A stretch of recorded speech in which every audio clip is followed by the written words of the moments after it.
by May Sinclair. The Immortal Moment. They came into the hotel dining room like young persons making their first entry into life.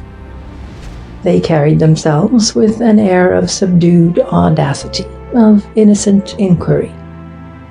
When the great doors opened to them, they stood still on the threshold, charmed, expectant. There was the magic of quest, of pure, unspoiled adventure in their very efforts to catch the head waiter's eye. It was as if they called from its fantastic dwelling place the attendant spirit of delight. You could never have guessed how old they were. He, at 35, had preserved, by some miracle, his alert and slender adolescence. In his brown, clean-shaven face, keen with pleasure, you saw the clear, serious eyes and the adorable smile of 17. She, at 30, had kept the wide eyes and tender mouth of childhood. Her face had a child's immortal, spiritual appeal. They were charming with each other. You might have taken them for bride and bridegroom.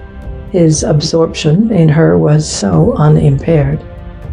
But their names in the visitor's book stood as Mr. Robert Lucy and Miss Jane Lucy. They were brother and sister.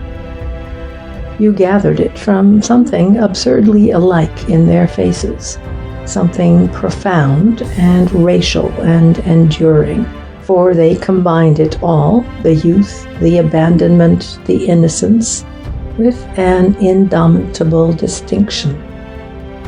They made their way with easy, unembarrassed movements and seated themselves at a table by an open window. They bent their brows together over the menu. The head waiter, who had flown at last to their high summons, made them his peculiar care, and they turned to him with the helplessness of children. He told them what things they would like, what things, he seemed to say, would be good for them.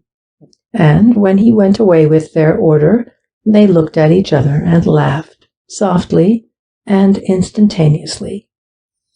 They had done the right thing. They both said it at the same moment, smiling triumphantly into each other's face. Southbourne was exquisite in young June, at the dawn of its season, and the Cliff Hotel promised what they wanted, a gay seclusion, a refined publicity. If you were grossly rich, you went to the big Hotel Metropole opposite. If you were a person of fastidious tastes and an attenuated income, you felt the superior charm of the Cliff Hotel. The little house, the joy of its proprietor, was hidden in the privacy of its own beautiful grounds, having its back to the high road and its face to the open sea. They had taken stock of it that morning, with its clean walls, white as the cliff it stood on, its bay windows, its long green-roofed veranda looking south, its sharp slated roofs and gables, all sheltered by the folding downs. They did not know which of them had first suggested Southbourne. Probably they had both thought of it at the same moment, as they were thinking now. But it was she who had voted for the Cliff Hotel in preference to lodgings. She thought that in an hotel there would be more scope, more chance of things happening. Jane was always on the lookout for things happening. He saw her now, with her happy eyes and her little tilted nose, sniffing the air, scanning the horizon. He knew Jane and her adventures well. They were purely, pathetically vicarious. Jane was the thrall of her own sympathy. So was he. At a hint, she was off, and he after her, on wild paths of inference, on perilous oceans of conjecture. Only he moved more slowly, and he knew the end of it. He had seen, before now, her joyous leap to land on shores of manifest disaster. He protested against that jumping to conclusions. He, for his part, took conclusions in his stride. But Jane was always listening for a call from some foreign country of the soul. She was always entering surreptitiously into other people's feelings. They never caught her at it, never suspected her soft-footed, innocent intrusions. She was wondering now whether they would have to make friends with any of the visitors. She hoped not, because that would spoil it, the adventure. People had a way of telling her their secrets, and Jane preferred not to be told. All she wanted was an inkling, a clue. The slenderer, the better. The guests as yet assembled were not conspicuously interesting. There was a clergyman dining gloomily at a table by himself. There was a grey group of middle-aged ladies next to him. There was Colonel Hankin and his wife. They had arrived with the Lucys in the hotel bus, and their names were entered above Robert's in the visitor's book. They marked him with manifest approval as one of themselves, and they looked all pink perfection and silver-white propriety. There was the old lady who did nothing but knit. She had arrived in a fly, knitting. She was knitting now, between the courses. When she caught sight of the Lucys, she smiled at them over her knitting. They had found her before dinner, with her feet entangled in a skein of worsted. Jane had shown tenderness in disentangling her. It was almost as if they had made friends already.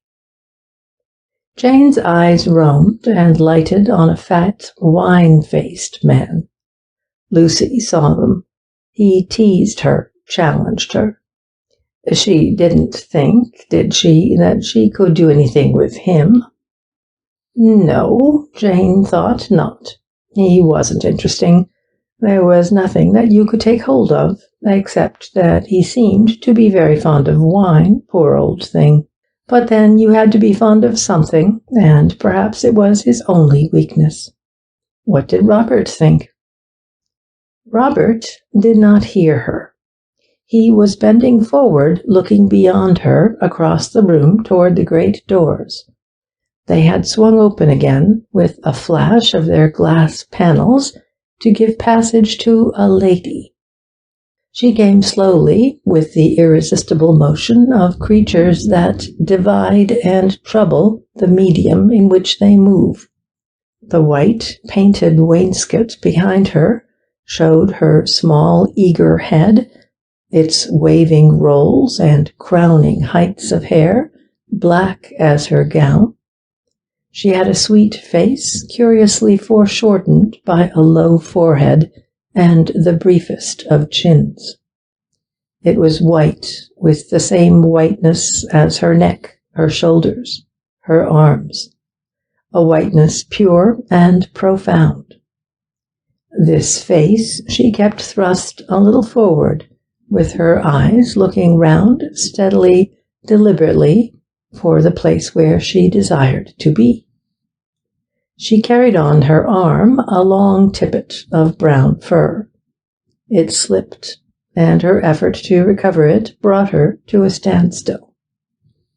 The large white room, half empty at this season, gave her up bodily to what seemed to Lucy the intolerable impudence of the public gaze. She was followed by an older lady who had the air of making her way with difficulty and vexation through an unpleasantly crowded space. This lady was somewhat oddly attired in a white dress cut high with a Puritan intention, but otherwise indiscreetly youthful. She kept close to the tail of her companion's gown and tracked its charming evolutions with an irritated eye. Her whole aspect was evidently a protest against the publicity she was compelled to share. Lucy was not interested in her. He was watching the lady in black, who was now standing in the middle of the room. Her elbow touched the shoulder of a young man on her left. The fur tippet slipped again and lay at the young man's feet. He picked it up, and as he handed it to her, he stared into her face and sleeked his little mustache above a furtive, objectionable smile. His companion, Jane's uninteresting man, roused from communion with the spirit of Veuve Clicquot, fixed on the lady a pair of bloodshot eyes in a brutal, wine-dark face. She stood there, strangely still, it seemed to Lucy, before the pitiless stare that went up, right, and left to her appealing face. She was looking, it seemed to him, for her refuge. She moved forward. The colonel lowered his eyes as she approached. She paused again in her progress beside the clergyman on her right. He looked severely at her, as much as to say, "Madam, if you drop that thing in my neighborhood, I shall not attempt to pick it up." An obsequious waiter pointed out a table next to the middle-aged ladies. She shook her head at the middle-aged ladies. She turned in her course, and her eyes met Lucy's. He said something to his sister. Jane rose and changed her seat, thus clearing the way to a table that stood beside theirs, empty, secluded in the bay of the window. The lady in black came swiftly, as if to the place of her desire. The glance that expressed her gratitude went from Lucy to Jane, and from Jane to Lucy, and rested on him for a moment.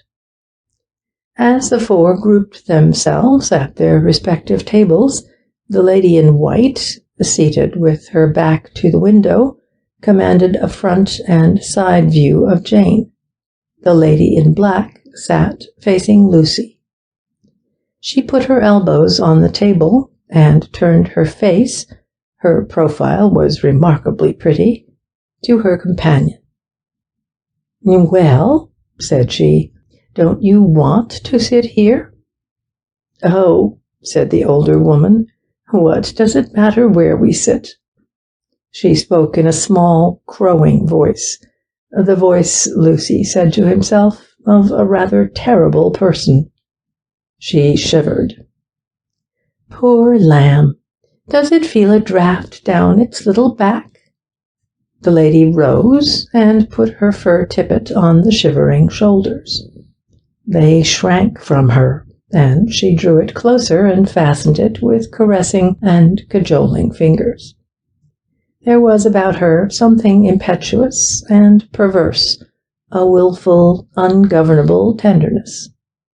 Her hands had the swiftness of things moved by sweet, disastrous impulses.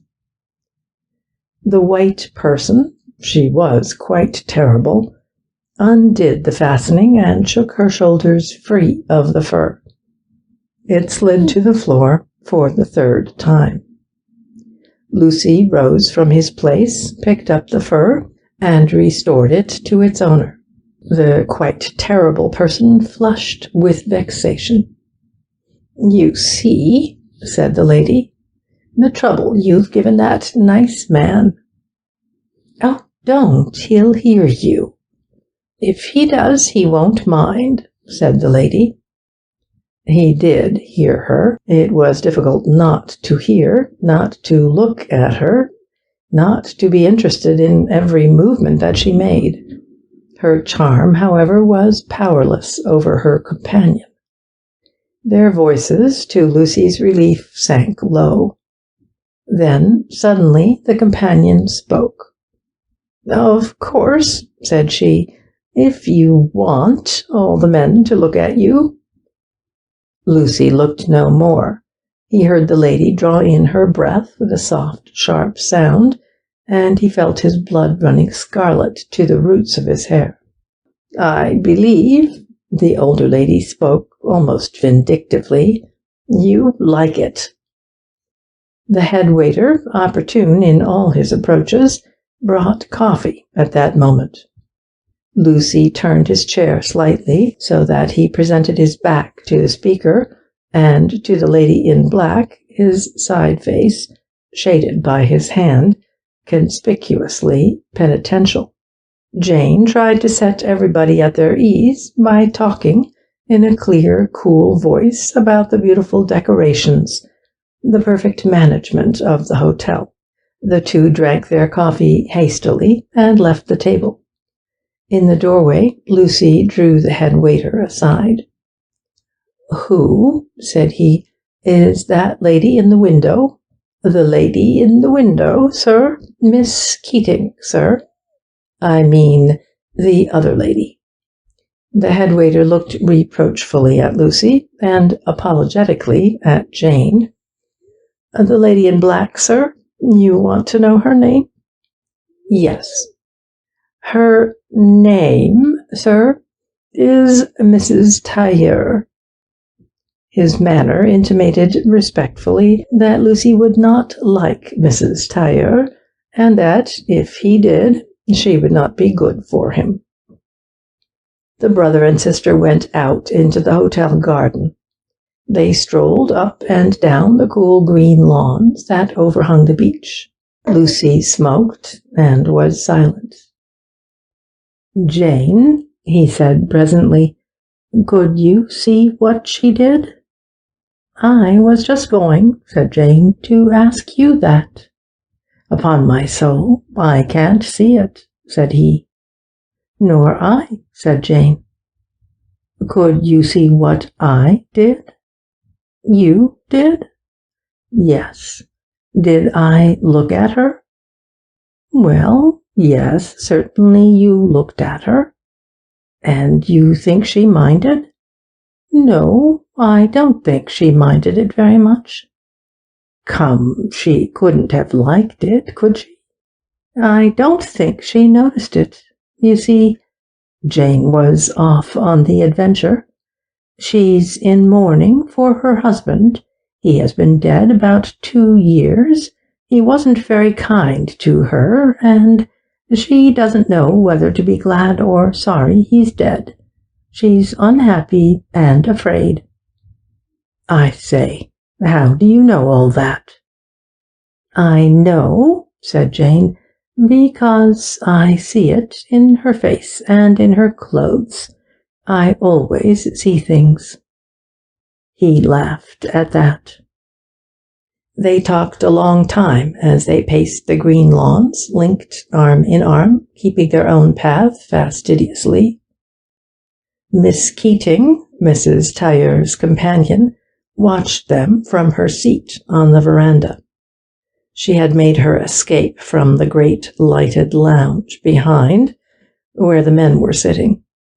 She had found a corner out of sight of its wide windows. She knew that Kitty Tailleur was in there somewhere. She could hear her talking to the men. At the other end of the veranda, the old lady sat with her knitting. From time to time, she looked up over her needles and glanced curiously at Miss Keating. On the lawn below, Colonel Hankin walked with his wife. They kept the same line as the Lucys, so that, in rhythmic instants, the couples made one group. There was an affinity, a harmony in their movements as they approached each other. They were all obviously nice people, people who belonged by right to the same group, who might approach each other without any impropriety. Miss Keating wondered how long it would be before Kitty would approach Mr. Lucy. That afternoon, on her arrival, she had approached the Colonel, and the Colonel had got up and gone away. Kitty had then laughed. Miss Keating suspected her of a similar social intention with regard to the younger man. She knew his name. She had looked it up in the visitor's book. She was always looking up people's names. She had made with determination for the table next to him. Miss Keating, in the dawn of their acquaintance, had prayed that Mrs. Tailleur might not elect to sit next to anybody who was not nice. Latterly, she had found herself hoping that their place might not be in view of anybody who was. For 3 months they had been living in hotels, in horrifying publicity. Miss Keating dreaded most the hour that had just passed. There was something terrible to her in their entry, in their passage down the great white palm-shaded exotic room, their threading of the ways between the tables, with all the men turning round to stare at Kitty Tailleur. It was all very well for Kitty to pretend that she saved her by thus diverting and holding fast the public eye. Miss Keating felt that the tale of it flicked her unpleasantly as she followed in that troubled, luminous wake. It had not been quite so unbearable in Brighton at Easter, when the big hotels were crowded, and Mrs. Tailleur was not so indomitably conspicuous. Or else Miss Keating had not been so painfully alive to her. But Southbourne was half empty in early June, and the Cliff Hotel, small as it was, had room for the perfect exhibition of Mrs. Tailleur. It gave her wide, polished spaces and clean, brilliant backgrounds, yards of parquetry for the gliding of her feet, and monstrous mirrors for reflecting her face at unexpected angles. These distances fined her grace still finer, and lent her a certain pathos, the charm of figures vanishing and remote. Not that you could think of Kitty Tailleur as in the least remote or vanishing. She seemed to be always approaching, to hover imminently and dangerously near. Mr. Lucy looked fairly unapproachable. His niceness, Miss Keating imagined, would keep him linked arm in arm with his sister, maintaining, unconsciously, inoffensively, his distance and distinction. He would manage better than the Colonel. He would not have to get up and go away. So Miss Keating thought. From the lounge behind the veranda, Kitty's voice came to her again. Kitty was excited, and her voice went winged. It flew upward, touched a perilous height, and shook there. It hung on its delicate feminine wings, dominating the male voices that contended brutally below. Now and then it found its lyric mate, a high adolescent voice that followed it with frenzy, that broke pitifully in sharp, abominable laughter, like a cry of pain.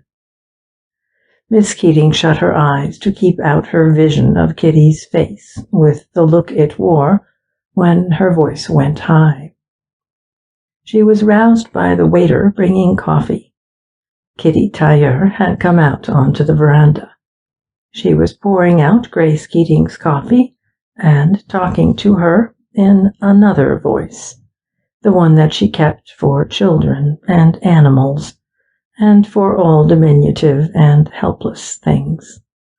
She was saying that Miss Keating, whom she called Bunny, was a dear little white rabbit, and she wanted to stroke her. "You see, you are so very small," said Kitty, as she dropped sugar into Miss Keating's cup.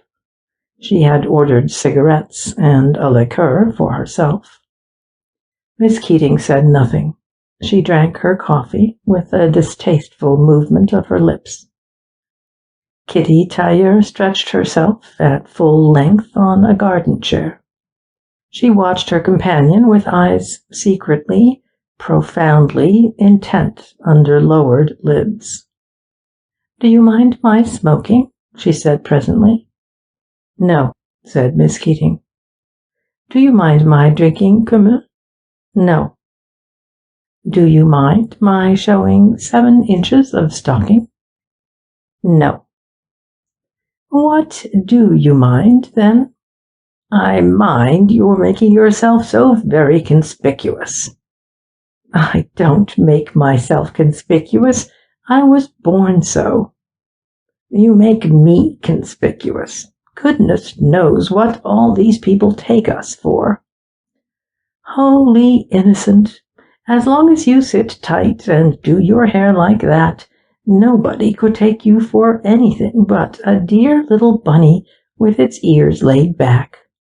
But if you get palpitations in your little nose, and turn up your little white tail at people and scuttle away when they look at you, you can't blame them if they wonder what's the matter with you."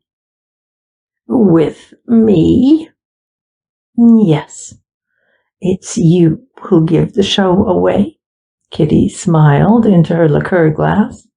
"It doesn't seem to strike you that your behavior compromises me." Miss Keating's mouth twitched. Her narrow, rather prominent front teeth lifted an instant and then closed sharply on her lower lip. Her throat trembled as if she were swallowing some bitter thing that had been on the tip of her tongue. "If you think that," she said, and her voice crowed no longer, "wouldn't it be better for us not to be together?"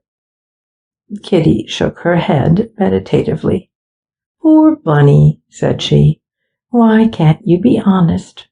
Why don't you say plump out that you're sick and tired of me? I should be. I couldn't stand another woman lugging me about as I lug you. It isn't that. Only, everywhere we go, there's always some horrible man." "Everywhere you go, dear lamb, there always will be." "Yes, but one doesn't have anything to do with them." "I don't have anything to do with them." "You talk to them." "Of course I do," said Kitty. "Why not?" "You don't know them." If you never talk to people you don't know, pray, how do you get to know them?" Kitty sat up and began playing with the matches till she held a bunch of them blazing in her hand.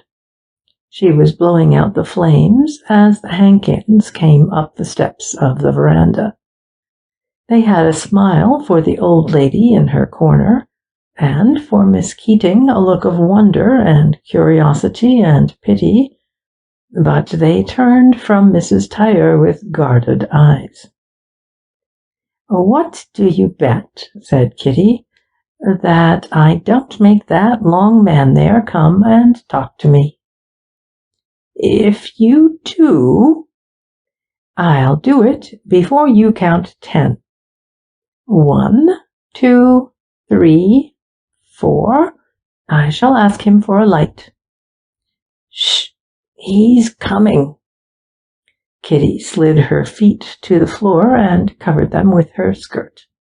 Then she looked down, fascinated, apparently, by the shining tips of her shoes.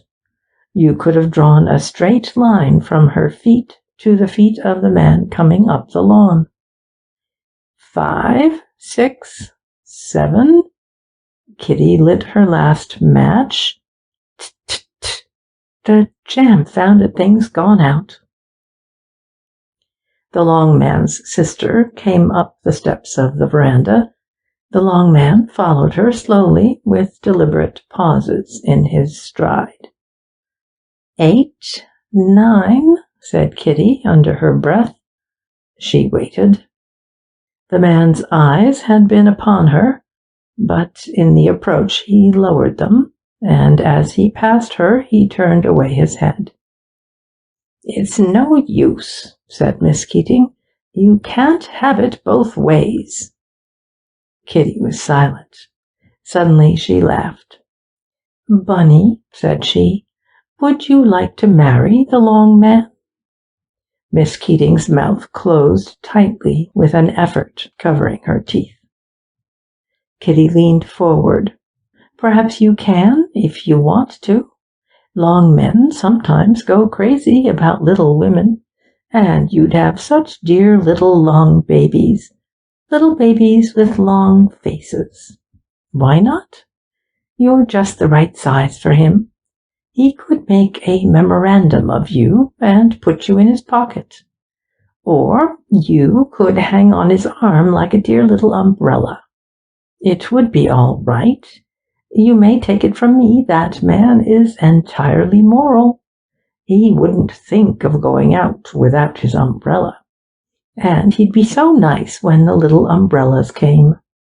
Dear Bunny, face massage would do wonders for you. Why ever not? He's heaps nicer than that man at the Hydro, and you'd have married him, you know you would, if I hadn't told you he was a commercial traveller. Never mind, ducky. I dare say he wasn't."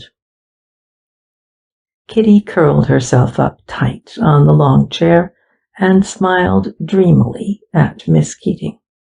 "Do you remember the way you used to talk at Matlock, just after I found you there?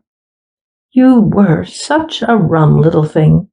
You said it would be very much better if we hadn't any bodies, so that people could fall in love in a prettier way and only be married spiritually.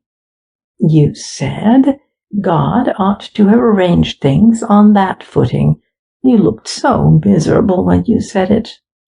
By the way, I wouldn't go about saying that sort of thing to people. That's how I spotted you. I know men think it's one of the symptoms." "Symptoms of what?" "Of that state of mind. When a woman comes to me and talks about being spiritual, I always know she isn't, at the moment.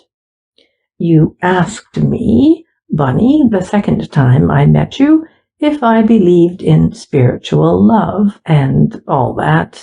I didn't, and I don't. When you're gone on a man, all you want is to get him and keep him to yourself. I dare say it feels jolly spiritual, especially when you're not sure of the man, but it isn't. If you're gone on him enough to give him up when you've got him, there might be some spirituality in that. I shall believe in it when it's done." "Seriously," she continued, "if you'd been married, Bunny, you wouldn't have had half such a beastly time. You're one of those leaning, clinging little women who require a strong, safe man to support them. You ought to be married."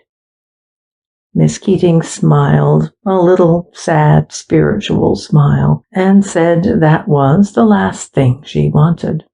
"Well," said Kitty, "I didn't say it was the first."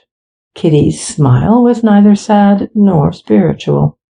She uncurled herself, got up, and stood over her companion, stroking her sleek, thin hair.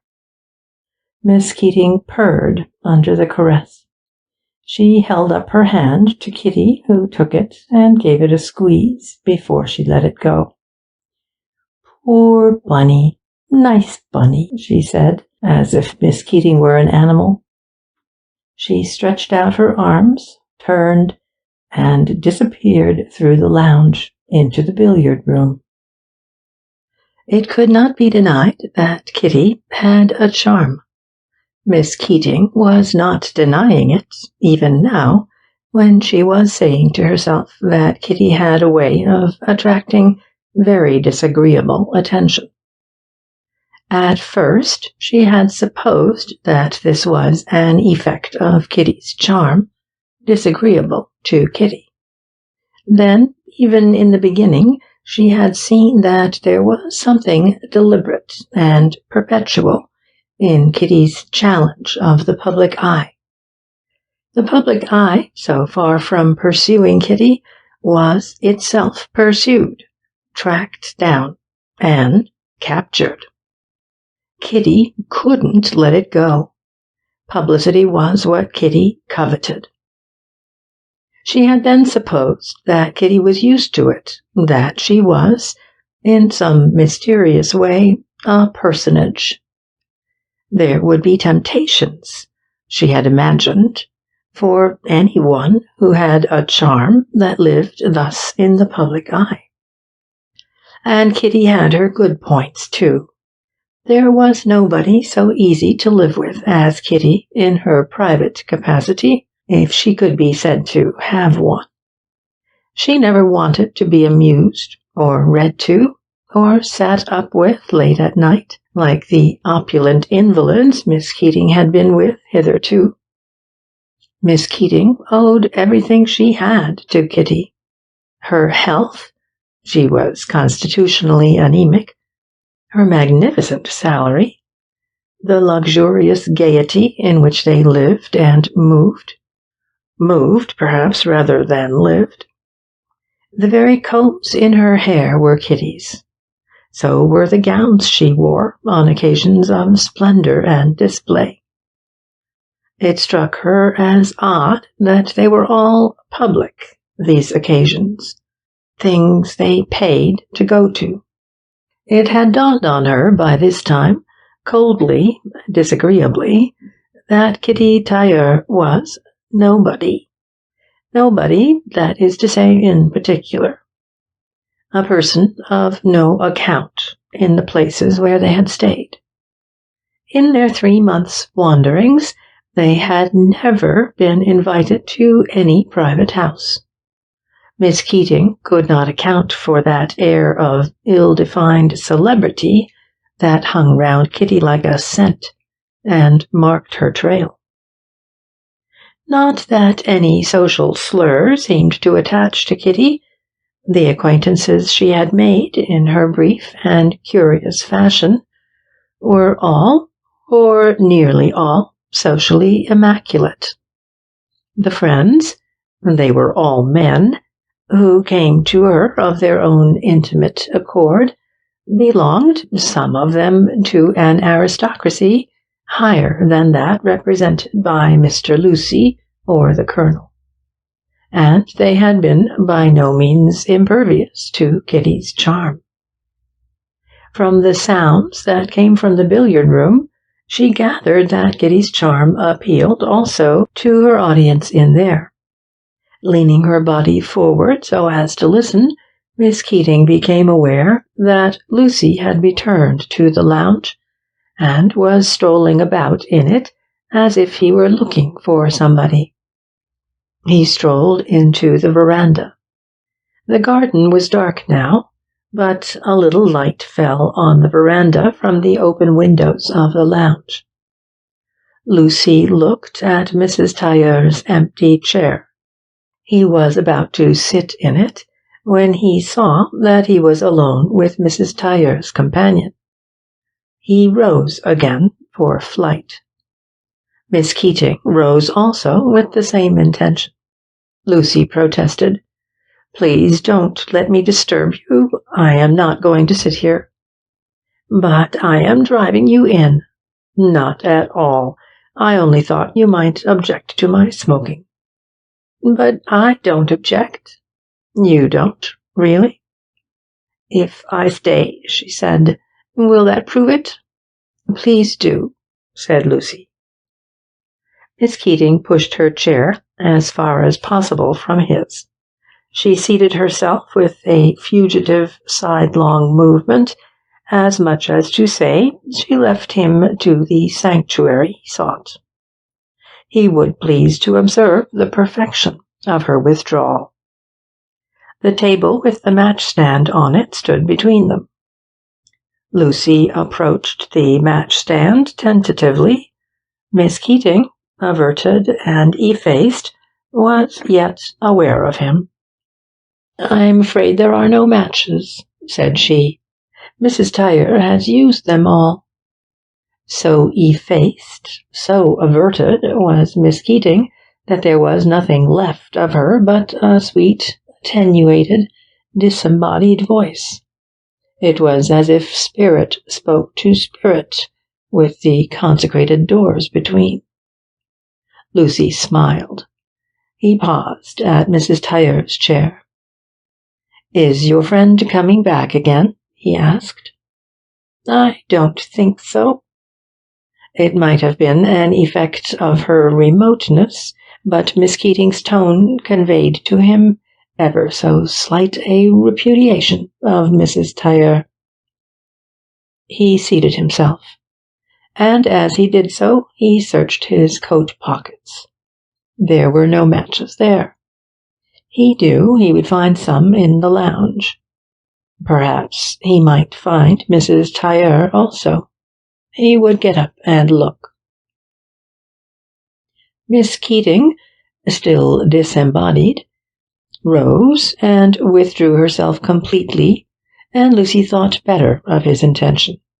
He lay back and closed his eyes. A light tap on the table roused him. It was Miss Keating laying down a matchbox. He saw her hand poised, yet in the delicacy of its imperceptible approach. He stared, stupefied with embarrassment. He stuttered with it. "Really, I wish you hadn't." He did not take up the matchbox all at once, lest he should seem prompt in accepting this rather extraordinary service.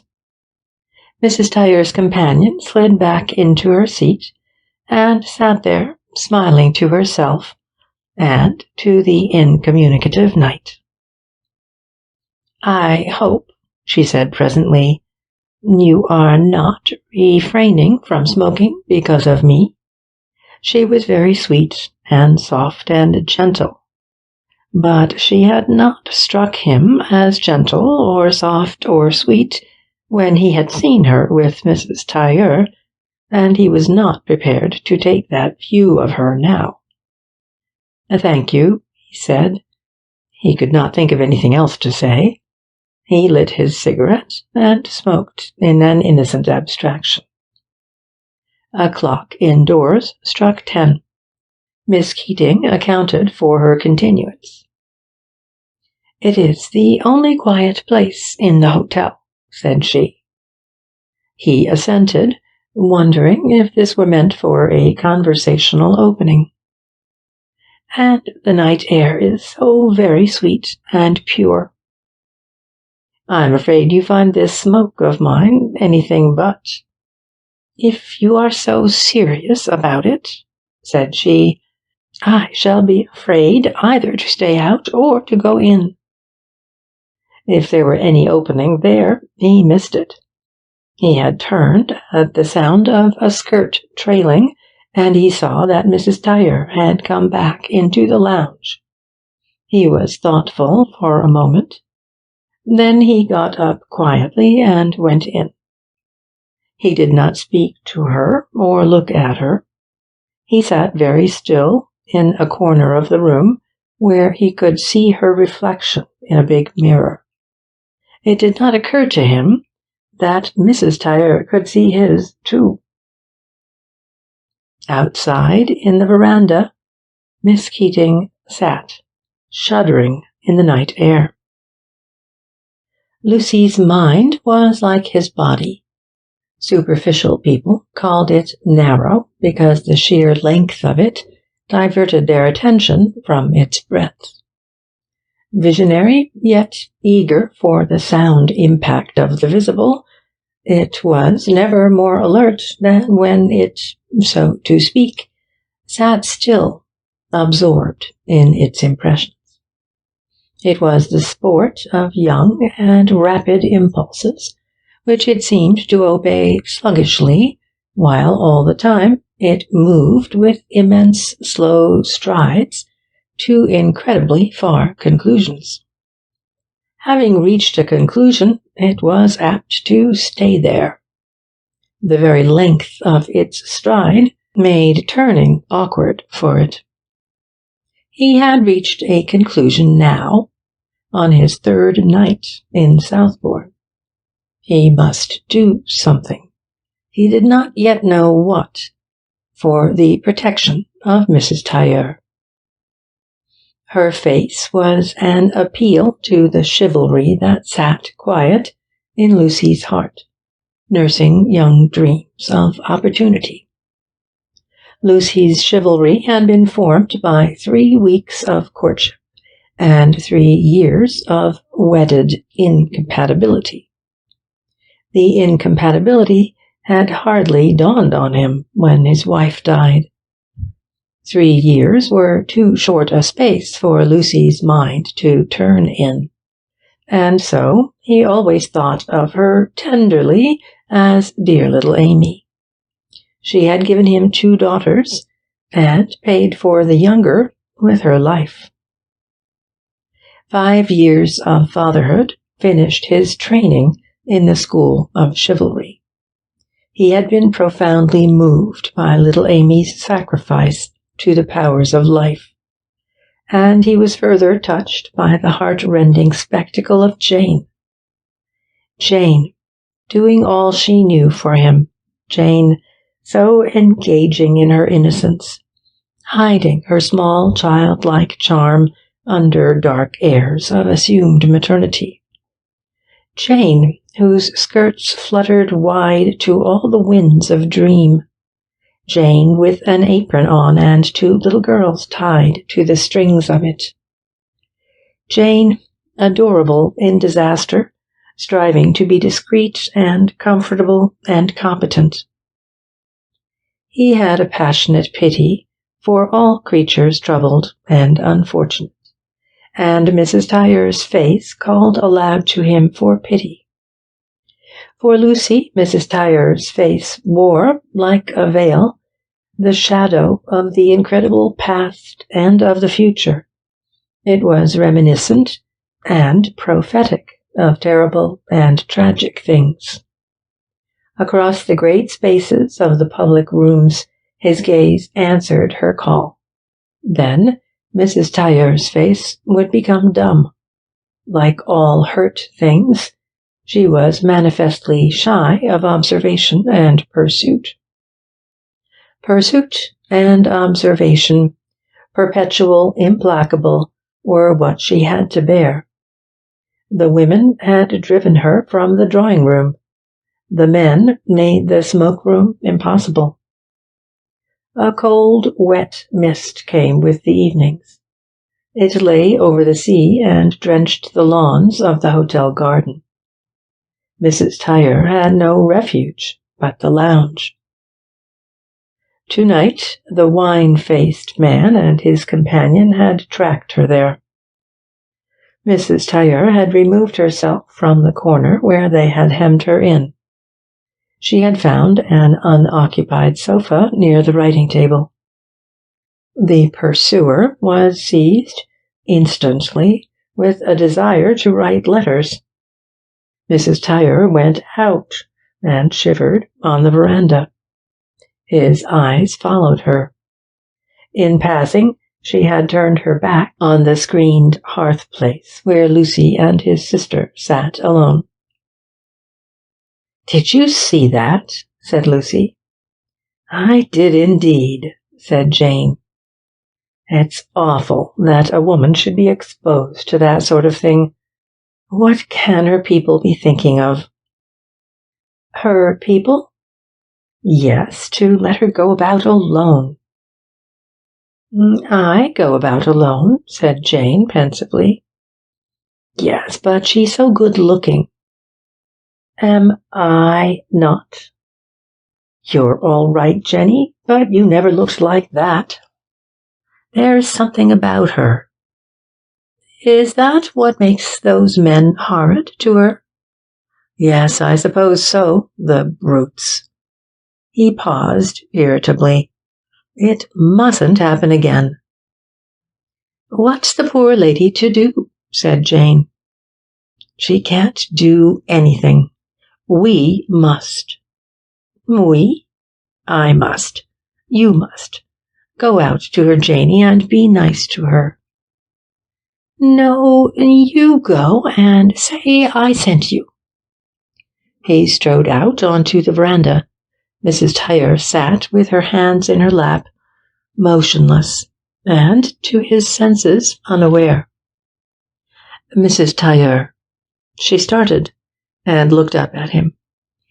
My sister asked me to tell you that there's a seat for you in there, if you don't mind sitting with us. But won't you mind me? Not, said Lucy. He positively stammered. Not if you don't mind us. Mrs. Tailleur looked at him again, wide-eyed, with the strange and pitiful candor of distrust. Then she smiled incomprehensibly. Her eyelids dropped as she slid past him to the seat beside Jane. He noticed that she had the sudden, furtive ways of the wild thing aware of the hunter. May I really? Asked Mrs. Tailleur. Oh, please, said Jane. As she spoke, the man at the writing table looked up and stared, not at Mrs. Tailleur this time, but at Jane. He stared with a wonder so spontaneous, so supreme, that it purged him of offense. He stared again, with less innocence, at Lucy, as the young man gave way reverently to the sweep of Mrs. Tailleur's gown. Lucy's face intimated to him that he had made a bad mistake. The wretch admitted, by a violent flush, that it was possible. Then his eyes turned again to Mrs. Tailleur. It was as much as to say he had only been relying on the incorruptible evidence of his senses. Mrs. Tailleur sat down and breathed hard. How sweet of you! Her voice rang with the labor of her breast. Lucy smiled as he caught the word. He would have condemned the stress of it, but that Mrs. Tailleur's voice pleaded forgiveness for any words she chose to utter. Even, he said to himself, if you could forget her face. He couldn't forget it. As he sat there, trying to read, it came between him and his book. It tormented him to find its meaning. Kitty's face was a thing both delicate and crude. When she was gay, it showed a blurred edge, a fineness in peril. When she was sad, it wore the fixed look of artificial maturity. It was like a young bud opened by inquisitive fingers and forced to be a flower.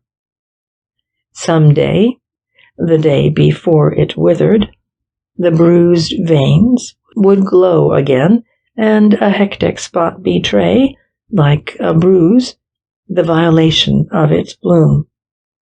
At the moment, repose gave back its beauty to Kitty's face.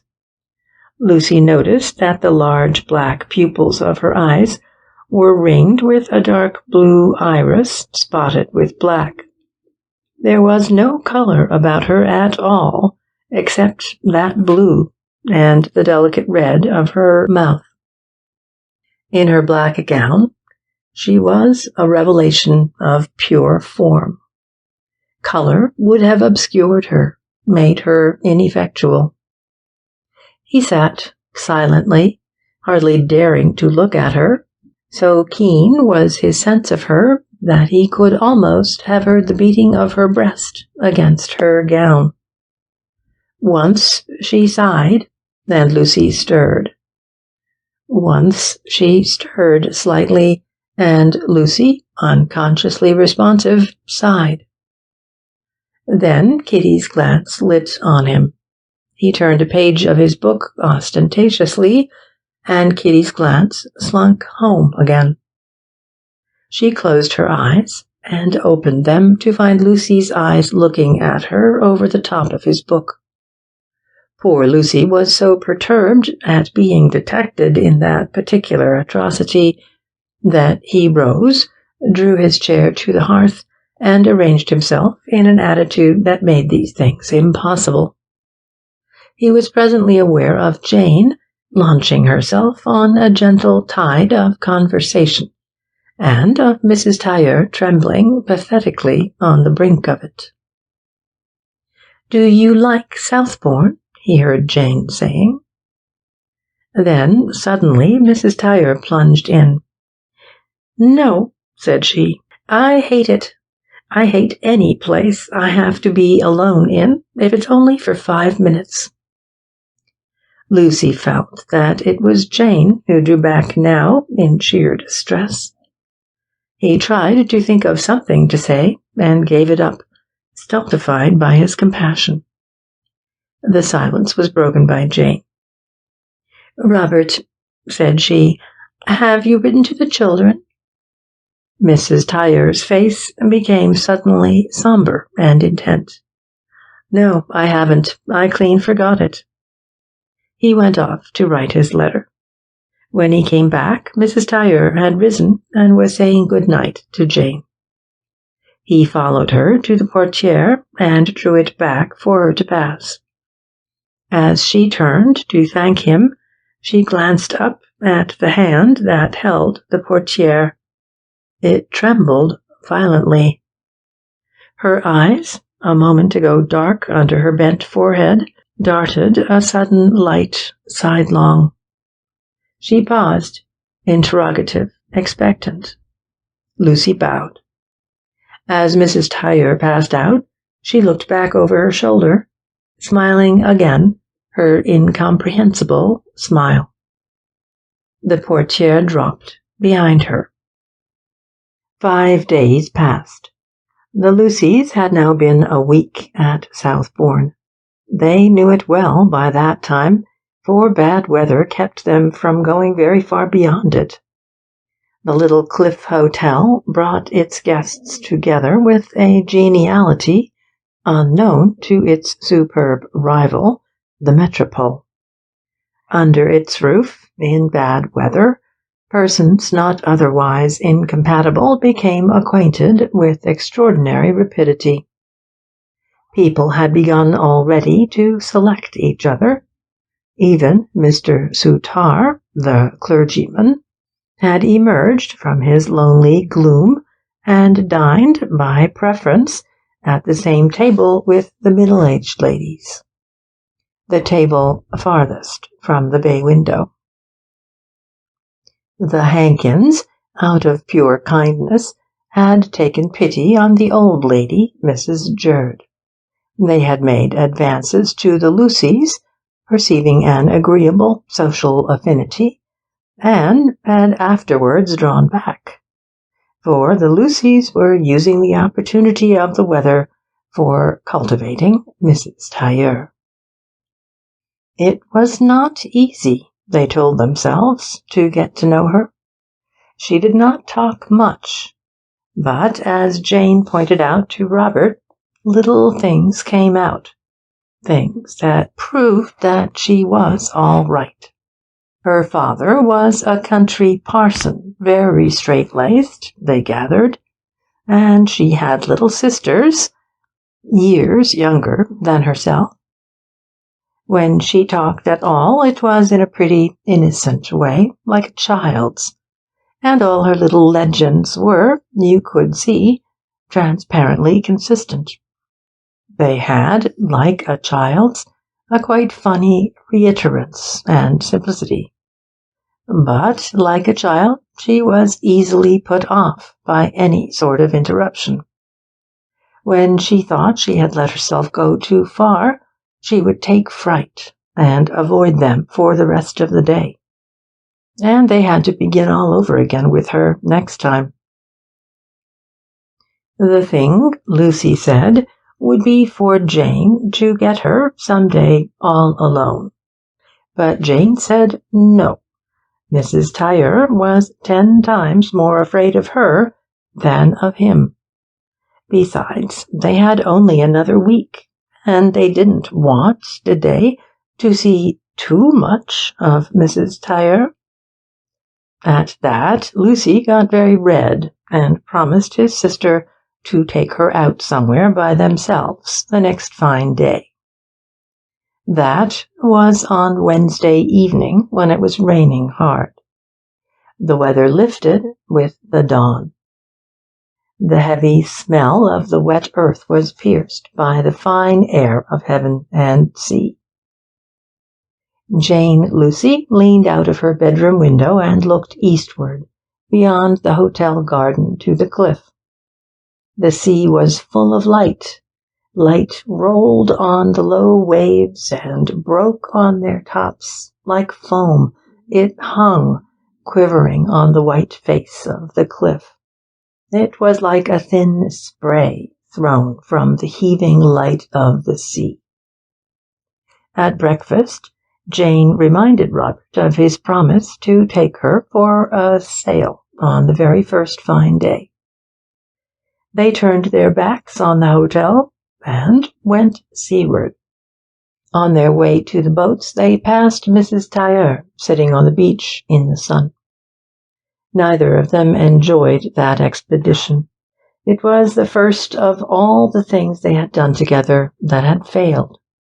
Jane wondered why. If they were not enjoying themselves on a day like that, when, she argued, would they enjoy themselves? The day remained as perfect as it had been. There was nothing wrong, Robert admitted, with the day. They sailed in the sun's path and landed in a divine and solitary cove. Robert was obliged to agree that there was nothing wrong with the cove, and nothing in the least wrong with the lunch. There might, yes, of course, there might be something very wrong with him. Whatever it was, it disappeared as they sighted Southbourne. Robert, mounting with uneasy haste the steps that led from the beach to the hotel garden, was unusually gay. They were late for dinner, and the table next to theirs was empty. Outside, on the great green lawn in front of the windows, he could see Mrs. Tailleur walking up and down alone. He dined with the abstraction of a man pursued by the hour of an appointment. He established Jane in the lounge with all the magazines he could lay his hands on, and went out by the veranda onto the lawn, where Mrs. Tailleur was still walking up and down. The Colonel and his wife were in the veranda. They made a low sound of pity as they saw him go. Mrs. Tailleur seemed more than ever alone. The green space was bare around her, as if cleared by the sweep of her gown. She moved quietly, with a long and even undulation, a yielding of her whole body to the rhythm of her feet. She had reached the far end of the lawn as Lucy neared her, and he looked for her to turn and face him. She did not turn. The lawn at this end was bounded by a gravel walk. The walk was fenced by a low stone wall built on the edge of the cliff. Mrs. Tailleur paused there and seated herself sideways on the wall. Her face was turned from Lucy, and he judged her unaware of his approach. In his eyes she gained a new enchantment from the vast and simple spaces of her background. A sea of dull purple, a sky of violet, divinely clear. Her face had the intense, unsubstantial pallor, the magic and stillness of flowers that stand in the blue dusk before night. She turned at the sound of the man's footsteps on the gravel.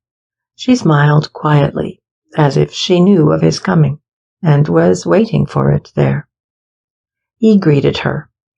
A few words of no moment passed between them, and there was a silence. He stood by the low wall, with his face set seaward, as if all his sight were fixed on the trail of smoke that marked the far-off passage of a steamer. Mrs. Tailleur's face was fixed on his. He was aware of it. Standing beside her, he was aware, too, of something about her alien to sea and sky, something secret, impenetrable, that held her, as it were, apart, shut in by her own strange and solitary charm. And she sat there in the deep quiet of a woman intent upon her hour.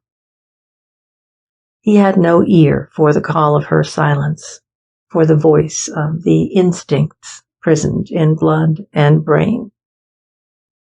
Presently she rose, shrugging her shoulders and gathering her furs about her. "I want to walk," she said. "Will you come?" She led the way to the corner where the low wall was joined by a high one, dividing the hotel garden from the open down. There was a gate here.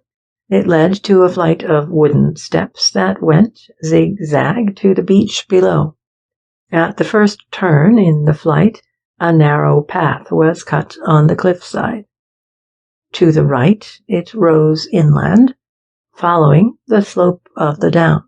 To the left, it ran level under the low wall, then climbed higher yet to the brow of the headland.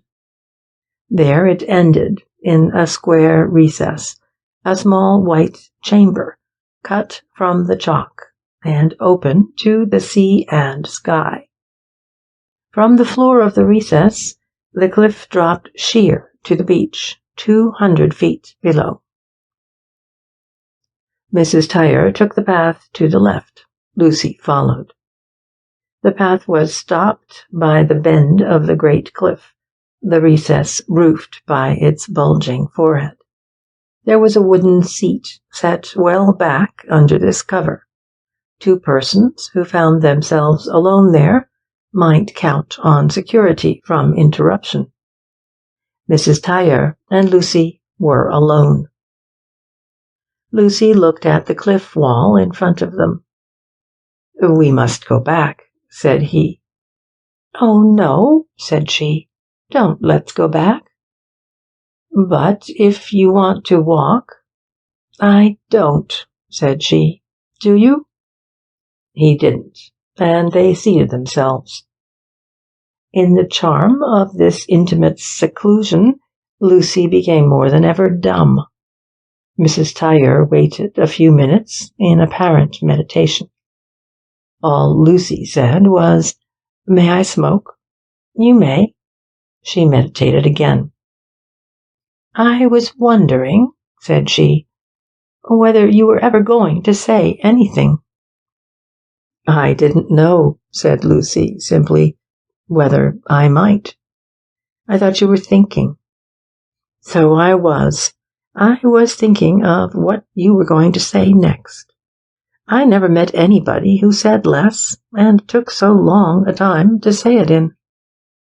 "Well," said Lucy, "I was thinking too." "I know you were. You needn't be so afraid of me unless you like."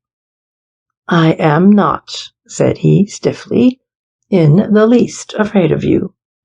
I'm desperately afraid of saying the wrong thing." "To me or everybody?" "Not everybody." "To me, then. Do you think I might be difficult?" "Difficult?" "To get on with?" "Not in the least.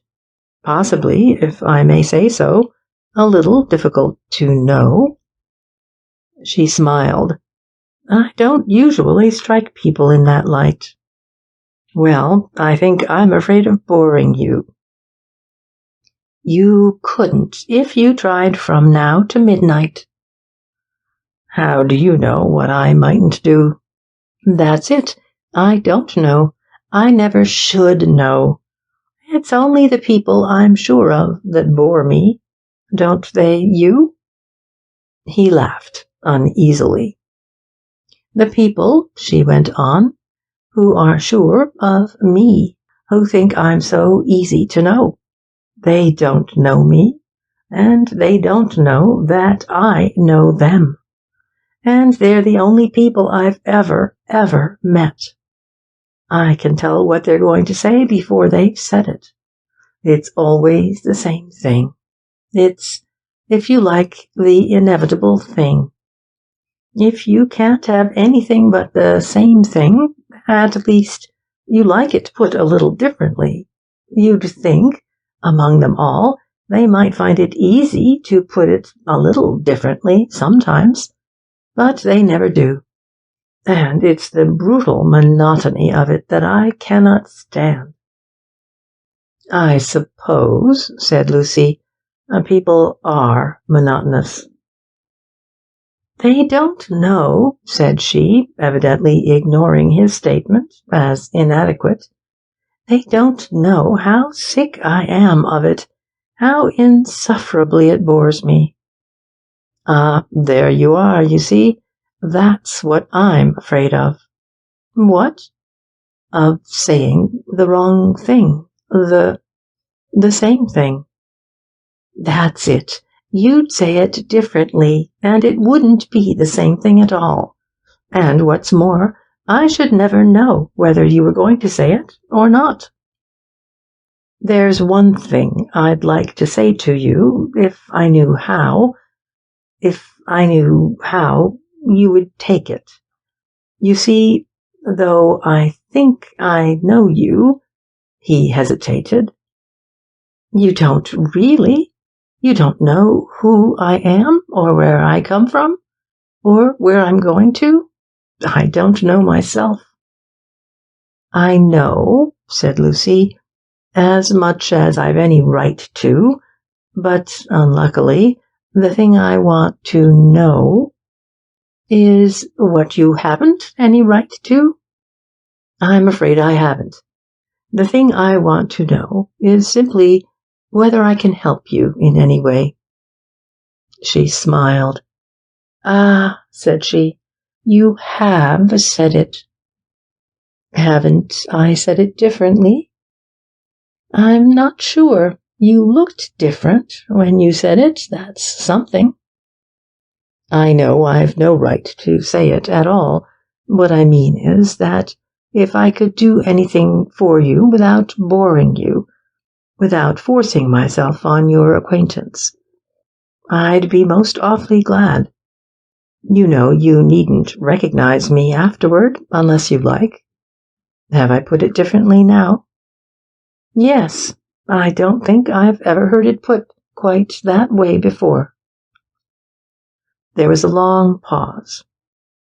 No, said Mrs. Tailleur, as if to herself. I should never know what you were going to say or do next. Wouldn't you?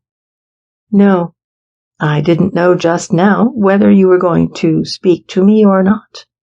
When I said I wanted to walk, I didn't know whether you'd come with me or not. I came. You came, but when I go, you're not going. Yes, tomorrow, perhaps, or the next day.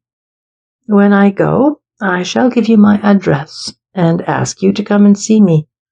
But I shan't know whether you'll come. Of course I'll come. There's no of course about you. That's the charm of it. I shan't know until you're actually there. I shall be there all right. What? You'll come? Yes, and I'll bring my sister.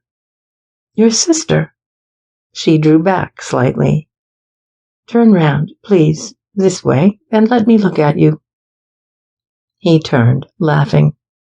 Her eyes searched his face. Yes, you meant that. Why do you want to bring your sister? Because I want you to know her. Are you sure?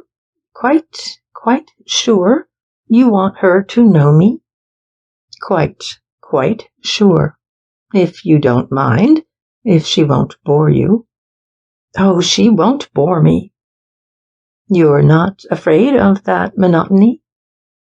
She turned and looked long at him. "You are very like your sister," she said. "Am I? How? In what way?" "In the way we've been talking about. I suppose you know how remarkable you are?" "No, I really don't think I do." "Then," said Mrs. Tailleur, "you are all the more remarkable." "Don't you think," she added, "we had better go back?" They went back. As they mounted the steps to the garden door, they saw Miss Keating approach it from the inside. She moved along the low wall that overlooked the path by which they had just come. There was no crunching of pebbles under her feet. She trod inaudibly the soft edge of the lawn. Lucy held the door open for Miss Keating when Mrs. Tailleur had passed through, but Miss Keating had turned suddenly. She made the pebbles on the walk scream with the vehemence of her retreat. "Dear me," said Lucy, "it must be rather painful to be as shy as that." "Mustn't it?"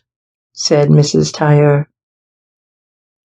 The next day it rained, fitfully at first, at the will of a cold wind that dragged clouds out of heaven. A gleam of sunshine in the afternoon, then wild rain driven slantwise by the gusts. And now, at 5 o'clock, no wind at all, but a straight, soaking downpour. The guests at the Cliff Hotel were all indoors. Colonel Hankin and his wife were reading in a corner of the lounge. Mr. Soutar, the clergyman, was dozing over a newspaper by an imaginary fire.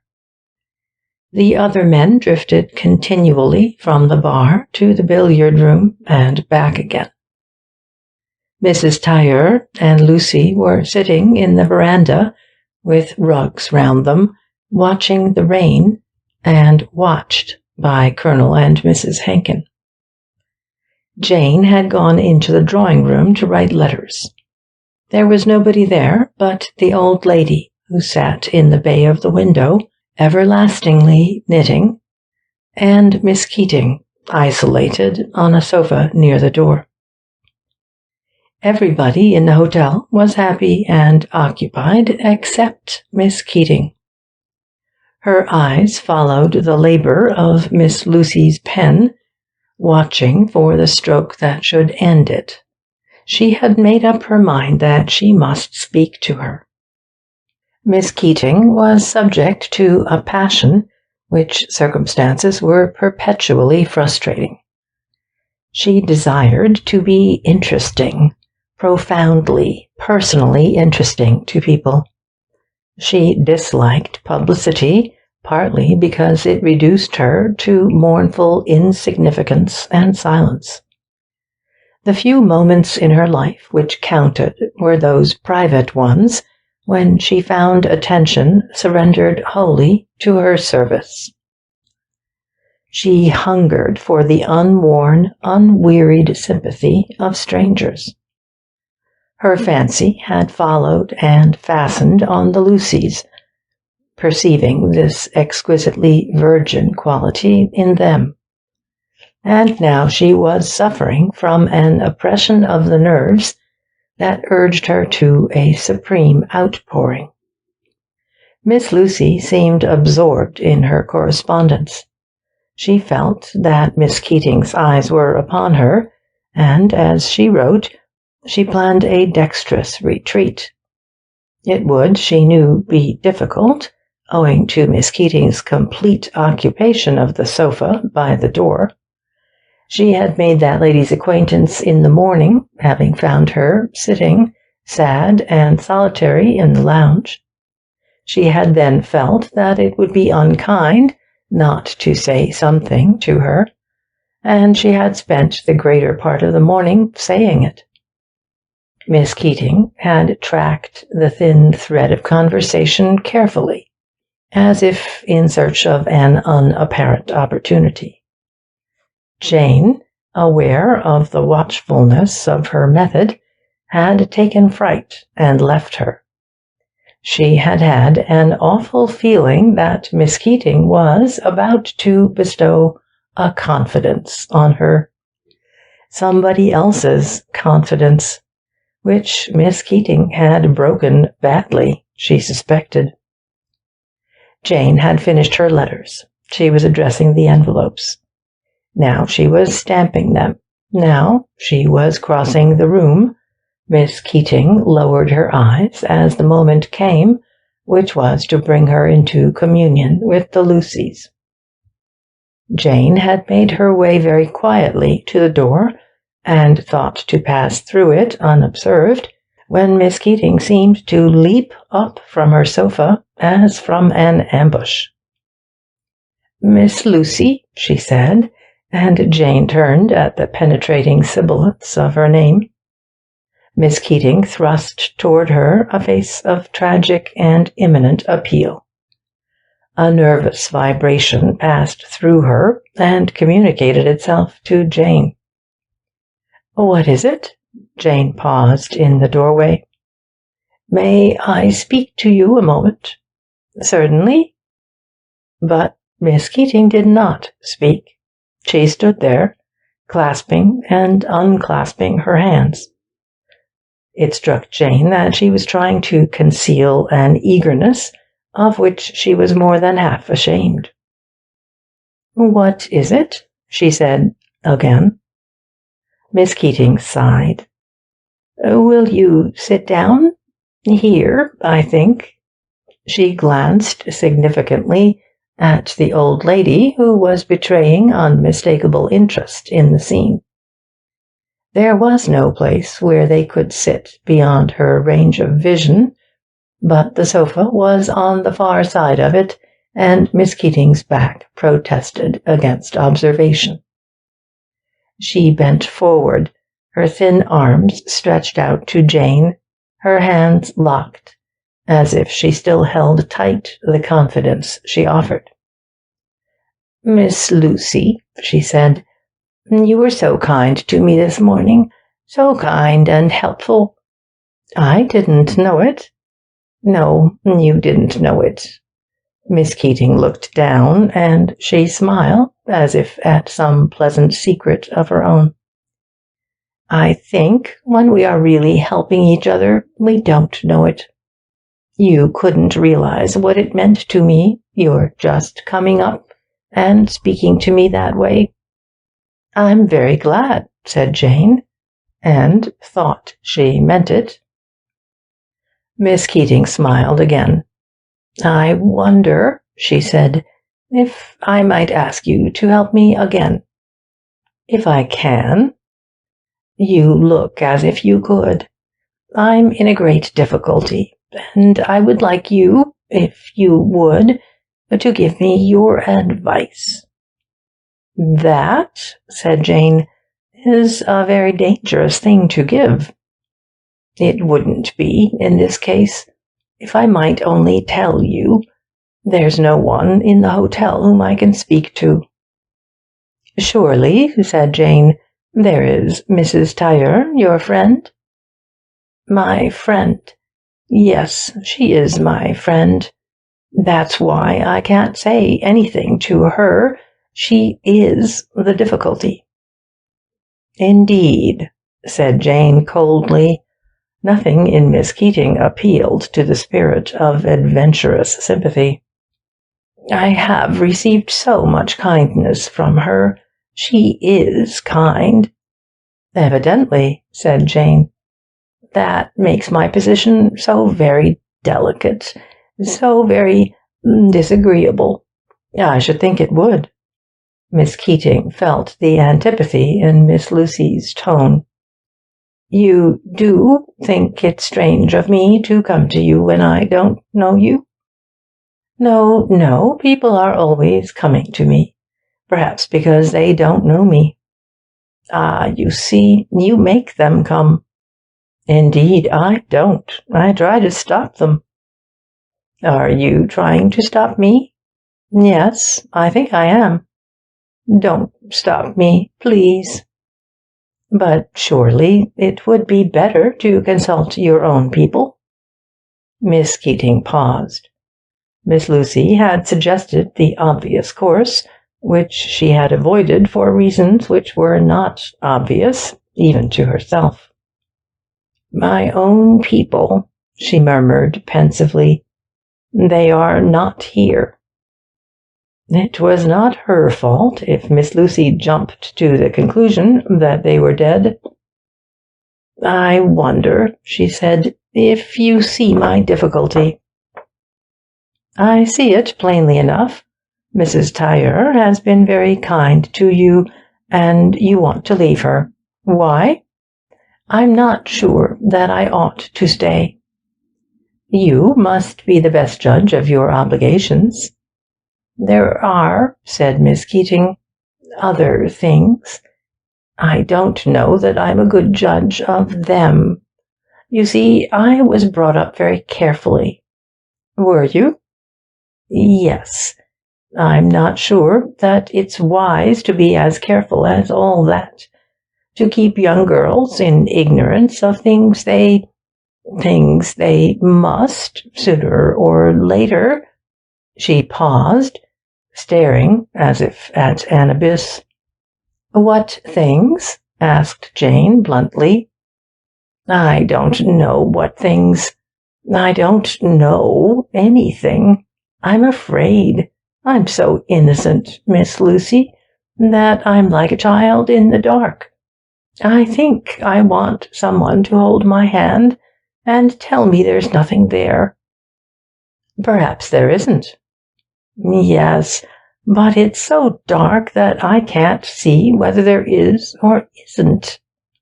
I'm just like a child, except that it imagines things and I don't." "Don't you? Are you sure you don't let your imagination run away with you sometimes?" "Not," said Miss Keating, "not on this subject. Even when I'm brought into contact—" Her shoulder blades obeyed the suggestion of her brain and shuddered. "I don't know whether it's good or bad to refuse to face things. I can't help it. All that side of life is so intensely disagreeable to me." "It's not agreeable to me," said Jane. "And what has it got to do with Mrs. Tailleur?" Miss Keating smiled queerly. "I don't know. I wish I did." "If you mean you think she isn't nice, I can tell you I'm sure you're mistaken." "It's not what I think. It's what other people think." "What people?" "The people here." Little Jane lifted her head superbly. "We think the people here have behaved abominably to Mrs. Tailleur." She lifted her voice, too. She didn't care who heard her. She rose, making herself look as tall as possible. "And if you're her friend," said she, "you ought to think so, too." She walked out of the room, still superbly. Miss Keating was left to a painful meditation on misplaced confidence. She had had no intention of betraying Kitty. Kitty, she imagined, had sufficiently betrayed herself. And if she hadn't, as long as Kitty chose to behave like a dubious person, she could hardly be surprised if persons by no means dubious refused to be compromised. She, Miss Keating, was in no way responsible for Kitty Tailleur. Neither was she responsible for what other people thought of her. That was all, in effect, that she had intimated to Miss Lucy. She did not say what she herself precisely thought, nor when she had first felt that uncomfortable sensation of exposure, that little shiver of cold and shame that seized her when in Kitty Tailleur's society.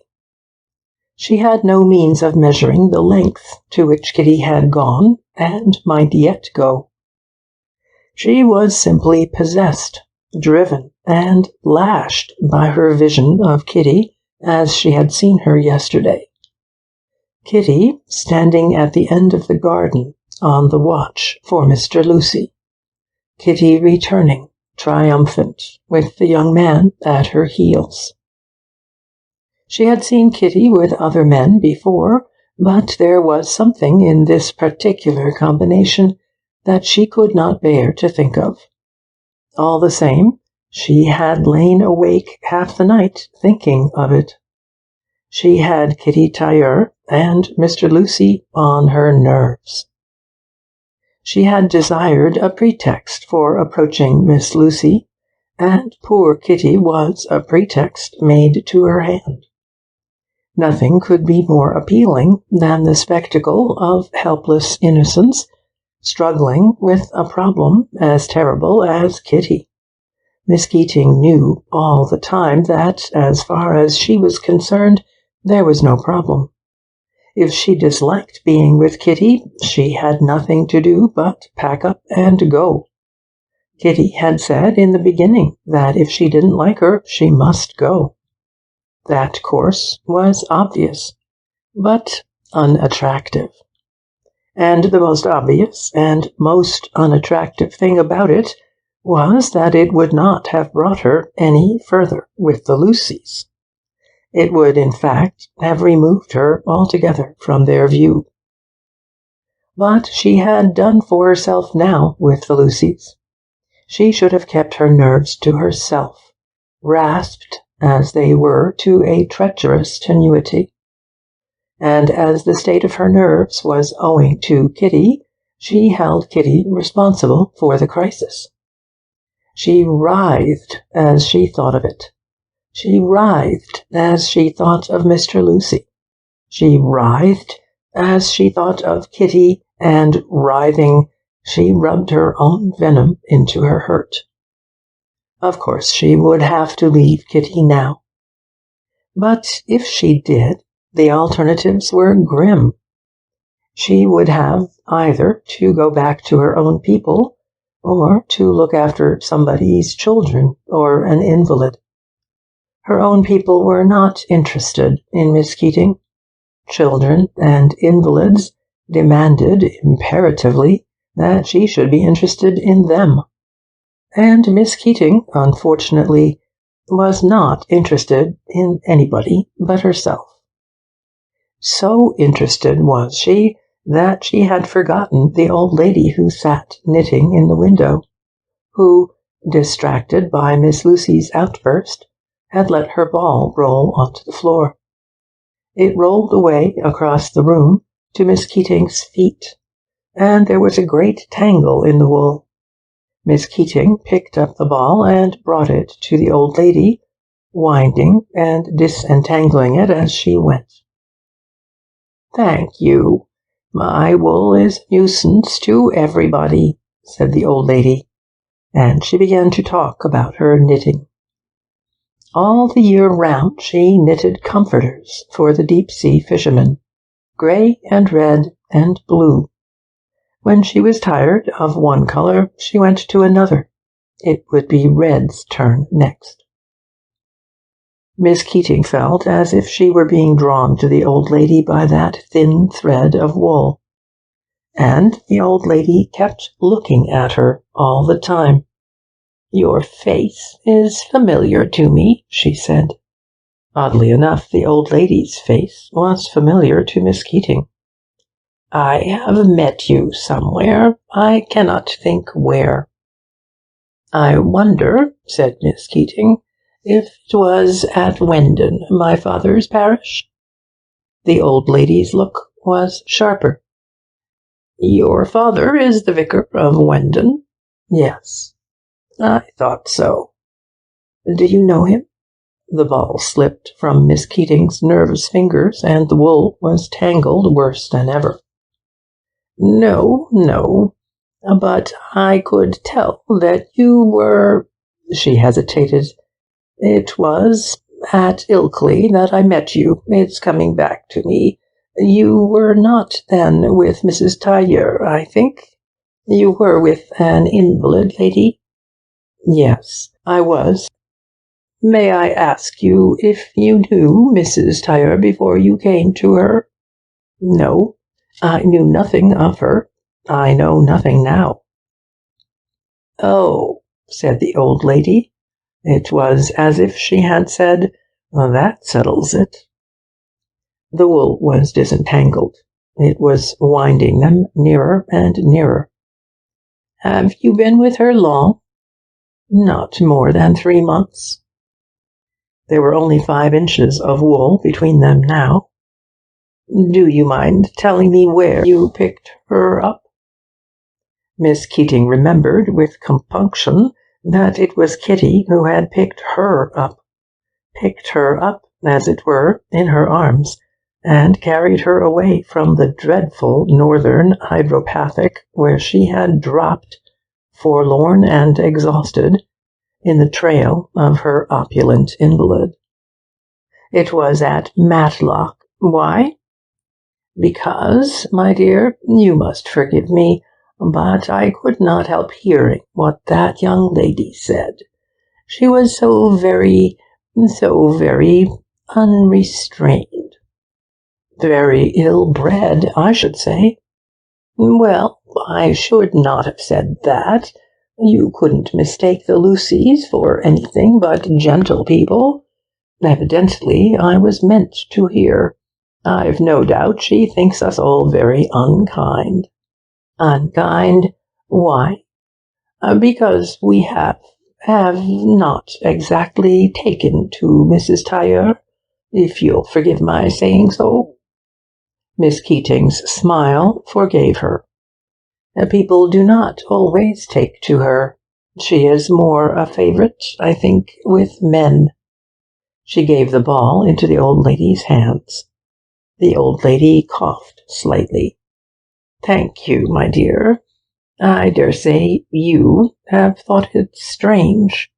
We are such a friendly little community here, and if Mrs. Tailleur had been at all possible— I believe, said Miss Keating, she is very well connected. Lord Matcham is a most intimate friend of hers. That doesn't speak very well for Lord Matcham, I'm afraid. I wish, said Miss Keating, you would be frank with me. I should like to be, my dear. Then please, if there's anything you think I should be told, tell me. I think you ought to be told that we are all wondering a little at your being seen with Mrs. Tailleur. You are too nice, if I may say so, and she is, well, not the sort of person you should be going about with. Miss Keating's mouth opened slightly. Do you know anything about her? I know less than you do. I'm only going by what Colonel Hankin says. Colonel Hankin? Mrs. Hankin, I should say. Of course, I couldn't speak about Mrs. Tailleur to him. Has he ever met her? Met her? In society? My dear, he has never met her anywhere. Then would he really know? It isn't only the Colonel. All the men in the hotel say the same thing. You can see how they stare at her. Oh, those men! You may depend upon it, they know more than we do. How can they? How do they tell? I suppose they see something. Miss Keating saw it too. She shuddered involuntarily. Her knees shook under her. She sat down. I'm sure I don't know what it is, said the old lady. Nor I, said Miss Keating faintly. They say you've only got to look at her. A dull flush spread over Miss Keating's face. She was breathing hard. Her mouth opened to speak. A thick sigh came through it, but no words. "I've looked," said the old lady, "and I can't see anything about her different from other people. She dresses so quietly, but I'm told they often do. They're very careful that we shouldn't know them." "They? Oh, you don't mean that Mrs. Tailleur is—" "I'm only going by what I'm told. Mind you, I get it all from Mrs. Hankin."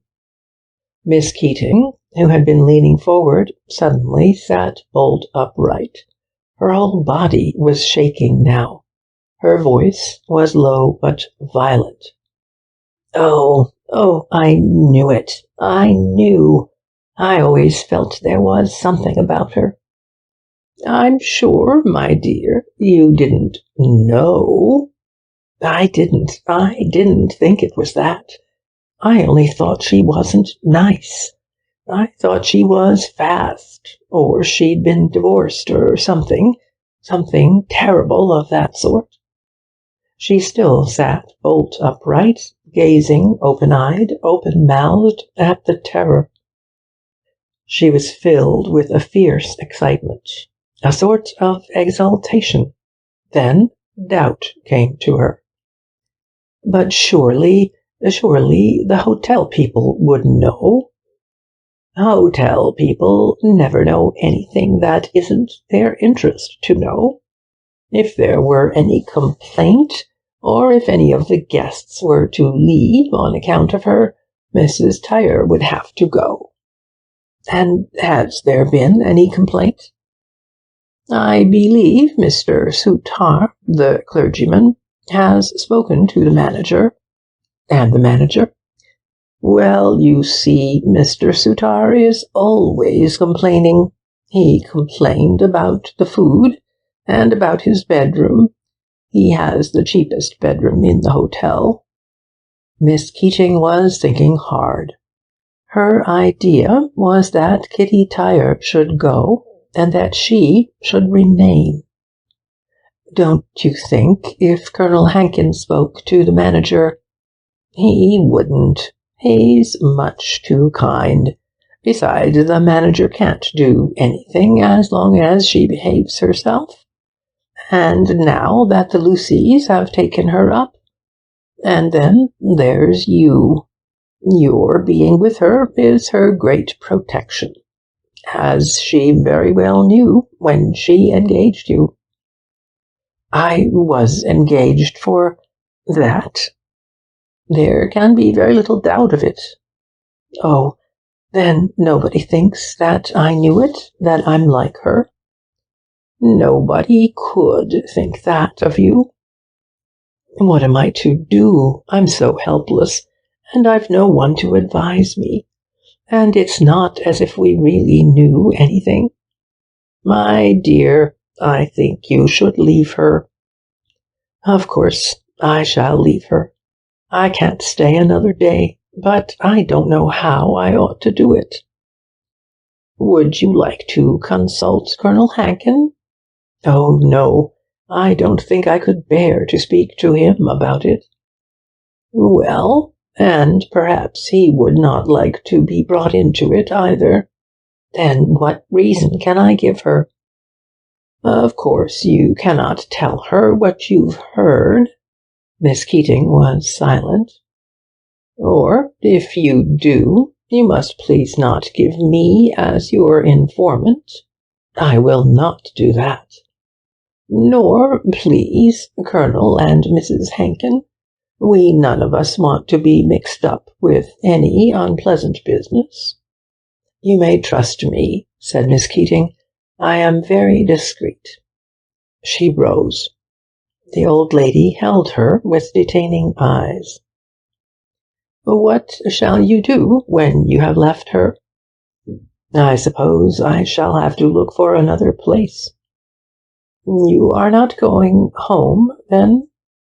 Miss Keating half smiled, hinting at renunciation. "I have too many younger sisters." Well, let me see. I shall be going back to Surbiton the day after tomorrow. How would it be if you were to come with me? Oh, Mrs.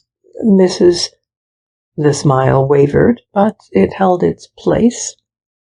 Mrs. Jerd, if we suited each other, you might stay with me at any rate for a week or two. I've been a long time looking out for a companion. Miss Keating's smile was now strained with hesitation. Mrs. Jerd was not an invalid, and she was interested in Miss Keating. These were points in her favor. On the other hand, nobody who could do better would choose to live with Mrs. Jerd and wind wool and talk about the deep-sea fishermen. I am living, said Mrs. Jerd, with my nephew at Surbiton. I have to keep his house for him. Then do you think you would really need anyone? Indeed, I do. My nephew isn't a companion for me. He's in the city all day, and out most evenings. Or he brings his friends in, and they get smoking. Miss Keating's smile was now released from its terrible constraint. A slight tremor, born of that deliverance, passed over her face and left it rosy. But having committed herself to the policy of hesitation, she had a certain delicacy in departing from it now. Are you quite sure you would care to have me? My dear, I am quite sure that I don't care to have anyone who is not a lady, and I am quite sure that I am talking to a lady. It is very seldom in these days that one can be sure. Miss Keating made a little bow and blushed. After a great deal of conversation, it was settled that she should exchange the Cliff Hotel for the Metropole that night, and that she should stay there until she left Southbourne for Surbiton with Mrs. Jerd. When Colonel and Mrs. Hankin looked in to report upon the weather, this scheme was submitted to them as to supreme judges in a question of propriety. Mrs. Tailleur was not mentioned. Her name stood for things that decorous persons do not mention, except under certain sanctions and the plea of privilege. The Colonel might mention them to his wife, and his wife might mention them to Mrs. Jerd, who might pass them on with unimpeachable propriety to Miss Keating. But these ladies were unable to discuss Mrs. Tailleur in the presence of the Colonel. Still, as none of them could do without her, she was permitted to appear in a purified form, veiled in obscure references, or diminished to an innocent abstraction. Miss Keating, Mrs. Jerd said, was not at all satisfied with her present situation. The Colonel lowered his eyes for one iniquitous instant, while Mrs. Tailleur, disguised as Miss Keating's present situation, laughed through the veil and trailed before him her unabashed enormity. He managed to express with becoming gravity his approval of the scheme. He only wondered whether it might not be better for Miss Keating to stay where she was until the morning, that her step might not seem so precipitate, so marked. Miss Keating replied that she thought she had been sufficiently compromised already. I don't think, said the Colonel, that I should put it that way. He felt that by putting it that way, Miss Keating had brought them a little too near what he called the verge. The verge they were all so dexterously avoiding. He would have been glad if he could have been kept out of this somewhat perilous debate, but since the women had dragged him into it, it was his business to see that it was confined within the limits of comparative safety. Goodness knew where they would be landed if the women lost their heads. He looked gravely at Miss Keating. That look unnerved her, and she took a staggering step that brought her within measurable distance of the verge. The Colonel might put it any way he liked, she said. There must not be a moment's doubt as to her attitude. Now, it was not her attitude that the Colonel was thinking of, but his own. It had been an attitude of dignity, of judicial benevolence, of incorruptible reserve. Any sort of unpleasantness was agony to a man who had the habit of perfection. It was dawning on him that, unless he exercised considerable caution, he would find himself mixed up in an uncommonly disagreeable affair.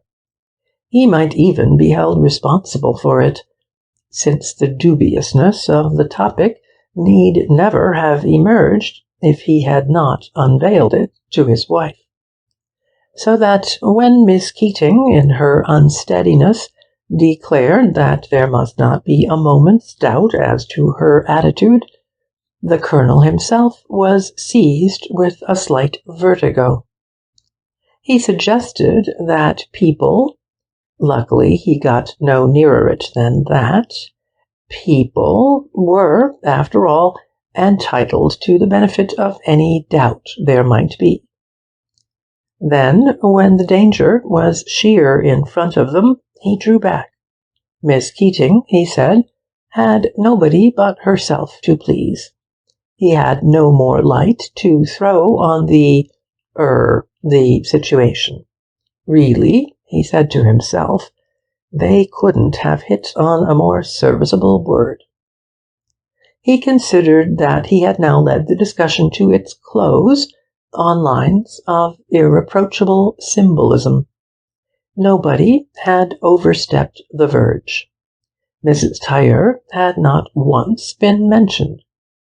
She might have disappeared behind the shelter provided by the merciful, silent decencies. Colonel Hankin had shown his unwillingness to pursue her into the dim and undesirable regions whence she came. Then suddenly Miss Keating cried out her name. She had felt herself abandoned, left there, all alone on the verge, and before any of them knew where they were, she was over it. Happily, she was unaware of the violence with which she went. She seemed to herself to move, downward indeed, but with a sure and slow propulsion. She believed herself challenged to the demonstration by the Colonel's attitude, the high distinction of it that was remotely akin to Mr. Lucy's, somehow obscured and degraded her. She conceived a dislike to this well-behaved and honourable gentleman, and to his visible perfections, the clean silver whiteness and the pinkness of him. His case was clear to her. He was a man, and he had looked at Kitty Tailleur, and his sympathies, like Mr. Lucy's, had suffered an abominable perversion. His judgment, like Mr. Lucy's, had surrendered to the horrible charm. She said to herself bitterly that she could not compete with that. She trembled as she faced the Colonel. "Very well, then," she said, "as there is no one to help me, I must protect myself. I shall not sleep another night under the same roof as Mrs. Tailleur." The three winced, as if the name had been a blow struck at them. The Colonel's silver eyebrows rose, bristling. Mrs. Hankin got up and went out of the room. Mrs. Jerd bent her head over her knitting. None of them looked at Miss Keating, not even the Colonel, as he spoke. "If you feel like that about it," said he, "there is nothing more to be said." He rose and followed his wife. Upstairs, when their bedroom door had closed on them, he reproved her very seriously for her indiscretion. "You asked me," said he, "what I thought of Mrs. Tailleur, and I told you. But I never said you were to go and hand it on. What on earth have you been saying to those women?" "I didn't say anything to Miss Keating." "No, but you must have done to Mrs. What's-her-name." "Not very much. I don't like talking about unpleasant subjects, as you know." "Well, somebody's been talking about them. I shouldn't wonder, after this, if poor Mrs. Tailleur's room were wanted tomorrow." "Oh, do you think they'll turn her out?" "She was a kind woman, and she could not bear to think it would come to that." The Colonel was silent. He was sitting on the bed, watching his wife as she undid the fastenings of her gown. At that moment, a certain brief and sudden sin of his youth rose up before him. It looked at him pitifully, reproachfully, with the eyes of Mrs. Tailleur. "I wish," said Mrs. Hankin, "we hadn't said anything at all." "So do I," said the Colonel. But for the life of him, he couldn't help saying something more. "If she goes," he said, "I rather think that young fellow will go too." "And the sister?" "Oh, the sister, I imagine, will remain." Kitty was dressed. She was calling out to her companion, "Bunny, hurry up, you'll be late." No answer came from the adjoining room. She tapped at the door, and there was no answer. She tried to open the door. It was locked on the inside. "Bunny," she cried, "are you there?" She laid her ear to the panel. There was the sound of a box being dragged across the floor. "You are there, are you? Why don't you answer? I can't hear you. Why can't you open the door?" Miss Keating unlocked the door. She held it ajar and spoke through the aperture. "Be good enough," she said, "to leave me alone." "All right, but you'll be awfully late for dinner." "I am not coming down to dinner." Miss Keating shut the door, but she did not lock it. Kitty gave a cry of distress. "Bunny, what is the matter? Let me in. Do let me in." "You can come in if you like." Kitty opened the door. But instead of going in, she stood fixed upon the threshold, struck dumb by what she saw. The room was in disorder. Clothes littered the bed. More clothes were heaped on the floor around an open trunk. Miss Keating was kneeling on the floor, seizing on things and thrusting them into the trunk. Their strangled, tortured forms witnessed to the violence of her mood. "What are you doing?" "You can see what I'm doing. I am packing my things." "Why?" "Because I am going away." "Have you had bad news? Is anybody dead?" "I wouldn't ask any questions if I were you." "I must ask some. You know, people don't walk off like this without giving any reason." "I am surprised at your asking for my reason." "Surprised?" said Kitty softly. "Are you going because of me?" Miss Keating did not answer. "I see.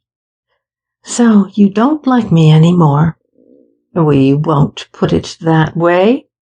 Kitty came, and stood beside Miss Keating and looked down at her. "Bunny, have I been a brute to you?" "No." "Have I ever been a brute to anyone? Have you ever known me do an unkind thing or say an unkind word to anyone?" No." "Then why do you listen when people say unkind things about me?" Miss Keating stooped very low over the trunk. Her attitude no doubt accounted for the redness of her face, which Kitty noticed. "I think I know what they've been saying. Did you or did you not listen?" "Listen?"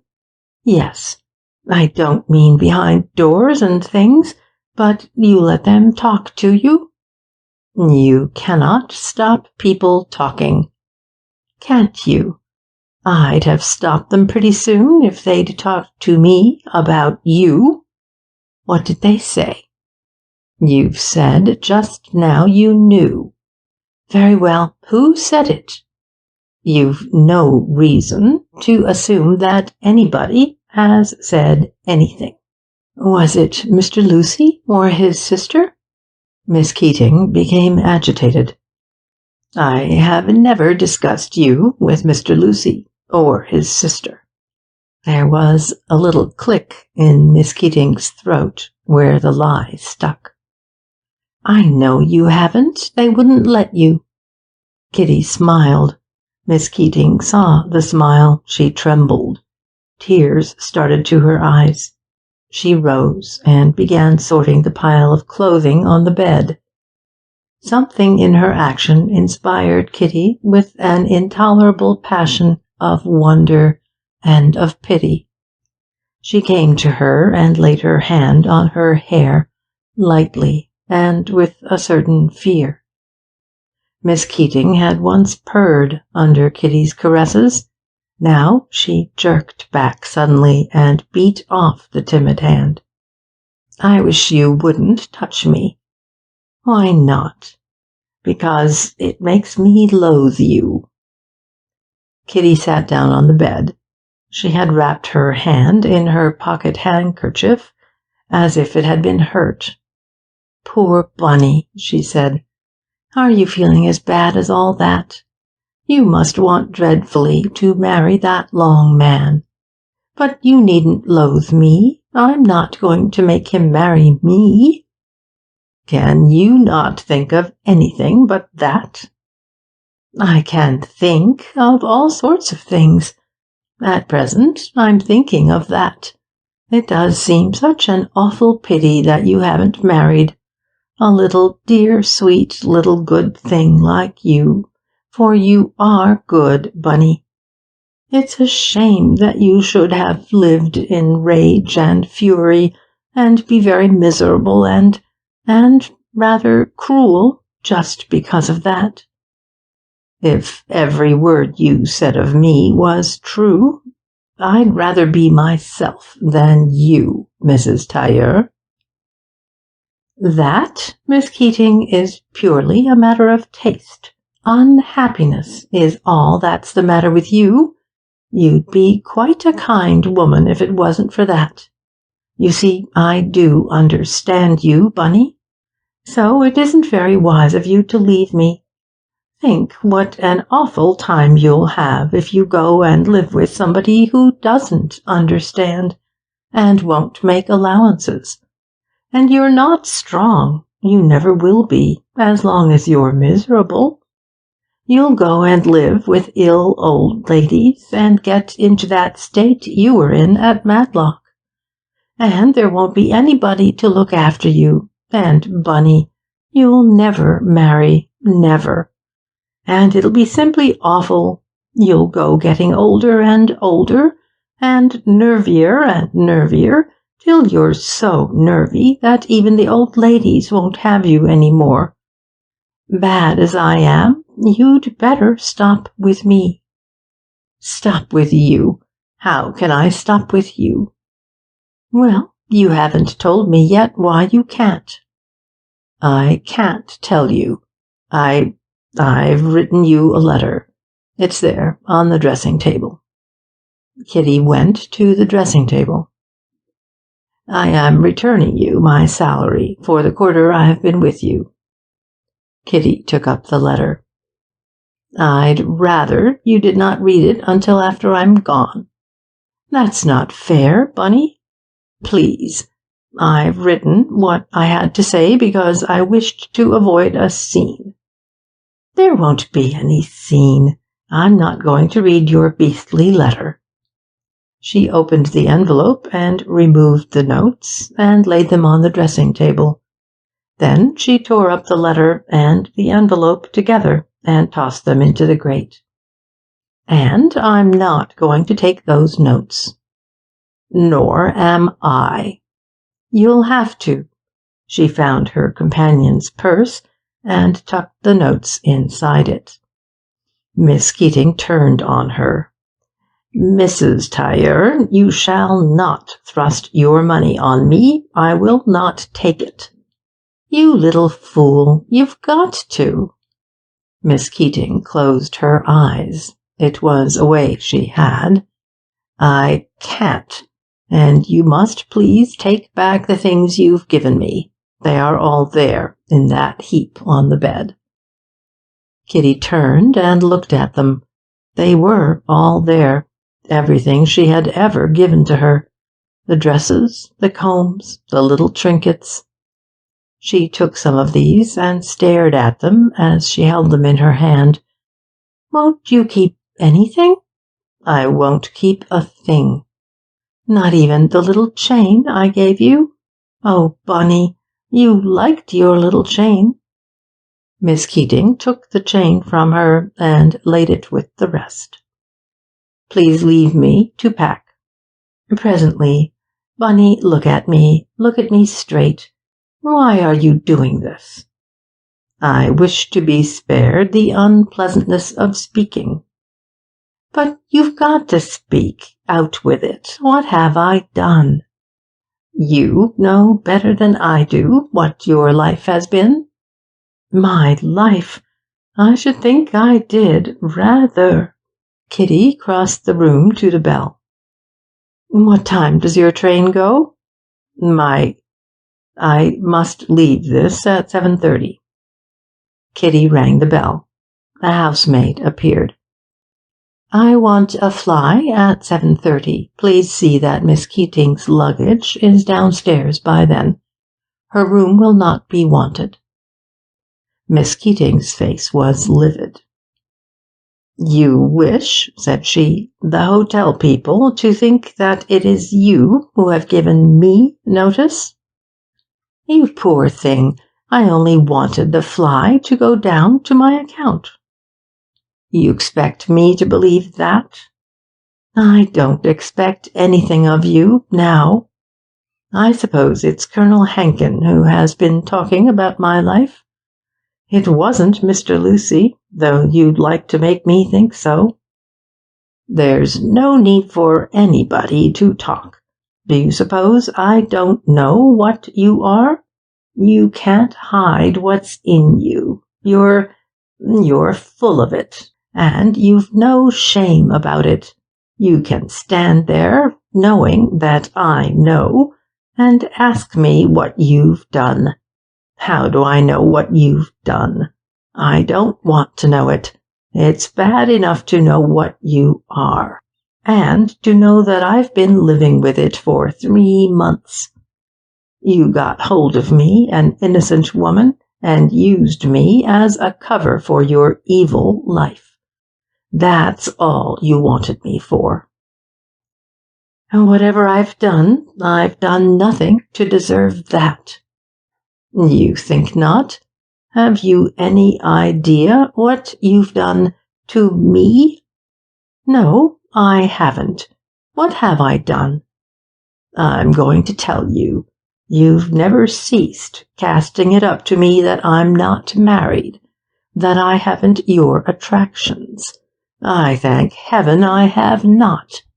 I am not the sort of woman you take me for. I have never wanted to be married, but if ever I had, I shouldn't want it now. You've spoiled all that for me. I shall never see a man without thinking of you. I shall hate every man I meet because of you." "Well, hate them, hate them. It's better than loving them. Let me strap that box. You'll tear your poor heart out." Miss Keating wrenched the strap from Kitty's hands. "Ah, how you hate me. Hate the men, dear, that can't do you any harm, but don't hate the other women. At my worst, I never did that." Miss Keating shrugged her shoulders, for she was putting on her coat. Kitty looked at her and sighed. "Bunny," said she, "I want to make it quite clear to you why you're going. You think it's because you know something horrible about me, but it isn't. You don't know anything about me. You've only been listening to some of the people in the hotel. They don't know anything about me either. They've never met me in their lives before. But they've been thinking things and saying things, and you've swallowed it all because you wanted to. You're so desperately keen on making out there's something bad about me. Of course, you might have made it out. You might have proved all sorts of things against me, but you haven't. That's my whole point. You haven't proved a thing, have you? If you were my husband and wanted to get rid of me, you'd have to trump up some evidence, wouldn't you?" "There is no need to trump up evidence. I'm acting on my instinct and belief." "Oh, I know you believe it, all right. I can't help what I believe."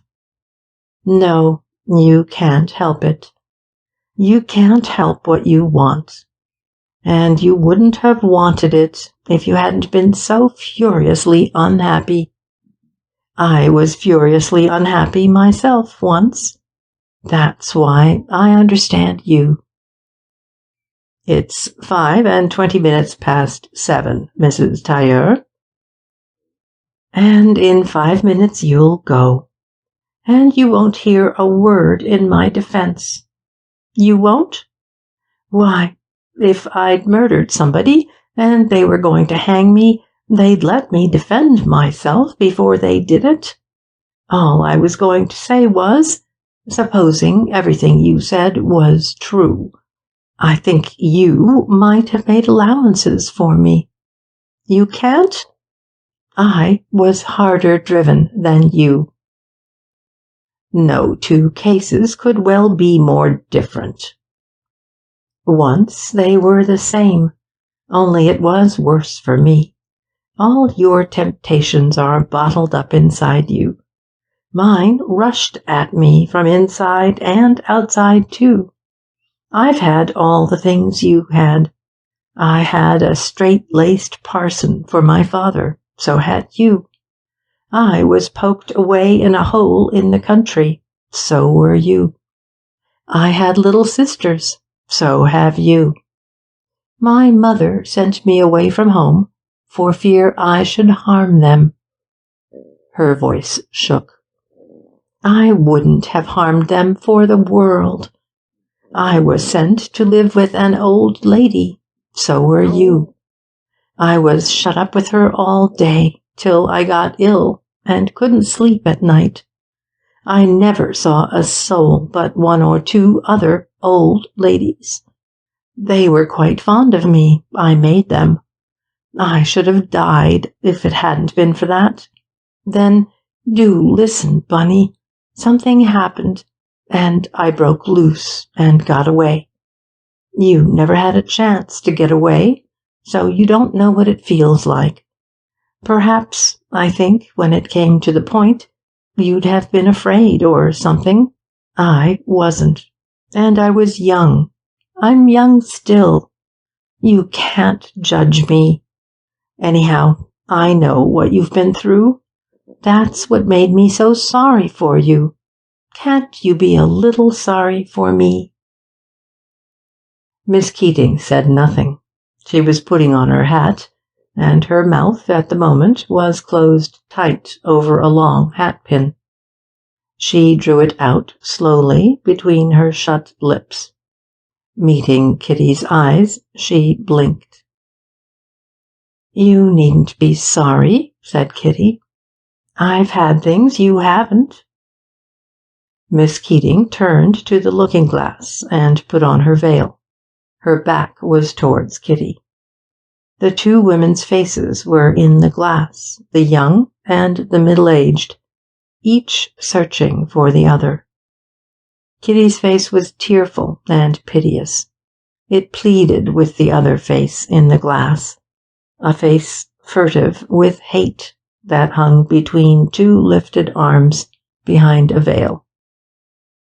Miss Keating's hands struggled with her veil. "I mayn't tie it for you," said Kitty. "No, thank you." There was a knock at the door, and Miss Keating started. "It's the men for your boxes. Come into my room and say good-bye." "I prefer to say good-bye here, if it's all the same to you. Good-bye."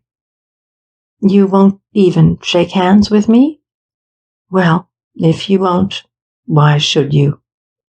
I am holding out my hand. If you won't take it—" "No, no, I don't want to take it." Kitty was crying. "I must let those men in," said Miss Keating. "You are not going to make a scene?" "I? Oh, Lord, no. You needn't mind me. I'll go." She went into her own room and flung herself face downward onto her pillow and slid by the bedside, kneeling, to the floor.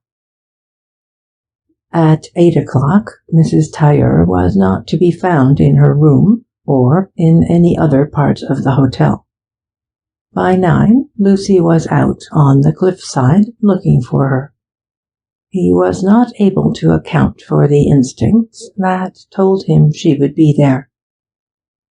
The rain had ceased earlier in the evening. Now it was falling again in torrents. He could see that the path was pitted with small, sharp footprints. They turned and returned, obliterating each other. At the end of the path, in the white chamber under the brow of the cliff, he made out, first, a queer, irregular, trailing black mass, then the peak of a hood against the wall, and the long train of a woman's gown upon the floor, and then, between the loops of the hood, the edge of Mrs. Tailleur's white face, dim but discernible. She sat sideways, leaning against the wall, in the slack, childlike attitude of exhausted misery. He came close. She did not stir at the sound of his feet trampling the slush. Her eyes were shut, her mouth open. She breathed like a child, the half-suffocated breath that comes after long crying. He stood looking at her, tongue-tied with pity. Every now and then her throat shook like a child's with guileless, hiccuping sobs. He stooped over her and called her name. "Mrs. Tailleur." She turned from him and sank sidelong into the corner, hiding her face. The long wings of her cloak parted and hung back from her cowering body. Her thin garments, beaten smooth by the rain, clung like one tissue to the long slope above her knees. Lucy laid his hand gently on her gown. She was drenched to the skin. It struck through, cold and shuddering, to his touch. She pushed his hand away and sat up. "I think," she said, "you'd better go away." "Do you want me to go?" "I don't want you to see me like this. I'm not pretty to look at." "That doesn't matter in the very least. Besides, I can hardly see you in this light." He drew her cloak about her and fastened it. He could feel from the nearness of her flushed mouth the heat and the taste of grief. She flung her head back to the wall away from him. Her hood slipped, and he put his arm behind her shoulders and raised it, and drew it gently forward to shelter her head from the rough wall. His hand was wet with the rain from her loose hair. "How long have you been walking about in the rain before you came here?" She tried to speak, and with the effort her sobs broke out in violence. It struck him again, and with another pang of pity, how like a child she was in the completeness of her abandonment. He sat down beside her, leaning forward, his face hidden in his hands. He felt that to hide his own face was somehow to screen her. Her sobbing went on, and her hand, stretched toward him unawares, clutched at the top of the wooden seat. "Would you like me to go away and come back again?" he said presently. "No," she cried, and at her own cry a terrible convulsion shook her. He could feel her whole body strain and stiffen with the effort to control it. Then she was calm. "I beg your pardon," she said. "I told you, didn't I, that you'd better go away?" "Do you suppose that I'm going to leave you here just when I've found you?" "Miss Keating's left me. Did you know?" "Yes, I heard. Is it a great trouble to you?" "Yes." She shook again. "Surely," he began, and hesitated, and grew bold. "Surely it needn't be. She wasn't, was she, such a particularly amiable person? She couldn't help it. She was so unhappy." His voice softened. "You were very fond of her?" "Yes." "How did you know she'd gone?"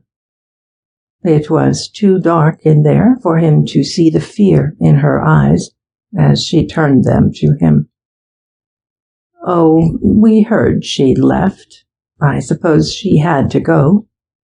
"Yes," said Mrs. Tailleur, "she had to go." "Well, I shouldn't distress myself any more about it. Tell me, have you been walking about in the rain ever since she left?" I think so." "And my little sister was looking for you everywhere. She wanted you to dine with us. We thought you would, perhaps, as you were free." "That was very good of you." "We couldn't find you anywhere in the hotel. Then I came out here." "What made you come?" "I came to look for you." "To look for me?" "Yes. You don't mind, do you?" "How did you know I should be here?" "I didn't. It was the last place I tried. Do you know it's past 9 o'clock? You must come in now."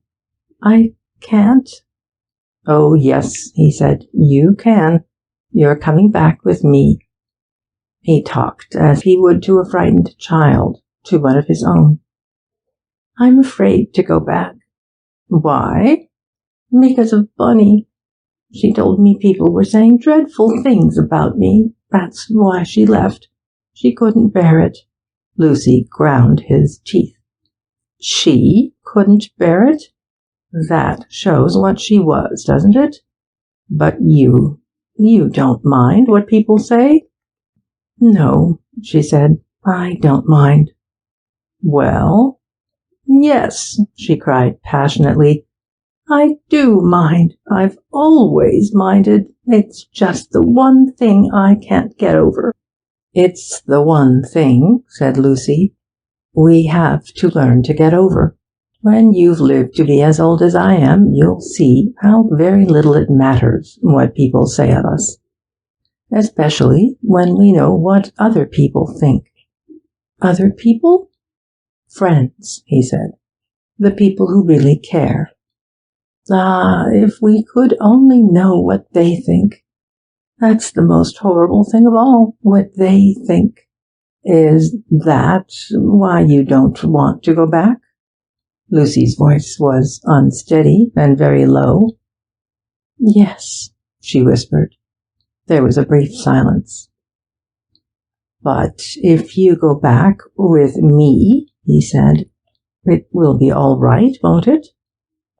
The look in her eyes almost reached him through the darkness. It was so intense.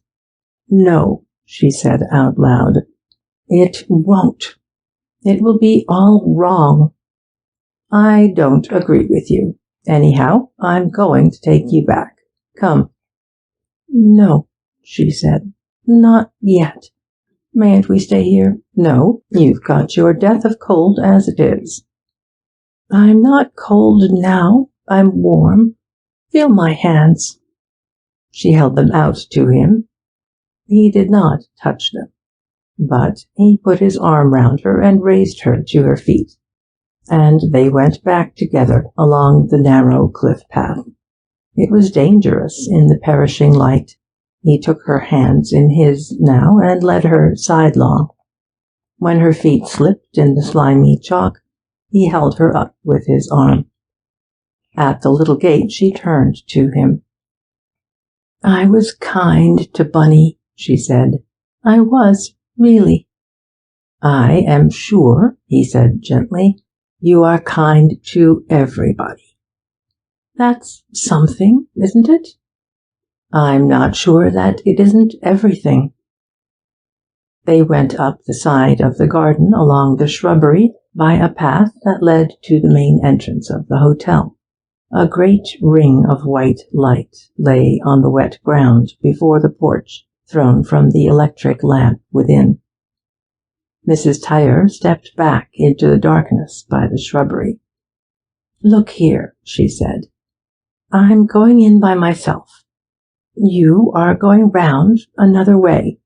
You have not seen me. You don't know where I am. You don't know anything about me. I know, said Lucy. You are coming in with me. She drew farther back. I'm not thinking of myself, she said. I'm thinking of you. She was no longer like a child.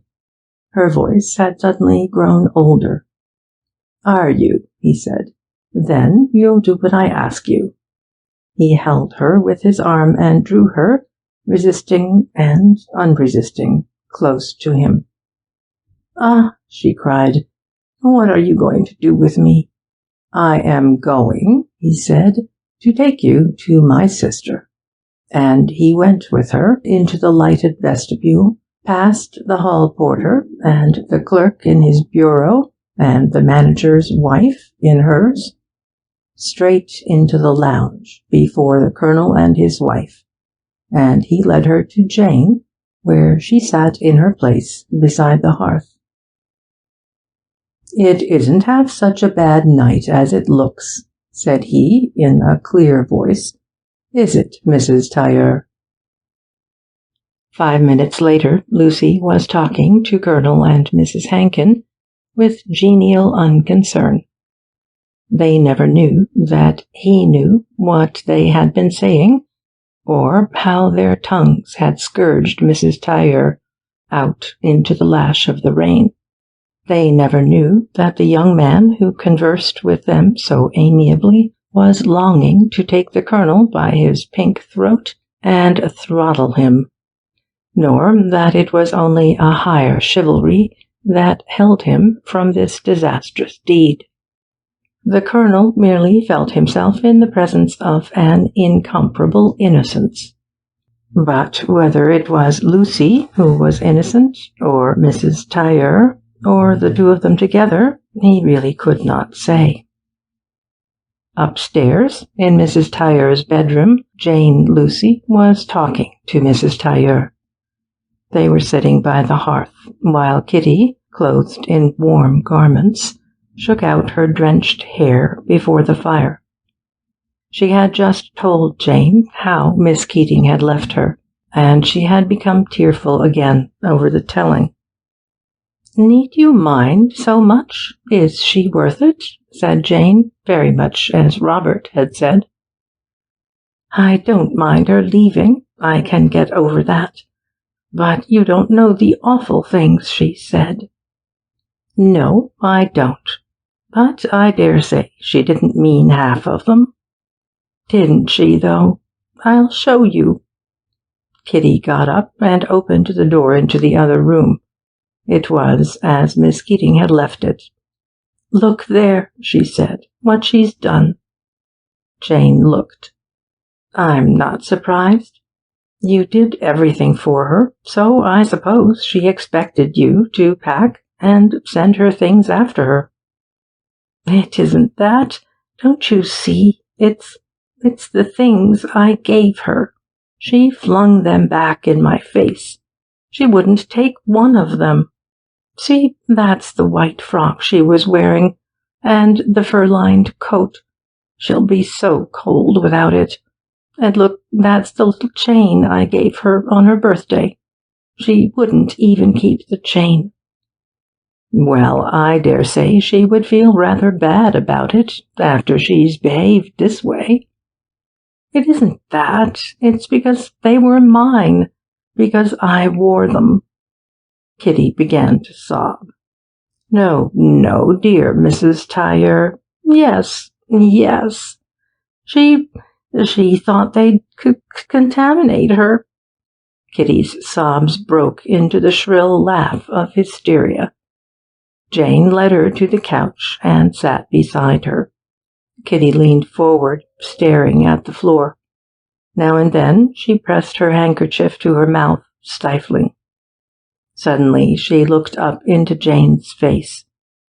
"Would you mind wearing a frock I'd worn?" "Of course I wouldn't." Kitty's handkerchief dropped onto her lap, a soaked ball, an insufficient dam. "Oh," she cried, "the beast! The little beast!"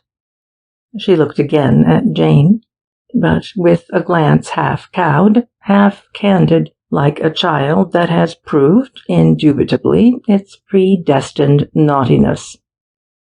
"I didn't mean to use that word." "I want to use it myself," said Jane. "It's not a bit too much." "I didn't mean it," she added softly, reminiscently.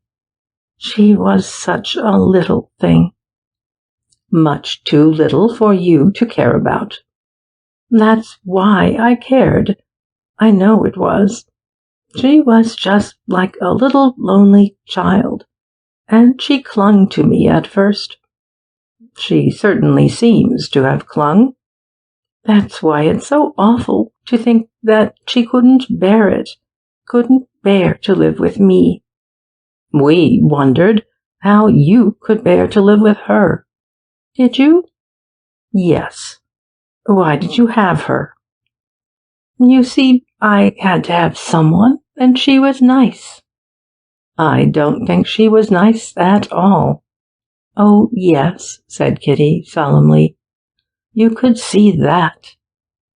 "I suppose you mean she was a lady?" "Yes." Kitty was not by any means certain that that was what she did mean. It was so difficult to find words for what she meant. "That," said Jane, "is the least you can be." "Anyhow, she was." "Well, if you take a charitable view of her, her people are probably nicer than she is. Perhaps that's why she doesn't live with them." "Her father," said Kitty, "is the vicar of Wendon. I suppose that's all right." "Probably, but we don't care what people's fathers are like, provided they're nice themselves." "Do you think I'm nice?" Jane laughed. "Yes, as it happens, I do." You.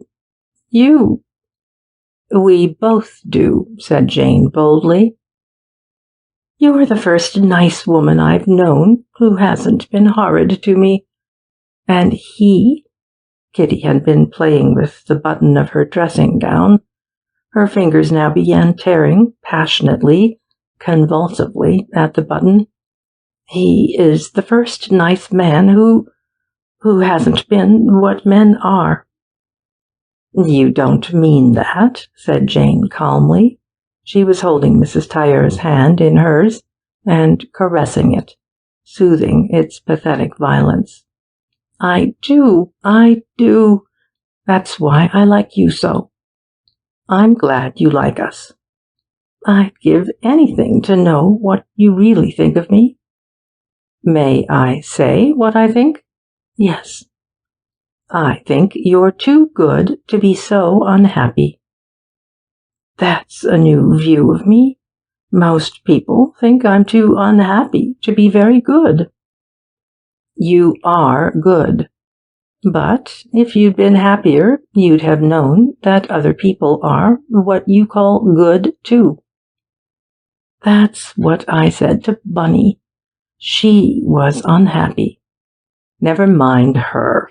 If you'd been happier, you'd have known, for instance, that my brother isn't an exception. There are a great many men like him.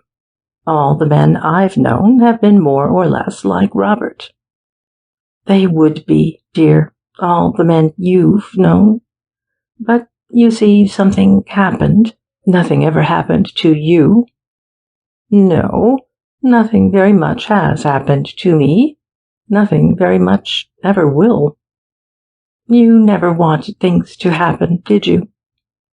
"I don't know. Perhaps I'm interested most in the things that happen to other people." "You dear, if I'd been like you—" "I wish," said Jane, "you'd known Robert sooner." Mrs. Tailleur's lips parted, but no voice came through them. "Then," said Jane, "whatever happened never would have happened, probably." "I wonder, what do you suppose happened?" "I don't know. I've no business to know." "What do you think? Tell me, tell me." "I think you've been very badly handled." "Yes, you may think so." "When you were too young to understand it." "Ah, I was never too young to understand. That's the difference between you and me." "That makes it all the worse, then." "All the worse? So that's what you think? How does it make you feel to me?" "It makes me feel that I want to take you away, and warm you and wrap you round, so that nothing could ever hurt or touch you any more." "That's how it makes you feel?" "That's how it makes us both feel." "He takes it that way, too?" "Of course he does. Any nice man would." "If I were nice—" "You are nice."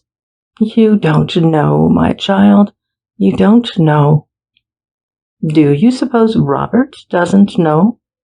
Mrs. Tailleur rose suddenly and turned away. "I was nice once," she said, "and at times I can be now." Colonel Hankin was mistaken. Mrs. Tailleur's room was not wanted the next day. The point had been fiercely disputed in those obscure quarters of the hotel inhabited by the management. The manager's wife was for turning Mrs. Tailleur out on the bare suspicion of her impropriety. The idea in the head of the manager's wife was that there should be no suspicion as to the reputation of the Cliff Hotel. The manager, on his side, contended that the Cliff Hotel must not acquire a reputation for suspicion, that any lady whom Miss Lucy had made visibly her friend was herself in the position so desirable for the Cliff Hotel, that in any case, unless Mrs. Tailleur's conduct became such as to justify an extreme step, the scandal of the ejection would be more damaging to the Cliff Hotel than her present, transparently innocent and peaceful occupation of the best room in it. He wished to know how a scandal was to be avoided when the place was swarming with old women.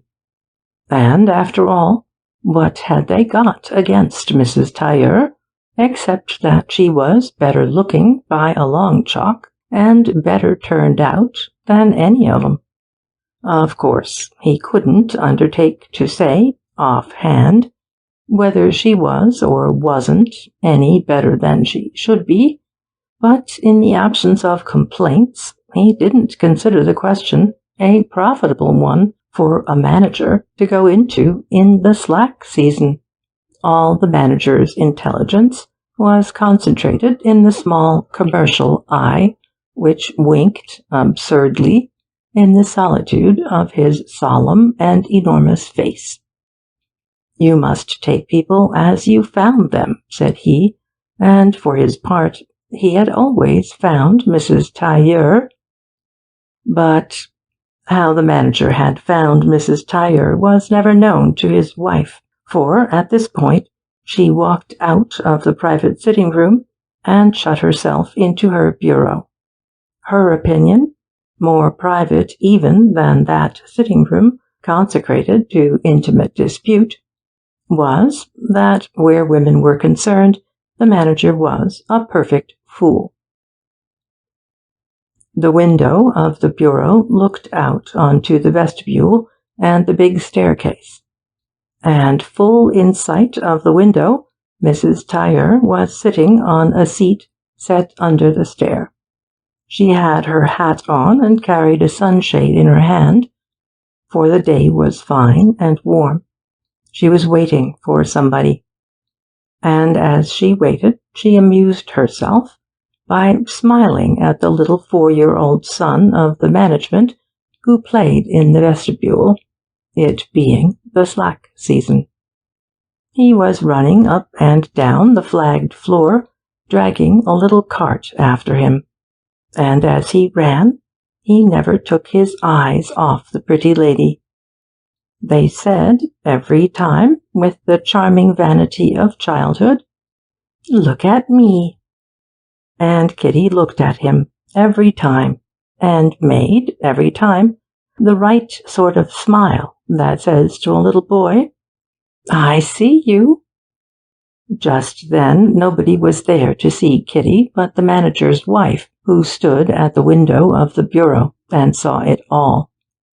And as the little boy was not looking in the least where he was going, his feet were presently snared in the rug where the pretty lady sat, and he would have tumbled on his little nose if Kitty had not caught him.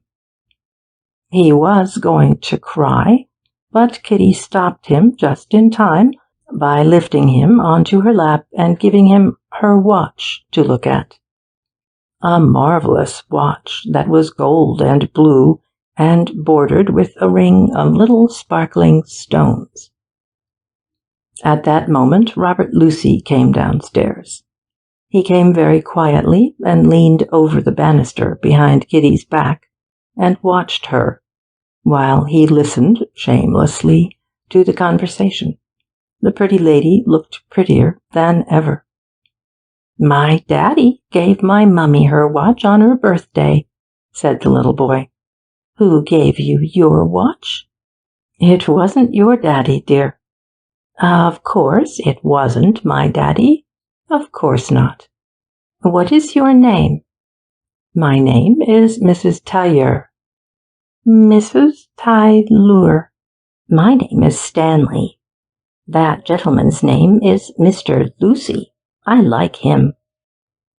Lucy came down and seated himself beside her. She made him a sign with her mouth, as much as to say she was under a charm, and he wasn't to break it. "Do you like him, Mrs. Tailleur?" "Well, what do you think?" "I think you like him very much." Mrs. Tailleur laughed softly. "What makes you laugh?" You're so funny." "You're funny. Your eyelashes curl up when you laugh, and your eyes curl too, and your mouth." He crowed with the joy of it. "Such a funny mouth." The mouth hid itself in the child's soft neck amongst his hair. The woman in the bureau saw that, and her face became curiously contracted. "I remember the day you came. My daddy said you was very pretty." "And what did your mummy say?" Kitty had caught sight of the fierce face in the window, and a little daring devil had entered into her. "Mummy said she couldn't tell if she wasn't allowed to look." "And why," said Lucy, "wasn't she allowed to look?" "Daddy said she wasn't to." "Of course he did," said Lucy. "It's very rude to look at people." "Daddy looked. I saw him." The door of the bureau opened, and the manager's wife came out. She had a slight flush on her face, and her mouth was tighter than ever. Mrs. Tailleur saw her coming and slipped the child from her lap. The manager's wife put out her hand to take him, but he turned from her and clung to the pretty lady. The woman seized him by the arm and tore him from her and dragged him toward the apartments of the management. The child screamed as he went. "Women like that," said Lucy, "shouldn't be allowed to have children." Mrs. Tailleur turned to him, though she had not heard him. "What have I done? What harm could I do to the little thing?" "What have you done?" It was hard for him to follow the workings of her mind. "You don't mean to say you minded that?" "Yes, I minded. I minded awfully." "That dreadful woman?" "Do you think she really was dreadful?" "Quite terrible." "I don't know. I suppose," she said, "they're all like that. Yet they can't all be dreadful." Lucy laughed. He couldn't see her point. "I don't understand who they are." The women who've got children." She stooped down and picked up something from the floor. It was the little man out of the cart that the child had been playing with, that lay there, smashed at her feet. The manager's wife had stepped on it. Kitty set the little man upon the seat and smiled at him sadly, and Lucy smiled at her out of a great and sudden tenderness. He thought he saw it now. "I think," said he, "you must allow for a little maternal jealousy." "Jealousy? I can understand jealousy." "So can I," said Lucy. "And you think that was jealousy?" "Well, you know, that little boy was making barefaced love to you." She laughed. "I suppose," she said, "you would feel like that about it." She got up, and they went out past the hotel front and down the lawn in sight of the veranda, where at this hour everybody was there to see them. Lucy meant everybody to see. He had chosen that place and that hour also, which wore appropriately the innocence of morning.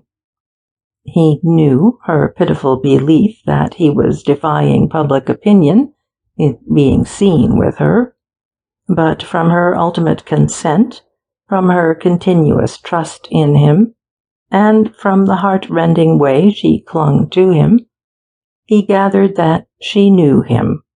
She knew that defiance from him would be a vindication of her. He did not yet know how dear she had become to him, only as he looked at her moving close beside him, so beautiful and so defenseless, he thanked God that he had kept his manhood clean, so that nothing that he did for her could hurt her.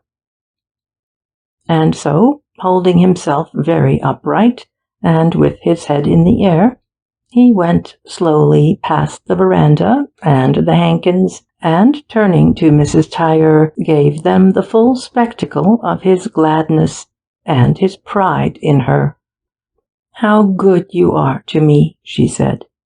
"I know why you did that." "Do you?" He smiled, guarding his secret, holding it back a little while longer. "Where are we going to?" "Anywhere you choose to take me." He took her through the gate that led them to the freedom of the cliff. "Do you see that?" He pointed to the path, which was now baked hard and white by the sun. "What is it?" "Your little footprints and my great hoof marks beside them. I believe nobody comes this way but you and me." "You see, it leads nowhere," said she. "Doesn't it?" said he.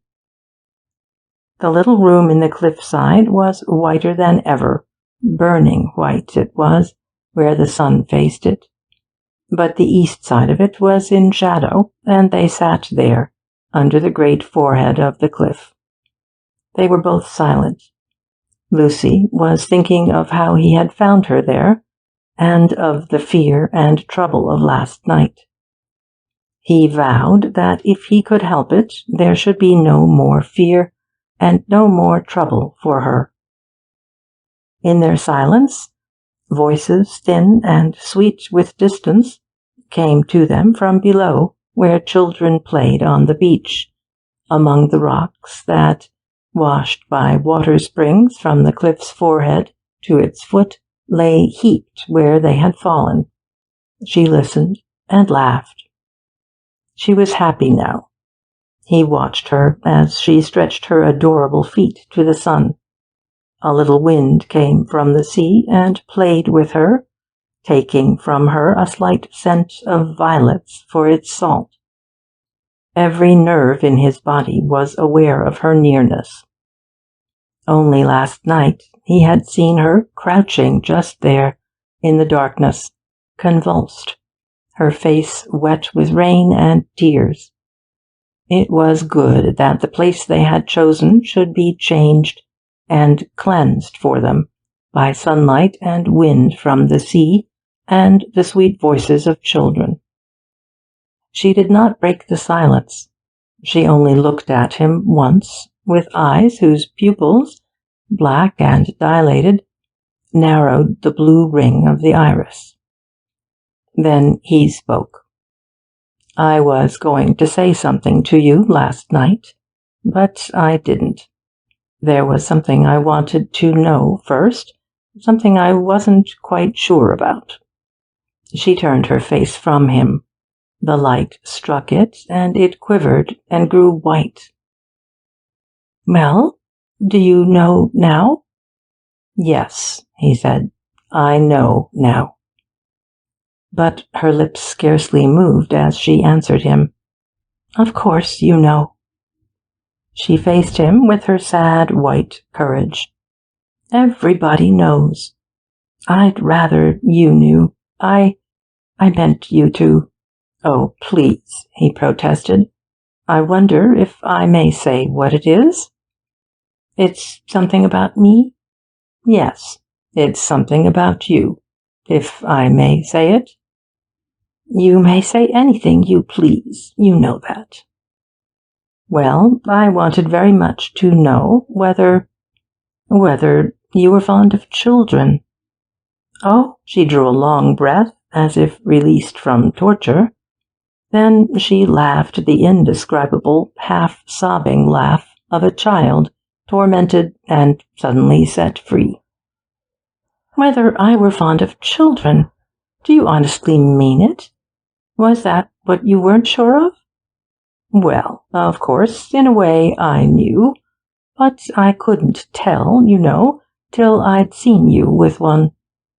"Well, and so you can tell now?" "Yes, I can tell now." "And if I am fond of children, what difference does that make?" "It makes all the difference. You see, I've got 2 little girls." "2 little girls," she repeated it after him, smiling, as if she played with the vision of them. "You see, they've no mother. My wife—" "I know," she said softly. How did you know? I can't tell you. My wife died 5 years ago when my youngest little girl was born. And I thought, she said, you were so young. I'm 35. Still, I was right. You're young, very young. Oh, well, don't you know, they say a woman's as young as she looks, and a man's as young as he feels. I feel all right.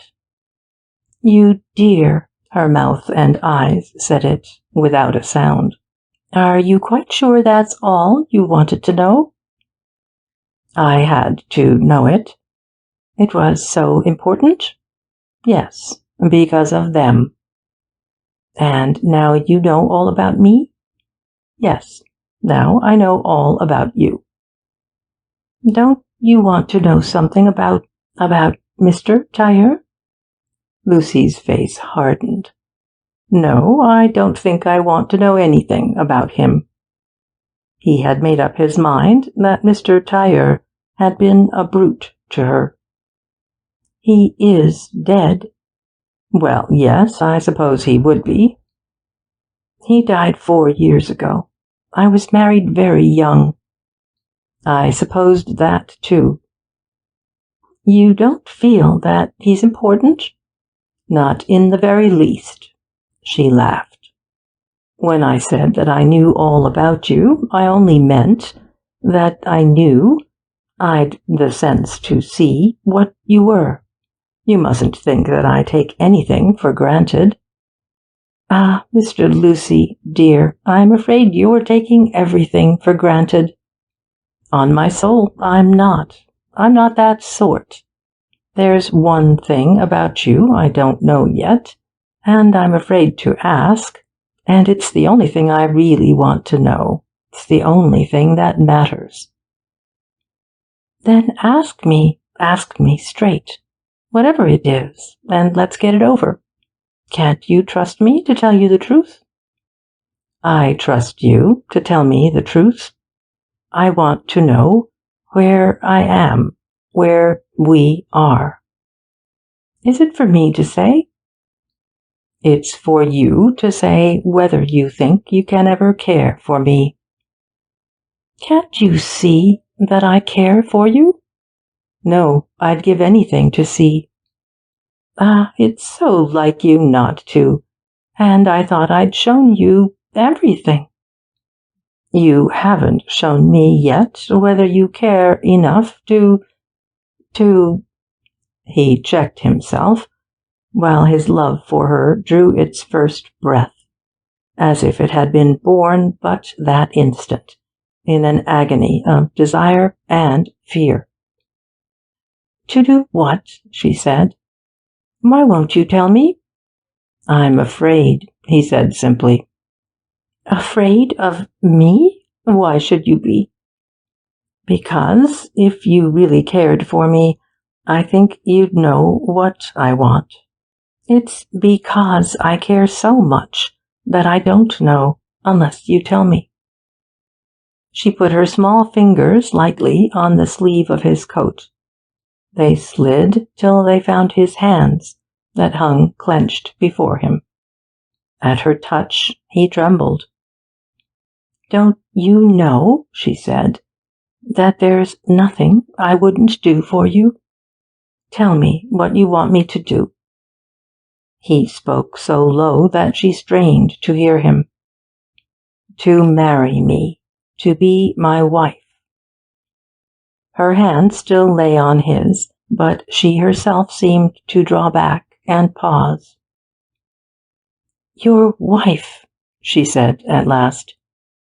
My dear, you've only known me 10 days.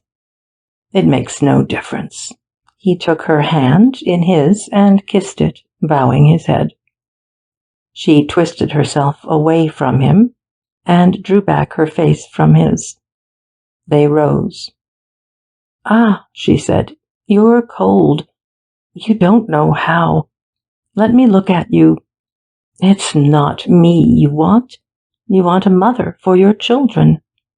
Not I. I want you. You for myself." She moved toward him with a low cry, and he took her in his arms and stood still by her without a word. And to his joy, she, whom he held gently lest he should hurt her, laid her face to his face and held him with a grip tighter than his own, as if she feared that he would lose himself and leave her. Her eyes closed as he kissed her forehead and opened as her mouth found his. Then she drew herself slowly from him. "You love me, then?" she said. "Yes, Kitty, I love you." The awkward thing was telling Jane about it. Jane had been his dead wife's friend before he married her, and she had known her better than she knew Kitty. Yet he remembered acutely how he had gone to her 8 years ago and told her that he was going to marry Amy, and how she had kissed him and said nothing, and how, when he asked her if she had any objection, she had said, "No, none. But isn't it a little sudden?" He wondered how Jane would look when he told her he was going to marry Kitty. That was bound to strike her as very sudden indeed. It was wonderful to him that this thing should have happened to him. He was aware that it was a new thing. Nothing in his previous experience had prepared him for it. He had been very young 8 years ago, and a gayer, lighter-hearted chivalry had gone to his courtship of poor Amy. Poor Amy, though he would not own it, had been a rather ineffectual woman with a prodigious opinion of her small self and a fretting passion for dominion. She had had a crowd of friends and relations whom she had allowed to come between them. Poor Amy had never understood him. There were heights and depths in him to which she had made no appeal. But Kitty, she had brought something out of him that had been hidden and unknown to him before. Something that answered to the fear with which she had drawn back from him, and to the tremendous and tragic passion with which she had given herself to him at the last. Poor little Amy had never held him so. She had never loved him like that in all her poor little life. And so his very tenderness for Kitty had terror in it, lest he should fail her, lest he should in any way justify her prescience of disaster. Somebody was coming along the cliff path, somebody with a telegram for Mrs. Tailleur. She rose, moving away from Lucy as she opened it. "There is no answer," she said, and she came to him again and sat beside him, very still, with hands spread over the telegram that lay open in her lap. "Has anything happened?" She shook her head. He took the hand that she held out to him by way of reassurance and possession. "Then why do you look like that?" She smiled. "Kitty, that was an unconvincing smile." "Was it? I'm sorry to say there's a tiresome man coming to see me." "Say you can't see him. Send him a wire." "I must. He's coming on business. I don't want to see him." "Can't I see him for you, if you feel like that?" "No, dear, he must see me." "When is he due?"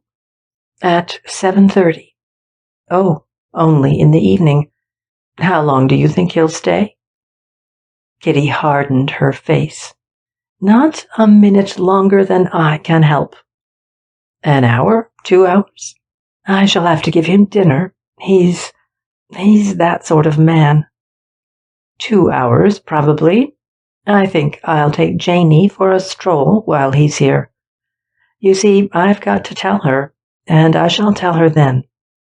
She put her hands on his shoulders. "And what will Janey say?" "She'll say she's glad I'm going to be happy." He became thoughtful. "And there are the children," he said. "I've got to tell them, too."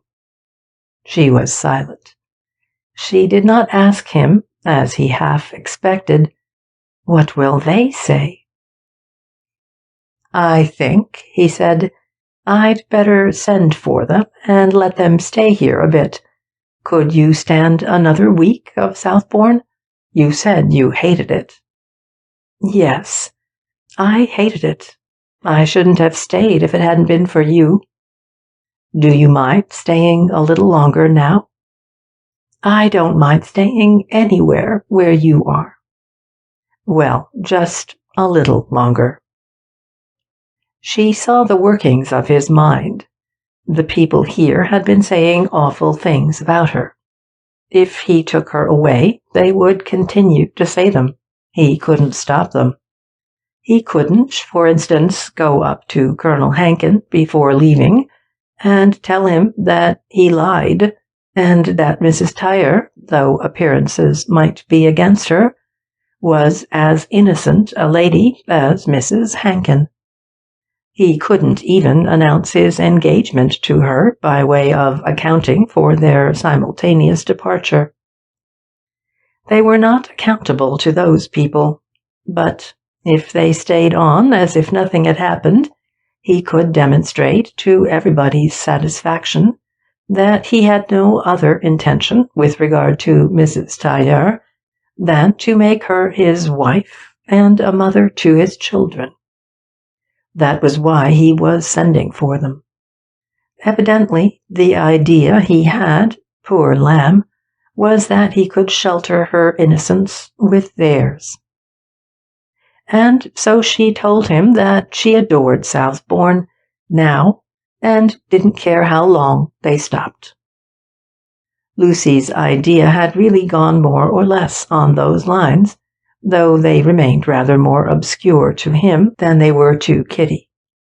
His scheme was so far successful that there were people in the Cliff Hotel who knew about his engagement before Jane did. It was clear to the management, at any rate, that some consecrating seal had been set to the very interesting relations of Mrs. Tailleur and Mr. Lucy. The manager was more inclined than ever to take a favourable view of Mrs. Tailleur. To begin with, Mrs. Tailleur had ordered a private sitting-room.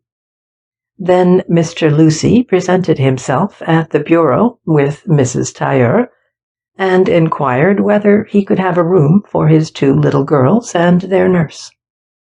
The manager's wife looked dubious. The best rooms, she said, were taken. And Mrs. Tailleur said, looking at Mr. Lucy, "How about poor Bunny's room, the one leading out of mine?" A fine flush appeared on Mr. Lucy's face as he said he would have that room. He then announced that he would wire for the little girls to come at once, and that they would arrive at 4 o'clock tomorrow. It was further arranged that they were to have their meals in Mrs. Tailleur's private sitting-room. And please, there was to be lots of jam for tea, Mrs. Tailleur said. The manager's wife looked humbled before her lord as she booked that order. That was at 12 o'clock of the 10th day.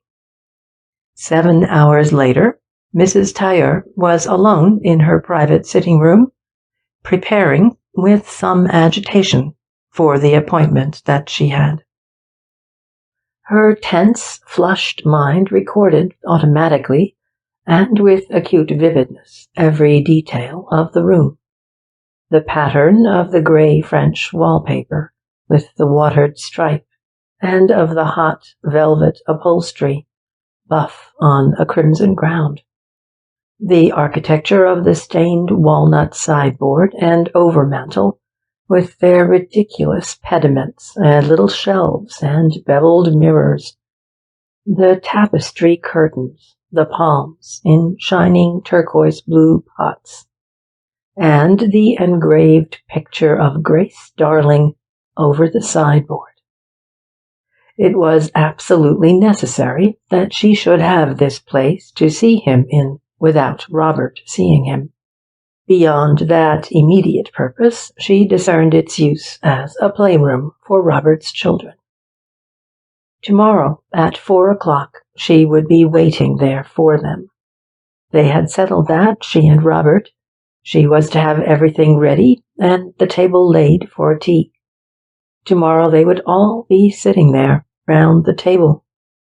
Tomorrow she would see Robert's children and hold them in her arms. Her heart gave a sudden leap, as if something had quickened in it. Her brain glowed. Her pulses throbbed with the race of the glad blood in her veins. Her whole being moved, trembling and yearning, toward an incredible joy. Till that moment she had hardly realized Robert's children.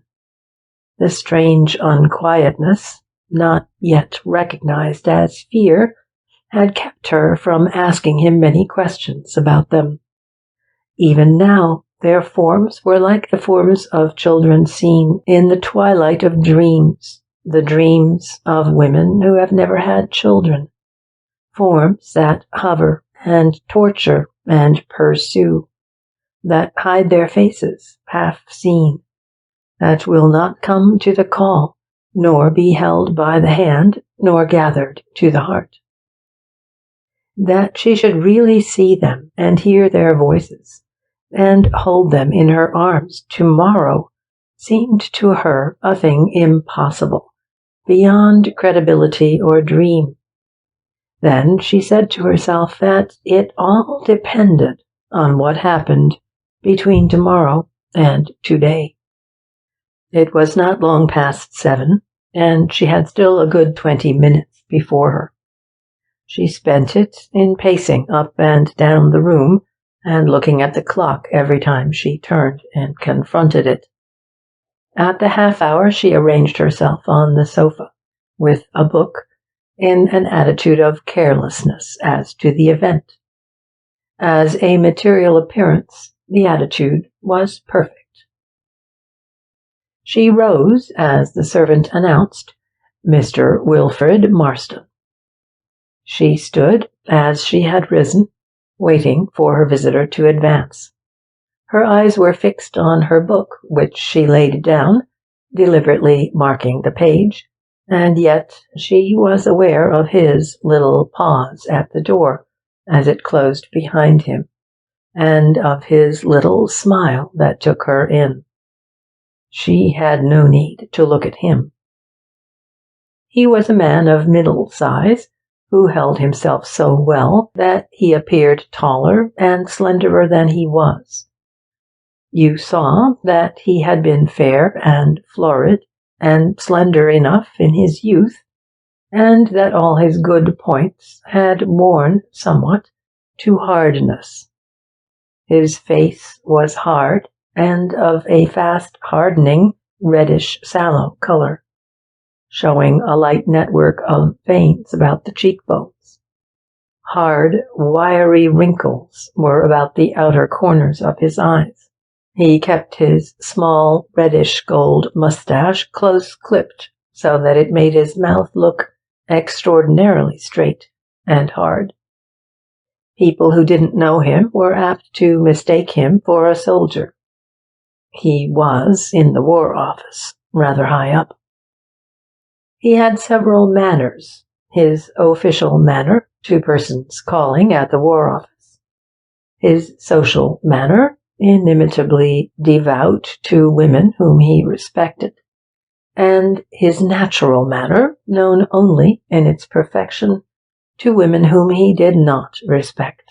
And under both of these he conveyed a curious and disagreeable impression of stern sensuality, as if the animal in him had worn to hardness too. Kitty, my dear girl. His voice, unlike the rest of him, could be thick and soft and fluid. He put his arm round her, and she offered him her mouth, curled forward, obedient but unsmiling. Her hand, surrendered to his, lay limp in the hard clasp of it. He raised it as if weighing the powerless, subservient thing. Kitty, he said, you're still getting thin. My last orders were, if you remember, that you were to put on another stone before I saw you again. He bared her wrist, pressing it slightly, to show how its round curves were sunken. Do you call that putting on another stone? She drew back her arm. What have you been doing to yourself? He said. Nothing. There hasn't been anything to do. It's not very amusing being left all by yourself for weeks and weeks, you know. All by yourself? Yes, Bunny doesn't count. No, she certainly doesn't. Poor kitten, you must have been very badly bored. He looked round the room. Do they do you well at this place? It isn't very comfortable. I think you'd be better off at the Metropole. What possessed you to stay at the place if you're not comfortable? Well, you see, I didn't expect you for another week. What's that got to do with it? I mean, it did well enough for Bunny and me. Where is that woman? She's gone. She left yesterday. Why? Well, you know, Wilfred, Bunny was very respectable. He laughed. It's just as well she went then before I came, isn't it? I say, what have you done to your eyes? They used to be black, now they're blue, bright blue. There was a look in them he did not understand. I think, she said, you would be much more comfortable at the Metropole. Oh, no, I'll try this place for one night. She veiled her eyes. We can move on if I can't stand it. When are we going to dine? At 8. It's 22 now. You'd like it up here, wouldn't you? Rather. I say, where's my room? She flushed and turned from him with an unaccountable emotion. I don't know. Didn't you order one for me? No, I don't think I did. I suppose I can get one, can't I? I suppose so. But don't you think you'd better go over to the Metropole? You see, this is a very small hotel. He looked at her sharply. I don't care how small it is. He summoned a waiter and inquired irascibly for his room. Kitty was relieved when the room was got for him, because he went to it instantly, and that gave her time. She said to herself that it would be all right if she could be alone for a minute or two, and could think. She thought continuously through the act of dressing, and in the moment of waiting till he appeared again. He would be hungry, and his first thought would be for his dinner. It was. But his second thought was for Kitty, who refused to eat. What's the matter with you? Nothing. I've got a headache. Again he looked sharply at her. A headache, have you? It'll be better if you eat something. But Kitty shook her head. What's the good of my sending you to Matlock and those places if you come back in this state? You know, if you once get really thin, Kitty, you're done for. Am I? Her mouth trembled, not grossly, but with a small, fine quiver of the upper lip. The man had trained her well. She knew better than to cry before him. The slender sign of emotion touched him, since it was not disfiguring. "How long have you been starving yourself?" he asked more gently. "I've not been starving myself. I've got a headache." He poured out some wine for her. "You must either eat or drink." "I don't want any." "Nonsense." I can't. I feel sick." He raised his eyebrows. "Need you mention it?" "I wouldn't, if you hadn't teased me so." "I beg your pardon." She began playing with some salted almonds. "My dear girl, I wouldn't eat those things if I were you." "I'm not eating them." She pushed the dish from her. "I'm afraid," said she, "it isn't a very nice dinner." He was looking at the entree with interest and a slight suspicion. "What is this?" "Curried chicken." "Oh." He helped himself fastidiously to curried chicken, tasted it with delicate deliberation, and left it on his plate. "You are wise," said he. "There is a certain crude, unsatisfying simplicity about this repast. Didn't I tell you?" "You did." "You see now why I said you'd better go to the Metropole?" "I do indeed."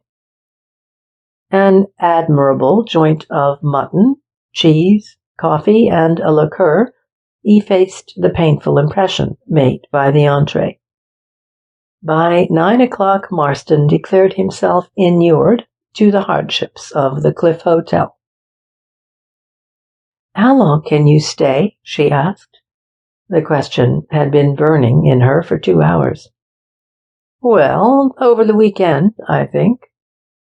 Her heart, that had fluttered like a bird, sank as a bird sinks in terror with wings tight shut. "Have you got to go up to town tomorrow?" "I have, worse luck." "How do the trains go from this God-forsaken place?" "About every 2 hours." "What sort of train do you want? An early one?" "Rather. Got to be at Whitehall by 12. "Will the 9:15 do?" "Yes, that's all right." The wings of her heart loosened. It rose light, as if air, not blood, flowed from its chambers. The Lucys were never by any chance down before 9. Robert would not meet him. He sat down in the chair opposite her, with his eyes fixed on her as she leaned back in the corner of the sofa. He settled himself in comfort, crossing his legs and thrusting out one foot, defined under a delicate silk sock, in an attitude that was almost contemptuous of Kitty's presence. Kitty's face was innocent of any perception of these shades. He drew the long breath of ease and smiled at her again, a smile that intimated how thoroughly he approved of her personal appearance. "Yes," he said, "you're different, but I think you're almost as pretty as you were." "Am I?" she said. "What did you expect?" "I didn't expect anything. I never do. It's my scheme for avoiding disappointment. Is your head better?" "No, it's aching abominably." "Sorry, but it's rather hard lines for me, isn't it? I wish you could have chosen some other time to be ill in." "What does it matter whether I'm ill or not, if I'm pretty?" He smiled again. "I don't mean, child, that you're ever not pretty." "Thank you. I know exactly how pretty I am." "Do you? How pretty do you think you are now?" "Not half as pretty as Dora Nicholson. You know exactly how pretty she is." I do. And I know exactly how pretty she'll be in 5 years' time. That's the worst of those thin women with little delicate pink faces. You know the precise minute when a girl like Dora'll go off.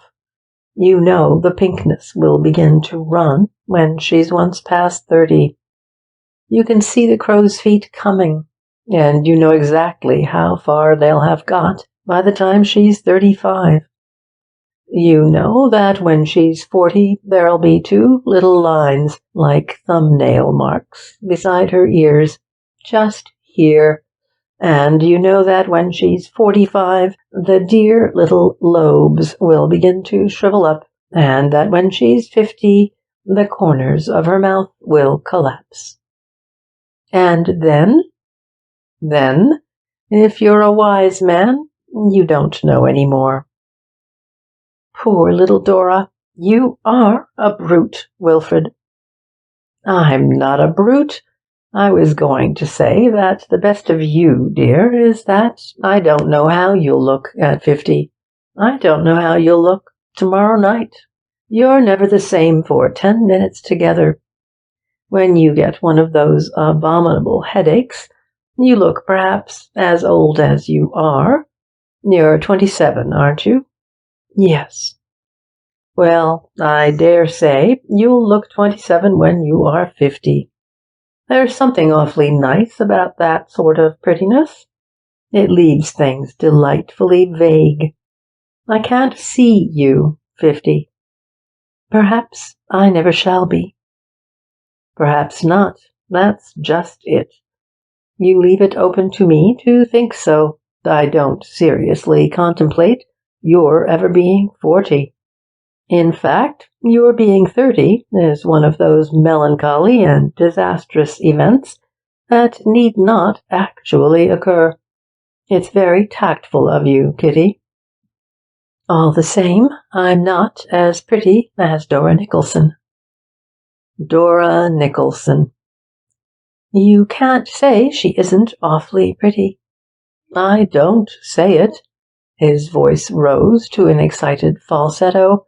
She is awfully pretty, extravagantly, preposterously pretty, and she'll have to pay for it. Oh, we all have to pay for it. Sooner or later. Poor Dora. Poor Dora. Perhaps we have been rather brutal to her. She's good for another 5 years. Only 5 years? And what will she do then? Oh, she'll be all right. She'll rouge a bit, and powder a bit, and dress like anything. You needn't be unhappy about Dora. I can tell you Dora isn't going to be unhappy about you. Unhappiness would be extremely unbecoming to her, and she knows it. It isn't particularly becoming to any woman. You would be less damaged by it than most, perhaps. You've never seen me unhappy. I hope to God I never shall. You needn't be afraid, Wilfred. You never will. I wish, she said presently, I wish you liked Dora Nicholson. I do like her. I wish you liked her as much as me. That's very noble of you, Kitty, but may I ask why? Because it would make things simpler. Simpler? I should have said myself that was just where complications might occur. Supposing I liked Dolly better than you, what then? Oh, that would make it simpler still. It certainly would be simpler than the other situation you suggest. It would for both of us. But why this sudden yearning for simplicity? And why Dora Nicholson? There isn't any why. Anybody else would do, provided you liked them better than me. It's only a question of time, you know. You are bound to tire of me sooner or later. Later, Kitty, later. Barring jealousy. If you're going in for that, I may as well tell you at once that I shall tire of it very soon." "You think that? What's the matter with me?" "Well, something's the matter with you. I suppose it's that. I should drop it, Kitty. It really isn't worthwhile. It only makes you thin, and I can't be bored with it, you see." "I don't want to be bored with it either." She spoke very slowly. "If you wanted to leave me for Dora Nicholson, I should be a fool to try and keep you, shouldn't I?" "Well, you're not a fool." "You're not a fool either, Wilfred." "If I am, I take some pains to conceal it." "If a woman wanted to leave you for another man, would you try and keep her?" He looked at her attentively. "It depends on the woman, and on some other things besides. For instance, if I were married to her, I might make a considerable effort, not to keep her, but to keep up appearances." "And if you were not married to her?" "There again, it would depend on the woman. I might take it that she'd left me already." "Yes, but if you knew she wasn't that sort, if you knew she'd always been straight with you?" "Well, then perhaps I might take the trouble to find out whether there really was another man, or I might have reason to suppose she was only trying it on, in which case I should say to her, 'My dear Kitty, you're a very clever woman, and it's a brilliant idea you've got, but it's been tried before, and it won't work. You can't draw me that way.'" "But, Wilfred, if there was another man?" "Well, it's possible that I might not consider it worthwhile to dispute his claim. That would depend altogether on the woman." "If you cared for her?" "If I cared enough for her, I might be able to convince her that it would at any rate be prudent, from a worldly point of view, to stick to me. But that would depend, wouldn't it, on the amount of the other fellow's income?" "And if all that didn't matter in the very least to her? If she didn't care a rap about anybody's income? If she cared for the other fellow more than she'd ever cared for you? If she didn't care for your caring? If she cared for nothing except his caring? And nothing you could do could move her? What would you do then?" He paused to light another cigarette before he answered her. "I should probably tell her, first of all, that for all I cared, she might go to the devil, I mean to the other fellow, and stay there as long as he wanted her." "Well," she said placably, "that's what I should say first. Afterward, when we were both a little calmer, if I cared for her, Kitty, I should ask her to think a moment before she did anything rash, to be quite sure that she would really be happier with the other fellow. And I should point out to her very clearly that, in any case, if once she went, it would not be open to her to come back." "But you wouldn't try and keep her?" "I couldn't keep her, my dear child, by trying." "No, you couldn't keep her, not for yourself.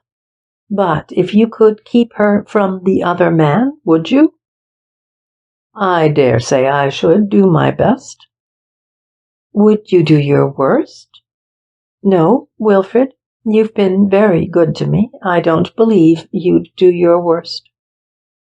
"What do you mean?" he said sharply. You wouldn't tell him what she was, what she had been, if he didn't know it, would you? He was silent. Would you? She cried. No, Kitty, I wouldn't do that. I'm not a cad. He pondered. But, my dear girl, do you suppose for a moment that he doesn't know? He doesn't know a thing. Then what in heaven's name are you talking about? I'm trying to tell you. It isn't what you think. I'm going to be married. Marston took his cigarette out of his mouth and stared at it. There was no expression in his face beyond that concentrated, attentive stare.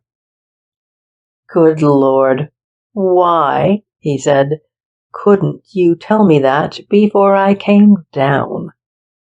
I was going to write to you and ask you not to come. Good God. He said it softly, with calm incredulity rather than amazement. Who is it, Kitty? Do I know him? No. Do you know him yourself? She smiled.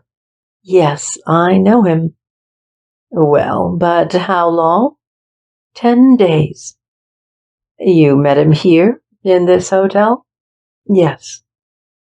That's why you were so anxious for me to go to the Metropole, was it? Yes.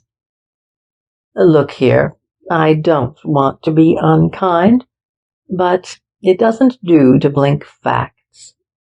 Are you quite sure he means to marry you? Why shouldn't he? Well, these marriages do happen, but I don't want to be unkind again, but you know they are, to say the least of it, a little unusual. Yes. You've seen some of them? Yes. And you know as well as I do, the sort of man who marries the sort of woman I am? Yes, I know him perfectly well. He's horrible. There are exceptions, but he's generally pretty bad. You think he's horrible. You'll be miserable when you find yourself tied to him for life. You see, however awful he was, you wouldn't be exactly in a position to get rid of him. Wilfred, her voice was very low and tender.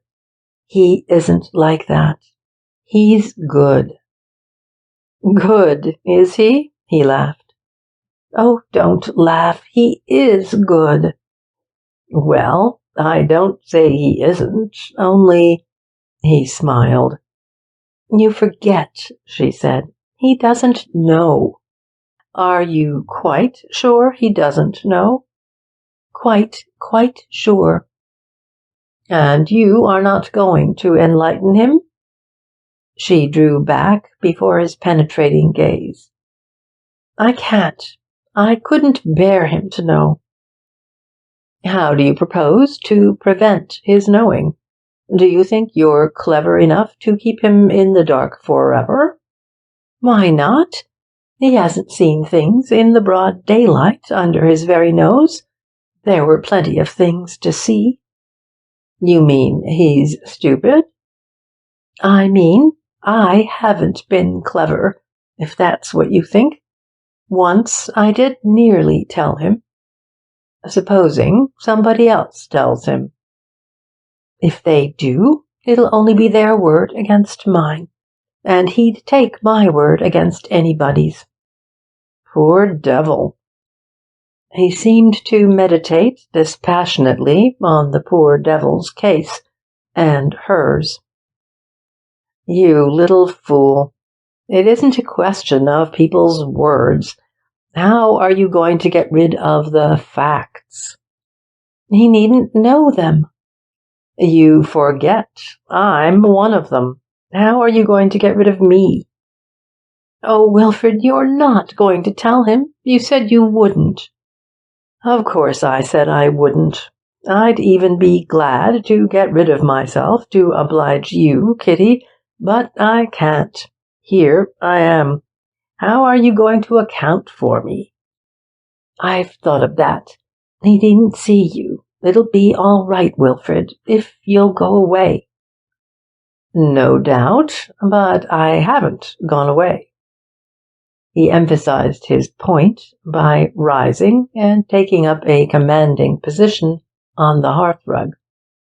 Someone knocked at the door, and she started violently. It was only a servant bringing a note for her.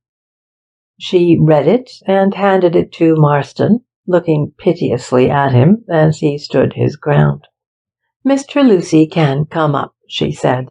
"We have finished all we've had to say." "I think there are one or two points," he replied, "still unsettled."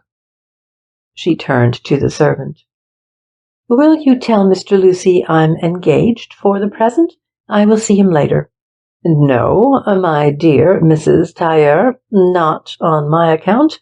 There's no reason why you shouldn't see Mr. Lucy now. No reason at all." She stood tortured with indecision. "Mrs. Tailleur will see Mr. Lucy now." "I will see him in 10 minutes." "Very good, ma'am." The servant withdrew. Marston shrugged his shoulders. "There you are. Here we both are. Here we are, all three, in the same hotel. An uncomfortable, small hotel. How are you, or rather, how is he, going to get over that?" "It would be all right if you'd only go. I've told him you were a man coming on business."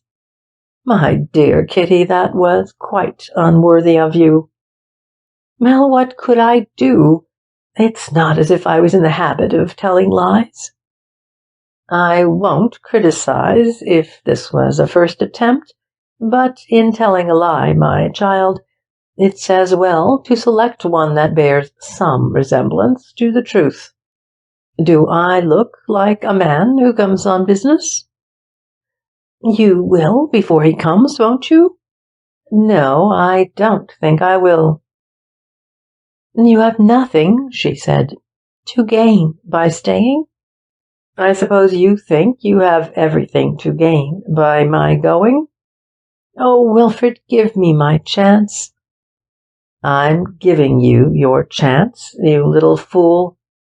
I wouldn't produce that pocket handkerchief if I were you. It's quite the most damaging thing about you." She gave a hysterical laugh and put the pocket handkerchief away. "You are utterly unfit," he commented, "to manage your own affairs." They sat silent while the clock ticked out the last minutes of her torture. "You'd better make up your mind what you're going to do when he arrives," he said finally. "I don't know," said Kitty, "what I'm going to do."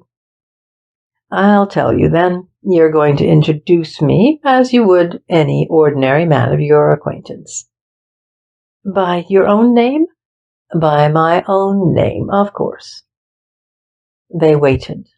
Lucy's stride was heard along the corridor. She looked up at her tormentor. "Is my nose red, Wilfred?" "No," he said, smiling grimly.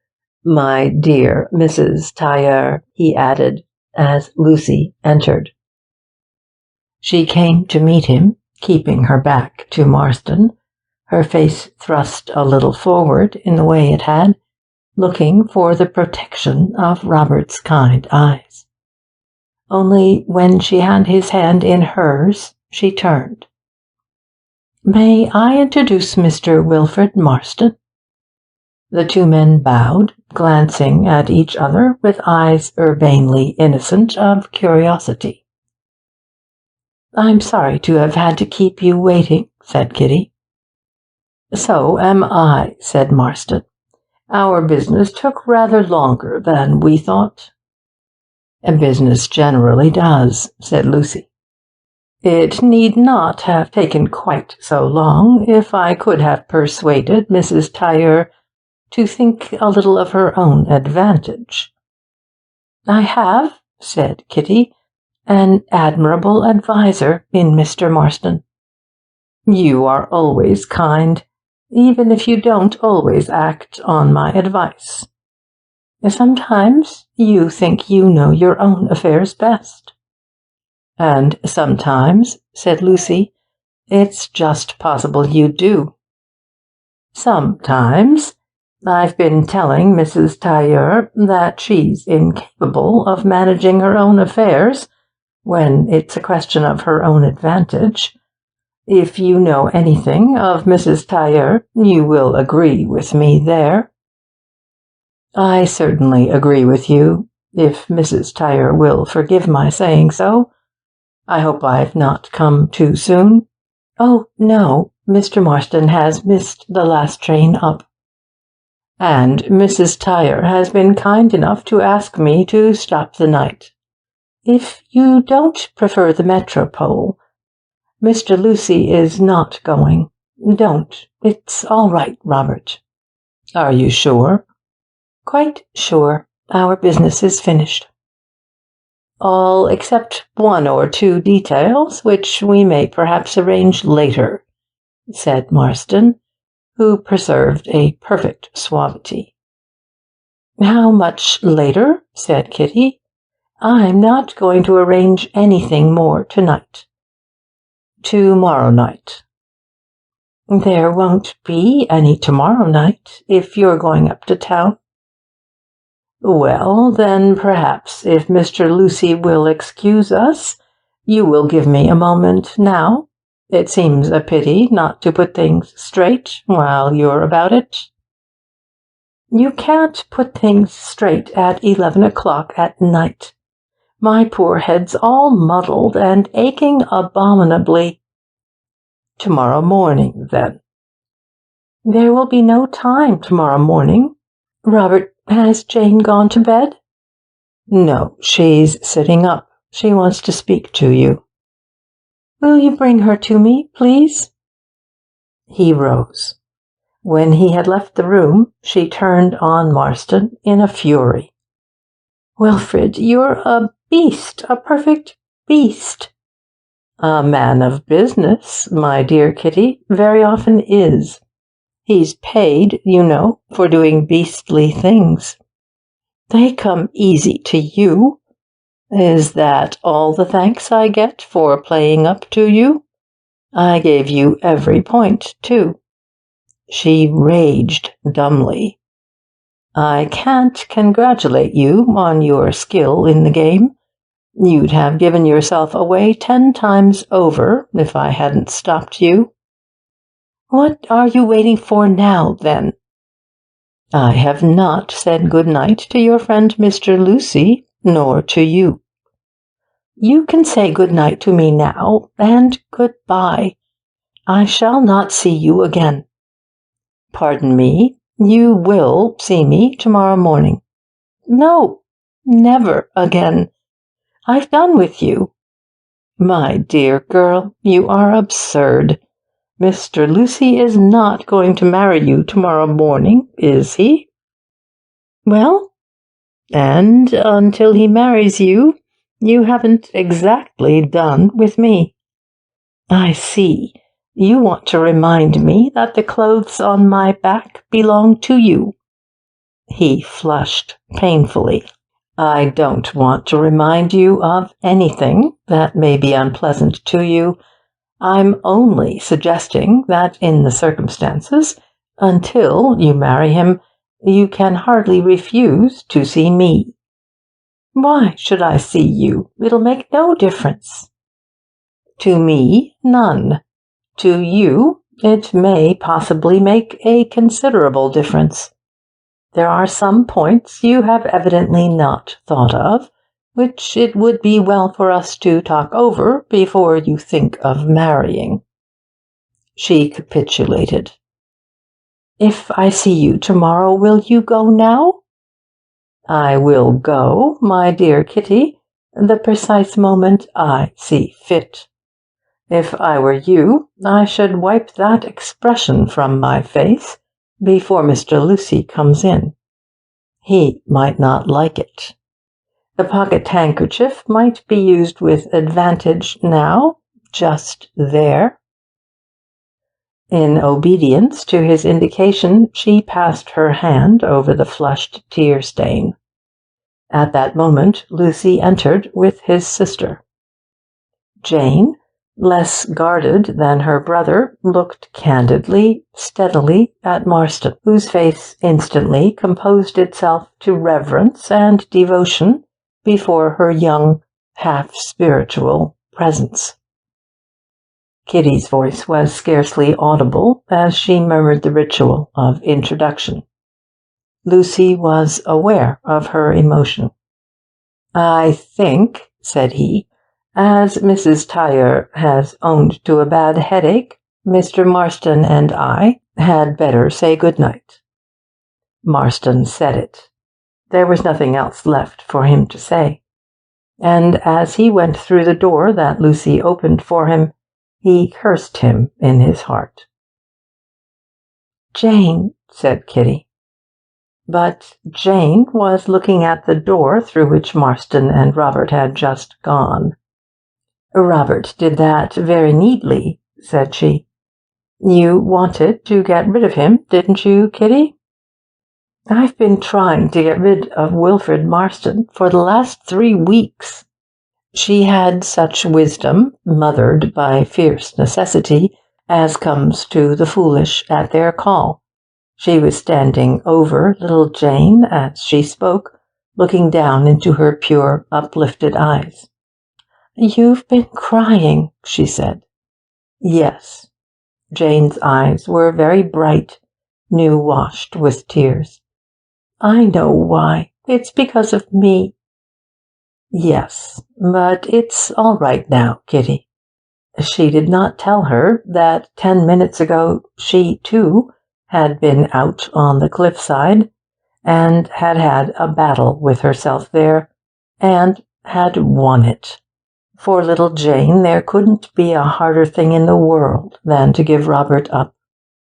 Of course she had to do it, so there could be no virtue in that. The hard thing was to do it gracefully, beautifully. "What are you going to say to me, Janey? He told you?" "Yes, he told me." "Oh, don't look at me like that, dear. Say if you hate it for him." "I don't hate it. Only, oh, Kitty, dear, do you really love him?" "Yes, I love him." "But you've only known him 10 days. I don't think I could love a man I'd only known 10 days. It makes no difference." "That's what Robert said." "Yes, he said it to me. I know what you mean. You think it's all very well for him because men are different. It's me you can't understand. You think I must be horrid." "Oh, no, no. It's only, I think I'm different, that's all." "Is that all, Janey?" "Yes." "And will you love me a little if I love him a great deal? Or do you hate me for loving him?" "Kitty, you needn't be afraid. The more you love him, the more I shall love you." "Did his wife love him? Oh, ought I to have asked you that?" Jane shook her head. "I'm not sure that I ought to tell you." "She didn't, then?" "Oh, yes, she did, poor little thing. She loved him all she could." "And it wasn't enough?" "No, I don't think it was, quite. There was something wanting. But I don't think Robert ever knew it." "He knows it now," said Kitty, her voice lifted with the pride of passion. Marston cancelled that appointment at Whitehall. Somebody else's business would have to wait another day, that was all. He was wont to settle affairs as they arose, methodically, punctually, in the order of their importance. At the moment, His own affair, and Kitty's, was of supreme importance. Until it was settled, he could not attend to anybody else. He was determined not to let her go. He meant to have her. He did not yet know precisely how he was to achieve this end, but as a first step to it, he engaged a room indefinitely at the Metropole. There was nothing like being on the spot. He would consider himself defeated when Lucy had actually married her. Meanwhile, he was uplifted by his supreme distrust of the event. His rival had made a very favorable impression on him, with the curious effect of heightening Kitty's value in his eyes. Other causes contributed: her passion for Lucy, and the subtle purification it had wrought in her, a charm to which Marston was by no means unsusceptible, the very fact that his own dominion was uncertain, and his possession incomplete. Up till now he had been unaware of the grip she had on him. He had never allowed for the possibility of permanence in his relations with her sex. The idea of marriage was peculiarly unsupportable to him. Even in his youth he had had no love affairs, avowed and sanctioned. Though Marston professed the utmost devotion to women like Miss Lucy, the women whom his mother and his sisters knew, he had noticed, a little sadly, that he soon wearied of their society, that he had no power of sustained communion with the good. The unfallen were for him the unapproachable. Therefore he had gravitated by taste and temperament to the women of the underworld. There his incurable fastidiousness drove him to the pursuit of a possible perfection, distinction within the limits, the inherent frailties of the type. In Kitty Tailleur he had found even more than he was looking for. Kitty had certain graces reminiscent of the upper world, a heritage from presumably irreproachable parents that marked her from the women of her class. She had, moreover, a way of her own, different from the charm of the unfallen, different, too, from the coarse lures of the underworld.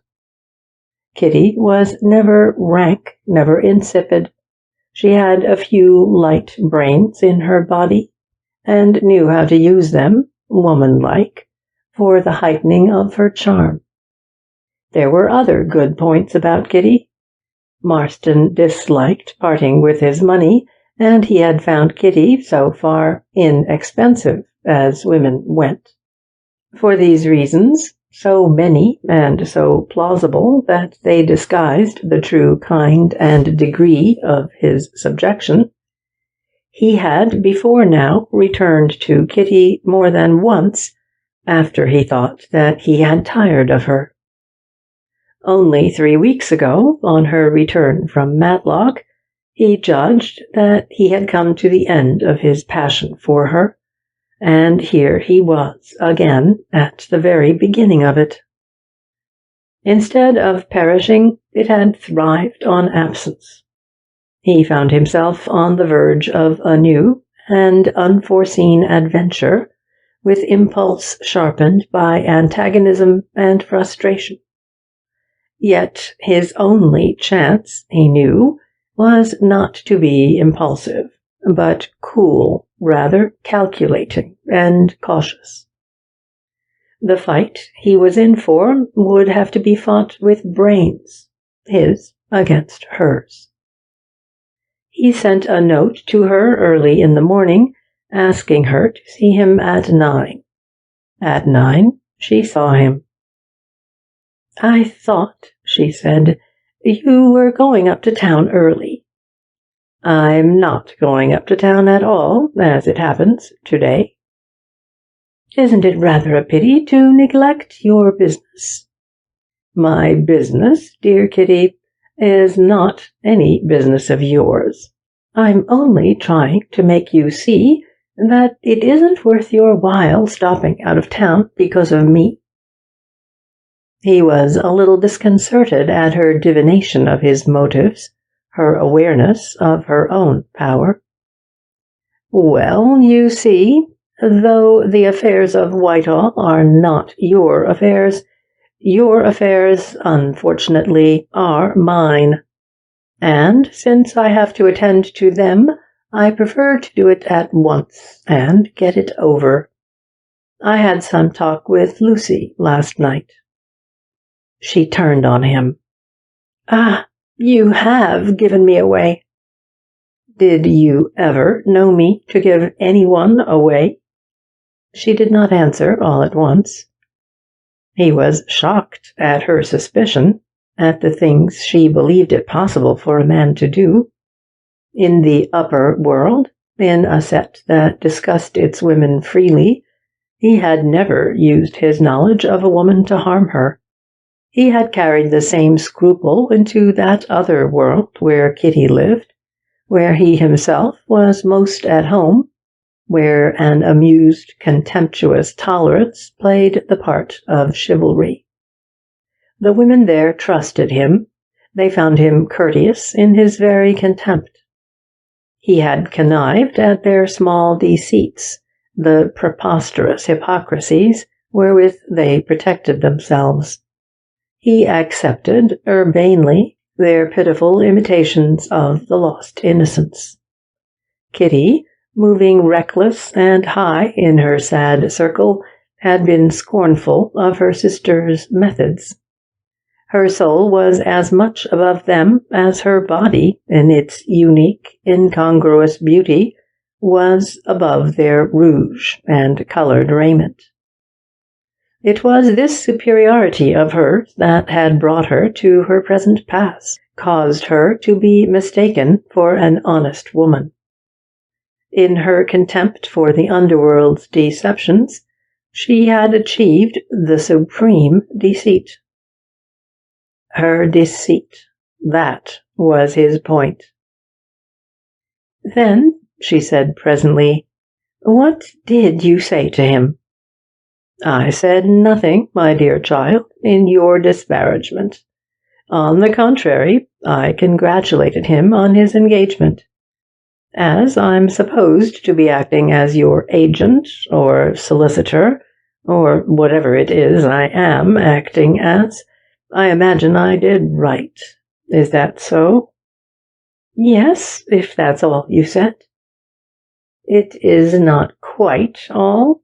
I sustained my character by giving him a hint, the merest hint, that in the event of your marriage, your worldly position would be slightly altered. We must prepare him, you know, for the sudden collapse of your income." He rose and went to the mantelpiece and lingered there over the lighting of a cigarette. "You hadn't thought of that?" he said as he seated himself again. "No, I hadn't thought of it." "Well, he didn't appear to have thought of it either." "What did he say when you told him that?" "He said it didn't matter in the very least." "I knew he would." "He said, in fact, that nothing mattered." "What did you say then?" "Nothing. What could I say?" She looked at him, trying to see deep into his design, trusting him no further than she saw him. "Look here, Kitty, I think you're making a mistake, even from your own point of view. You ought to tell him." "I can't." "You must. He's such an awfully decent chap, you can't let him in for marrying you without telling him." That was his point, and he meant to stick to it. It's what you might call playing it low down on a guileless and confiding man, isn't it? "Yes, but I can't tell him." It's the straight thing, Kitty. I know, but it means giving him up. Not at all. He'll respect you all the more for it. He won't go back on you. He wouldn't if he'd only himself to think of. He isn't bound to tell his people. That's another thing. It isn't his people, it's his children. Marston became suddenly attentive. His children? He's got children, has he? Yes, 2 little girls. That strengthened his point. Then, my dear girl, you can't, in common decency, not tell him. Hang it all, you've got to give the man a chance. A chance to escape? You talk as if I'd set a trap for him.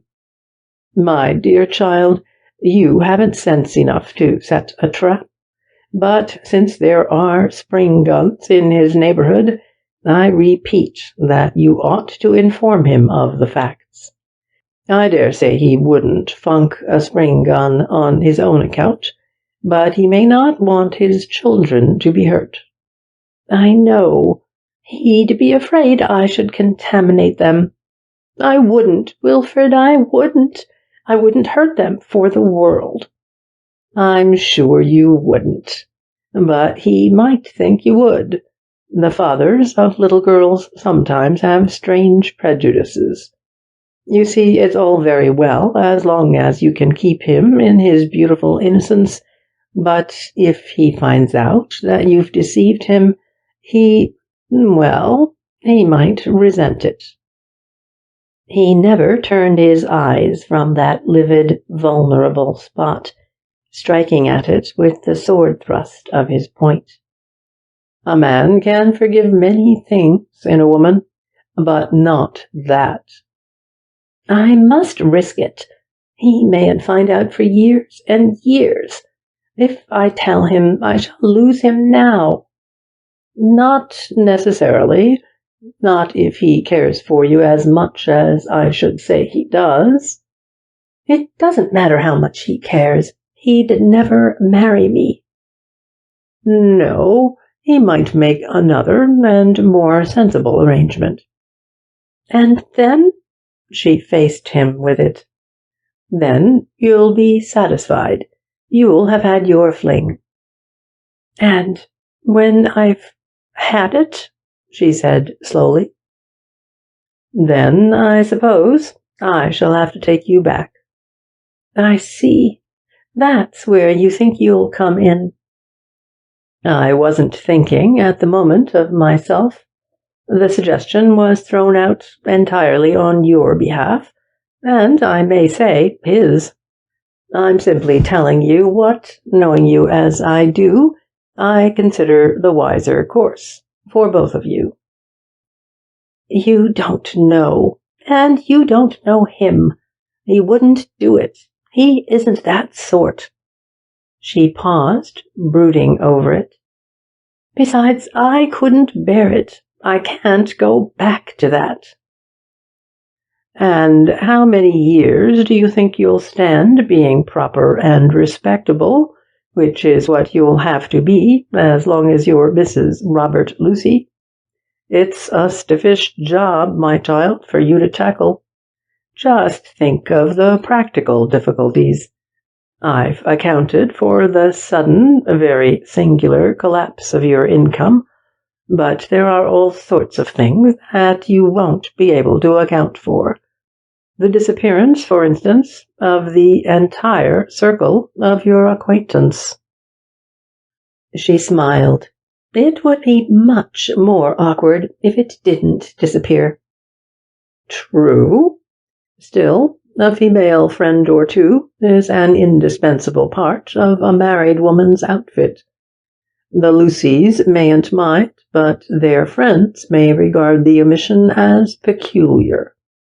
Then, you have charming manners, I know, but your speech is apt at times to be a little, what shall I say, unfettered. The other day, when you were annoyed with me, you called me a beast. That's nothing. I might have called you something much worse. You might. Happily, you did not. I've no objection to the word. It can be used as a delicate endearment, but in your mouth it loses any tender grace it might have had. I'm sorry, Wilfred. Don't apologize. I didn't mind, but if you call Lucy a beast, he won't like it. I couldn't. Besides, I shall be very careful. You will have to be extremely careful. The Lucys live in Hampstead, I believe, and Hampstead enjoys the reputation of being the most respectable suburb of London. You've no idea of the sort of people you'll have to meet there. You'll terrify them, and they, my poor kitten, will exterminate you. You don't know what respectability is like. I don't care. I can stand anything. You think you can? I know that you won't be able to stand it for a fortnight. You'll find that the air of Hampstead doesn't agree with you, and wherever you go, it'll be the same thing. You had very much better stick to me. To you? To you? You'll be safer and happier. If you'll stay with me. I never have stayed with you. No, but I'd like you to. He was not going to make love to her. He was far too clever for that. He knew that with a woman like Kitty, in Kitty's state of mind, he had nothing to gain by making love. Neither did he propose to pit his will against hers. That course had answered well enough in the times of his possession of her. Passion, which was great in her, greater than her will, made his will powerless over her. His plan was to match the forces of her brain with overwhelming forces. He continued coldly, I'm not satisfied with the present arrangement any more than you are. If you'll stay with me, you shall live where you choose. Only don't choose Park Lane, for I can't afford it. I'll give you any mortal thing I can afford. You think you can give me what Robert Lucy's giving me? I can give you a home, Kitty, as long as you'll live in it. I can give you the advantages of marriage without its drawbacks. You won't be tied to me a minute longer than you like, whereas you can't leave Lucy without a scandal. You think that a safe arrangement, do you? I can leave you when I want to? You can leave me any day, so the chances are that you won't want to. And when you're tired of me? That's it. I shan't be tired of you. I've a different feeling for you from any I've ever had for any other woman, for the simple reason that you're a different woman every time I see you. That's the secret of your fascination. Didn't you know it? She shook her head, but she was not attending to him. If you don't know it, there's no harm in telling you that I'm very fond of you. What earthly use is it, Wilfred, being fond of me, as long as I'm not fond of you? Ah, that was a mistake.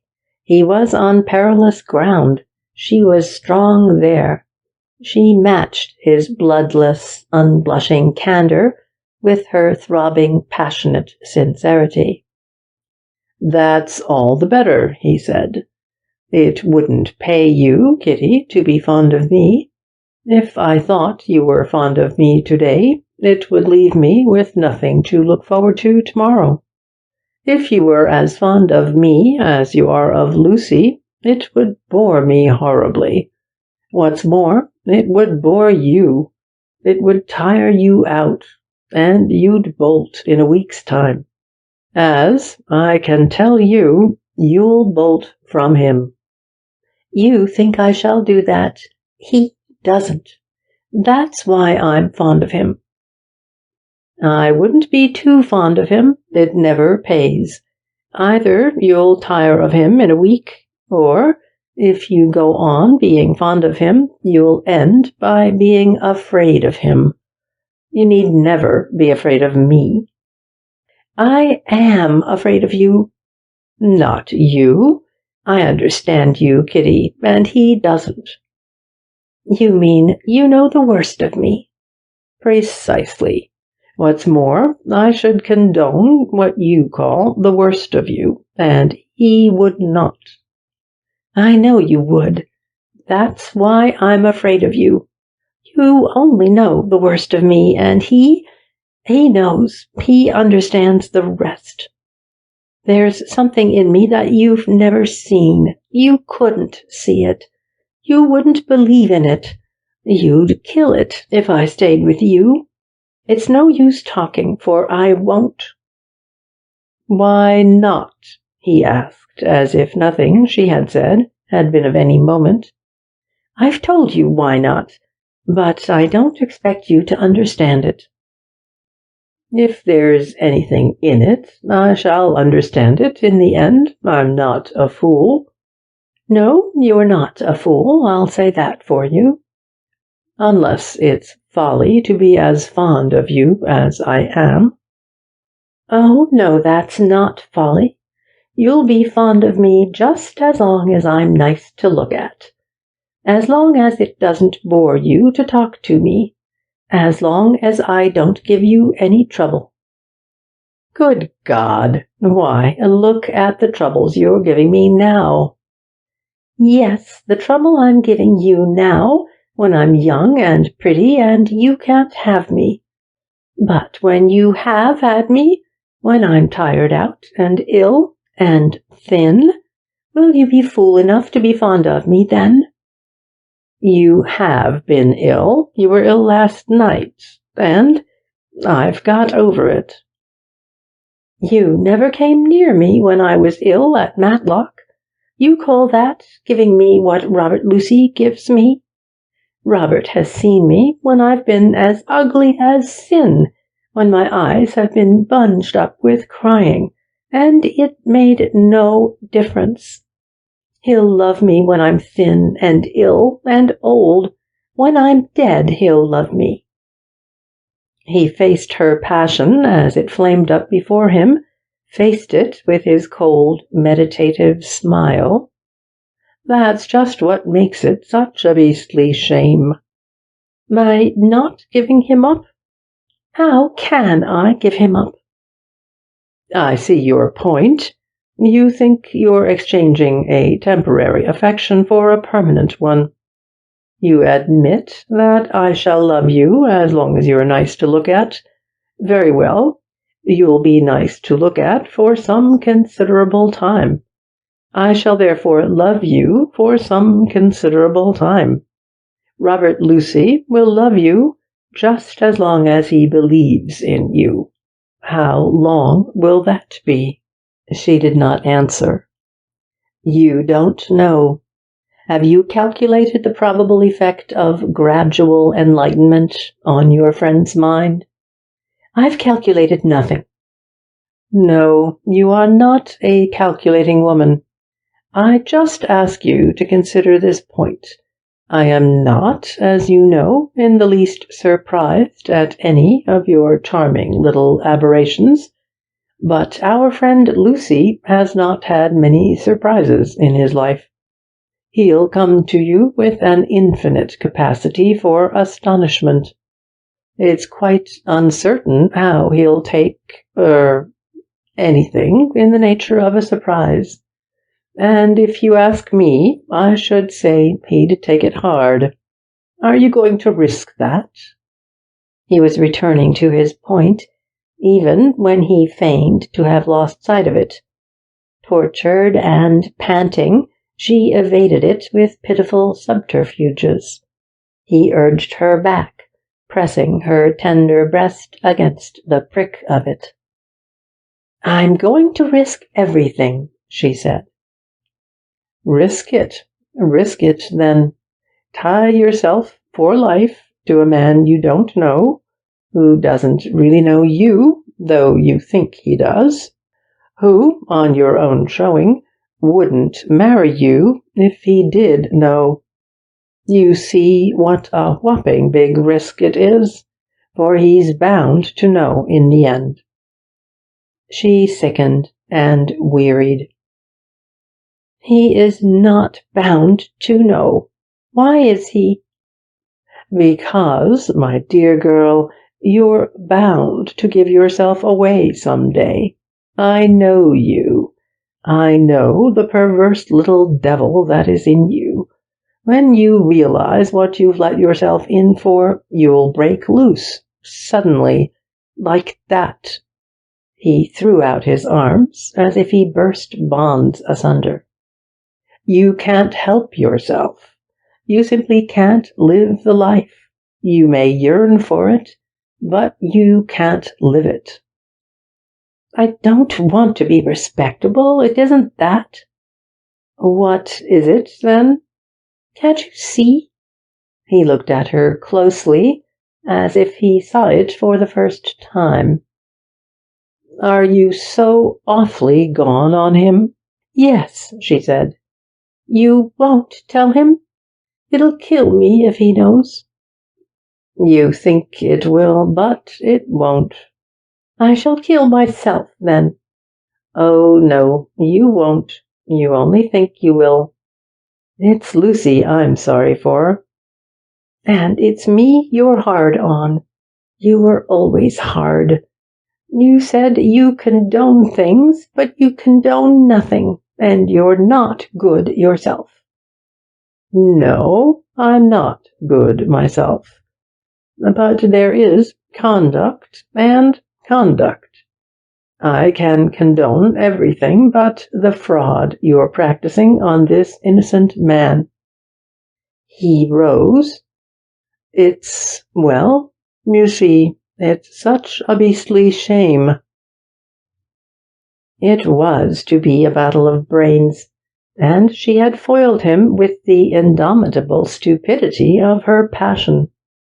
But his point, the one point that he stuck to, was a sword point for her passion. You won't tell him, you won't? It would be a blackguardly thing to do.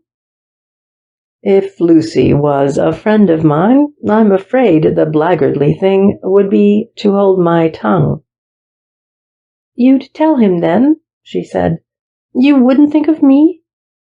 She came to him. She laid her arms upon his shoulders. Her hands touched him with dispassionate, deliberate, ineffectual caresses, a pitiful return to a discarded manner, an outrageous imitation of the old professional cajoleries. It was so poor a thing that it had no power to move him. What moved him was the look in her eyes, the look which his brain told him was the desperate, incredulous appeal of her unhappy soul. I don't know, Kitty, he said. Thank heaven, he's not a friend of mine. It was not from Marston, then, that she had to fear betrayal. Neither was she any more afraid of the rumors of the Cliff Hotel. She was aware that her engagement to Robert Lucy, unannounced but accepted for the simple fact it was, had raised her above censure and suspicion. It had come just in time to occupy Mrs. Jerd and Miss Keating on their way to Surbiton. When Kitty thought of Grace Keating, she said to herself, How will Bunny feel now? But her mortal exultation was checked by her pity for poor Bunny, who would have been so happy if she had been married. Then there were the Hankins. She reflected sanely that they couldn't be dangerous, for they knew nothing.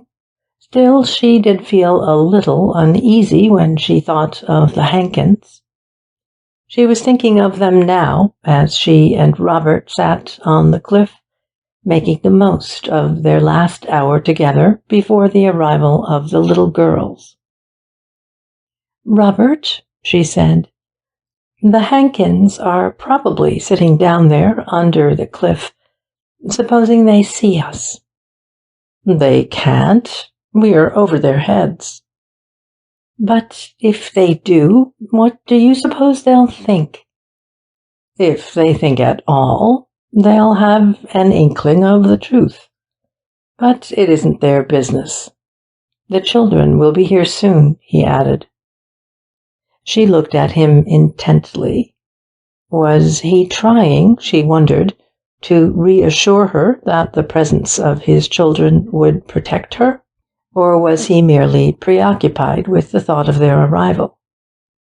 "You don't mind," he said presently, "not coming to the station?"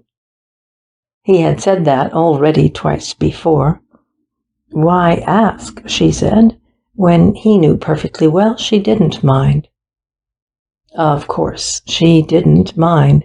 She knew his idea, that they were not to be confronted with her suddenly. He meant to let her dawn on them beautifully with the tenderest gradations. He would approach them with an incomparable cunning. He would tell them that they were going to see a very pretty lady. And when they were thoroughly inured to the idea of her, he would announce that the pretty lady was coming to stay with them, and that she would never go away. She looked at her watch. "We've got another half-hour before they come." "Kitty, I believe you're afraid of them." "Yes, Robert, I'm afraid." "What, of two small children?" "What are they like? I haven't asked you that." "Well, Janet's a queer, uncanny little person, rather long for her age, and very thin." "Like you?" "Like me. At first you'll think she's all legs. Then you see a little white face with enormous eyes that look at you as if she was wondering what you are." He smiled. His mind had gone off away from her to the contemplation of his little daughter. "I think she is clever, but one never knows. We have to handle her very carefully. Barbara's all right. You can pitch her about like anything." "What is Barbara like?" "Barbara? She's round and fat and going to be pretty, like—" "Like her mother?" "No, like Janey, if Janey was fat. They're both a little difficult to manage. If you reprove Barbara, she bursts out laughing in your face. If you even hint to Janet that you disapprove of her, she goes away somewhere and weeps." "Poor little thing. I'm afraid," said Kitty sadly, "they're not so very small." "Well, Janet, I believe, is 7, and Barbara is 5. "Barbara is 5, and, oh dear me, Janet is 7. "Is that such a very formidable age?" She laughed uneasily. "Yes, that's the age when they begin to take notice, isn't it?" "Oh, no, they do that when they're babies. Even Barbara's grown out of that. I say, Kitty, what a lot you know." "Don't, Robert." She looked at him imploringly and put her hand in his. "I won't, if you'll only tell me what I'm not to do." "You're not to tease me about the things you think I don't know. I used to nurse my little sisters when I wasn't very big myself. I can't nurse Janet or Barbara, can I?" "Why not?" "They wouldn't let me. They're too old. It won't be the same thing at all." "Well," said Robert, pausing, hiding from her the thing that was in his mind. "Oh, Robert, I do wish they were really small." "I'm sorry, Kitty. but perhaps—" He could not hide anything from Kitty. "No, Robert," she said, "I'm afraid there won't be any perhaps. That's one of the things I meant to tell you. But I'm not so bothering about that. I meant, if they were little things, I shouldn't be so dreadfully afraid of them." "Why? What do you think they'll do to you, Kitty?" "I don't know." "You needn't be alarmed. I believe they're very well behaved. Jane has brought them up quite nicely." "What is Jane going to do?" "Ah, that's what I wanted to ask you about." "You needn't ask me. You want her to stay, then look after them just the same." "No, not just the same. I want her to stay, and she won't. She says it wouldn't be fair to you." "But if she only would, that would make it all so easy. You see, I could look after you, and she could look after them." "You don't want to be bored with them?" "You know that isn't what I meant. I don't want them to suffer." "Why should they suffer?" There was some irritation in his tone. "Because I don't think, Robert, I'm really fit to bring up children." "I think you are. And I don't mean anybody else to bring them up. If you're my wife, Kitty, you're their mother." "And they're to be mine as well as yours?" "As much yours as you can make them, dear." "Oh, how you trust me. That's what makes me so afraid. And do you think they'll really love me?" "Trust them for that." "You asked me if I could care for you, Robert. You never asked me if I could care for them. You trusted me for that." "I could have forgiven you if you couldn't care for me." "But you couldn't forgive me if I didn't care for them. Is that it?" "No, I simply couldn't understand any woman not caring for them. I think you will like the little things when you've seen them." "I promise you one thing.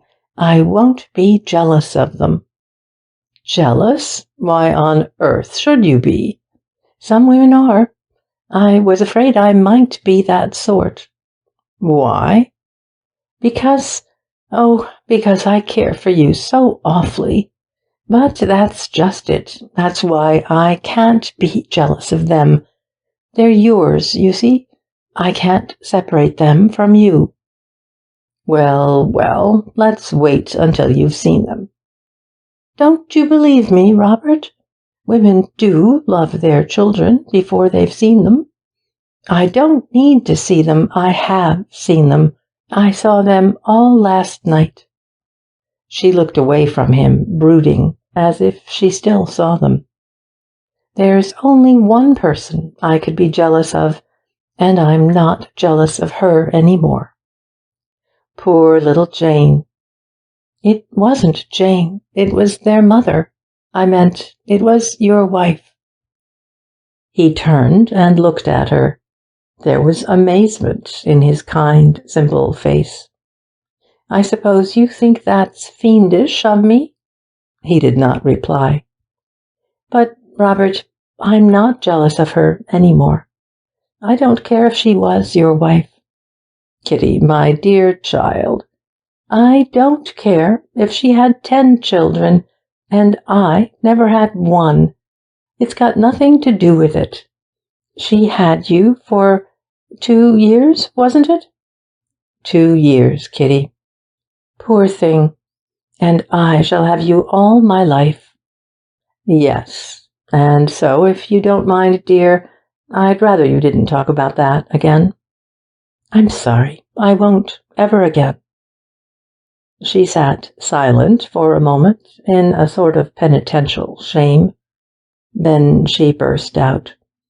"I'm not jealous, but, Robert, if you were to leave me for another woman, it would kill me. I daren't say that to any other man if I cared for him.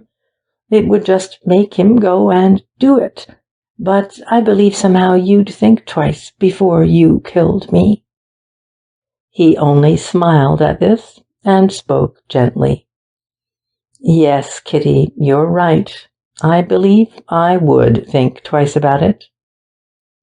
He said to himself that this fierceness, her passionate perversity, all that was most unintelligible in her, was just Kitty's way, the way of a woman recklessly, adorably in love. It stirred in him the very depths of tenderness. When she was married, they must marry very soon, she would be happy. She would understand him. She would settle down. He looked at his watch. "I'm afraid I must be going." She glanced at the hands of the watch over his shoulder. "You needn't," she said. "It isn't really time." "Well, 5 minutes." The 5 minutes went. "Time's up," he said. "Oh, no, Robert, not yet." "Kitty, don't you want to see them?" "I don't want you to go." "I'm coming back." "Yes, but it won't be the same thing. It never will be the same thing as now." Poor Kitty. "I say, I must go and meet them." "Very well." She stood up. "Kiss me," she said. She took his kiss as if it were the last that would be given her. They went together to the hotel. Jane had started 5 minutes ago for the station. "It's all right," he said. "I'll catch her up." She followed to the gates and looked down the white road where Jane had gone. "Let me come with you just a little way, to the first lamp post on the station road." "Well, to the first lamp post." At the lamp post she let him go. She stood, looking after him, till he swung round the turn of the road, out of her sight. Then she went back, slowly, sad-eyed, and with a great terror in her heart. It was not the thing she had confessed to him, fear of his little unseen children. It was terror, unconfessed, uncomprehended, as it were foreknowledge of the very soul of destiny clothed for her in their tender flesh and blood. Up till now she had been careless of her destiny. She had been so joyous, so defiant in her sinning. By that charm of hers, younger than youth, indestructibly childlike, she had carried it through with the audacity of chartered innocence. She had propitiated, ignored, eluded the more feminine amenities of fate. Of course, she had had her bad moments. She had been sorry sometimes, and she had been sick. But on the whole, her powers had been splendidly recuperative. She had shown none of those naked, tender spots that provoke destiny to strike. And with it all, she had preserved, perhaps too scrupulously, the rules laid down for such as she. She had kept her own place. She had never attempted to invade the sanctuaries set apart for other women. It was Robert who had tempted her to that transgression. He had opened the door of the sanctuary for her and shut it behind her and put his back against it. He had made her believe that if she stayed in there with him, it would be all right. She might have known what would happen. It was for such a moment of infatuation made perfect that destiny was waiting. Kitty had no very luminous idea of its intentions, but she bore in her blood forebodings, older and obscurer than the flashes of the brain, and her heart had swift, immortal instincts, forerunners of the mortal hours. The powers of pain, infallibly wise, implacably just, would choose their moment well, striking at her through the hands of the children she had never borne. If Robert found out what she was before he married her, he would have to give her up, because of them. She knew better than he did the hold she had over him. She had tried to keep him in ignorance of her power, so great was her terror of what it might do to him, and to her through him. Yet, with all her sad science, she remained uncertain of his ultimate behavior. That was the charm and the danger of him. For fear of some undiscovered, uncalculated quality in him, she had held herself back. She had been careful how she touched him, how she looked at him, lest her hands or her eyes should betray her, lest, in his heart, he should call her by her name and fling her from him because of them. Whereas, but for them, she judged that whatever she was, he would not give her up.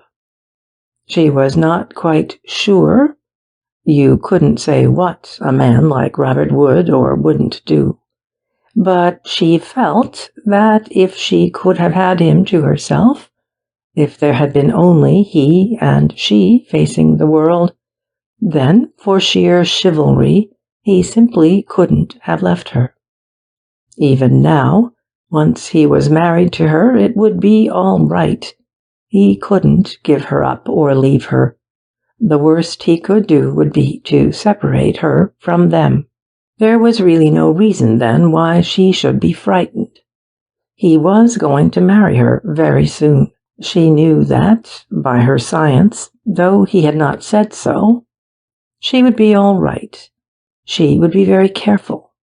It wasn't as if she didn't want to be nice and to do all the proper things. And so Kitty cast off care. Only as she waited in the room prepared for the children, she looked at herself in the glass once to make sure that there was nothing in her face that could betray her. No. Nature had spared her as yet, and her youth was good to her. Her face looked back at her triumphantly reticent, innocent of memory, holding her charm, a secret beyond the secrets of corruption, as her perfect body held the mystery and the prophecy of her power. Besides, her face was different now from what it had been. Wilfred had intimated to her that it was different. It was the face that Robert loved. It had the look that told him that she loved him, a look it never wore for any other man. Even now, as she thought of him, it lightened and grew rosy. She saw it herself and wondered, and took hope. That's how I look when I'm happy, is it? I'm always happy when I'm with him. So, she reasoned, he will always see me like that, and it will be all right. Anyhow, there would be no unhappiness about his pretty lady when he came back with them. She smiled softly as she went about the room, putting the touches of perfection to the festival. There were roses everywhere, on the table, on the mantelpiece. The room was sweet with the smell of them. There was a rose on each child's plate. The tremulous movements of her hands betrayed the immensity and the desperation of her passion to please. The very waiter was touched by her and smiled secretly in sympathy as he saw her laying her pretty lures. When he had gone, she arranged the table all over again and did it better. Then she stood looking at it, hovering round it, thinking. She would sit here and the children there, Janet between her and Robert, Barbara between her and Jane. Poor little things, she said. Poor little things. She yearned to them, even in her fear of them, and when she thought of them sitting there, her lips moved in unspoken, pitiful endearments. The light from the southwest streamed into the little room and made it golden. Everything in it shimmered and shone. The window, flung wide open to the veranda, framed the green lawn and the shining, shimmering sea. A wind, small and soft, stirred the thin curtains to and fro, fanning the warm air. The sunlight and heat oppressed her. She shut her eyes and put her hands over them to cool them with darkness. It was a trick she had when she was troubled. She sat by the window and waited in the strange, throbbing darkness of hot eyes closed in daylight, a darkness smitten by the sun and shot with a fiery fume. They were coming now. She heard feet on the gravel outside, round the corner. She heard Robert's voice and Janie's, and then little shuffling footsteps at the door, and two voices, shrill and sweet. Robert came in first, and the children with him. They stood, all three, on the threshold, looking at her. Robert was smiling, but the little girls, they were very little, were grave. His eyes drew her, and she came towards them, as she was used to come to things of her desire, swift and shy, with a trailing, troubling movement, the way that he had seen her come, swayed by the rhythm of impulse. The children stood stock still as she stooped to them. Her fear of them made her supremely gentle. Little Barbara put up her round rose face, with its soft mouth thrust forward in a premature kiss. Janet gave her a tiny hand, and gazed at her with brooding, irresponsive eyes. Her little mouth never moved as Kitty's mouth touched it, but little Barbara held out her spade and bucket for Kitty to see. "Look, look," said little Barbara. "Daddy gave them to me to build castles in the sand." Barbara spoke so fast that she panted and laughed in a divine superfluity of joy. Robert stood, looking down from his tremendous height at Barbara, tenderly, as one who contemplates a thing at once heart-rending and absurd. Then his eyes turned to Kitty, smiling quietly, as if they said, "Didn't I tell you to wait until you'd seen them?" Kitty's heart contracted with a sharp, abominable pang. Then Janie took the little girls to the room upstairs, where their nurse was. Barbara looked back at Kitty as she went, but Kitty's eyes followed Janet. "Robert," she said, "will she always look at me like that? Shall I never know what she is thinking?" "None of us know what Janet's thinking." He paused. "I told you we had to be very careful of her." "Is she delicate?" "No. Physically, she's far stronger than Barbara. She's what you call morally delicate." She flushed. "What do you mean, Robert?" "Well, not able to bear things. For instance, we'd a small child staying with us once. It turned out that she wasn't a nice child at all. We didn't know it, though. But Janet had a perfect horror of her. It's as if she had a sort of intuition. She was so unhappy about it that we had to send the child away." His forehead was drawn into a frown of worry and perplexity. "I don't see how she's to grow up. It makes me feel so awfully responsible. The world isn't an entirely pretty place, you know, and it seems such a cruel shame to bring a child like that into it, doesn't it?" "Yes. Somehow I think you'll understand her, Kitty." "Yes, Robert, I understand." She came to him. She laid her hand on the sleeve of his coat and stood by him, Her eyes were shining through some dew that was not tears. "What is it, Kitty?" "Will you marry me soon?" she said. "Very soon?" She whispered, I can't wait." She hid her face against his arm. He thought it was the motherhood in her that was moved, that pleaded, impatient for its hour. "Why should we wait? Do you suppose I want to?" "Hush," she said, "they're coming."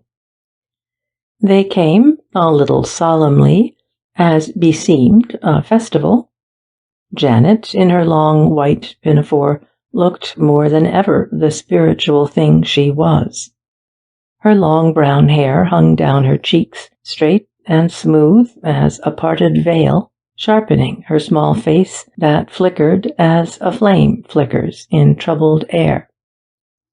Beside her, little Barbara bloomed and glowed, with cheeks full-blown and cropped head flowering into curls that stood on end in brown tufts and tawny feathers and little crests of gold. They took their places pensively at the table. They had beautiful manners, Robert's children, little exquisite, gentle ways of approaching and of handling things. They held themselves very erect, with a secure, diminutive distinction. Kitty's heart sank deeper as she looked at them. Even Barbara, who was so very young, carried her small perfections intact through all the spontaneities of her behavior. All through tea-time, little Barbara, pursued by her dream, talked incessantly of castles in the sand, and when she was tired of talking, she began to sing. "Darling," said Jane, "we don't sing at tea-time." "I do," said little Barbara, and laughed. Jane laughed too, hysterically. Then the spirit of little Barbara entered into Jane and made her ungovernably gay. It passed into Kitty and ran riot in her blood and nerves. Whenever Barbara and Kitty laughed, Robert laughed too. Even Janet gave a little shriek now and then. The children thought it was all because they had had strawberries and cream for tea, and were going down to the sea to build castles in the sand. All afternoon, till dinner-time, Kitty laboured on the sands, building castles, as if she had never done anything else in her life. The Hankins watched her from their seat on the rocks in the angle of the cliff. "We were mistaken. She must be all right. How pretty she is, too, poor thing," said Mrs. Hankin to her husband. "How pretty she is, how absolutely lovable and good," said Robert to himself as he watched her, while Barbara, a little tired labourer, lay stretched in her lap. She was sitting on a rock under the cliff with the great brow of it for a canopy. Her eyes were lowered and hidden by their deep lids. She was smiling at the child, who leaned back in her arms, crushing a soft cheek against her breast. He threw himself down beside her. He had just finished a prodigious fortress, with earthworks and trenches extending to the sea. "Kitty, Kitty," he said, "you're only a child yourself, like Janey. She's perfectly happy building castles in the sand. So are you. You're a perfect baby." "We're all babies, Robert, building castles in the sand, and you're the biggest baby of the lot." "I don't care. I've built the biggest castle."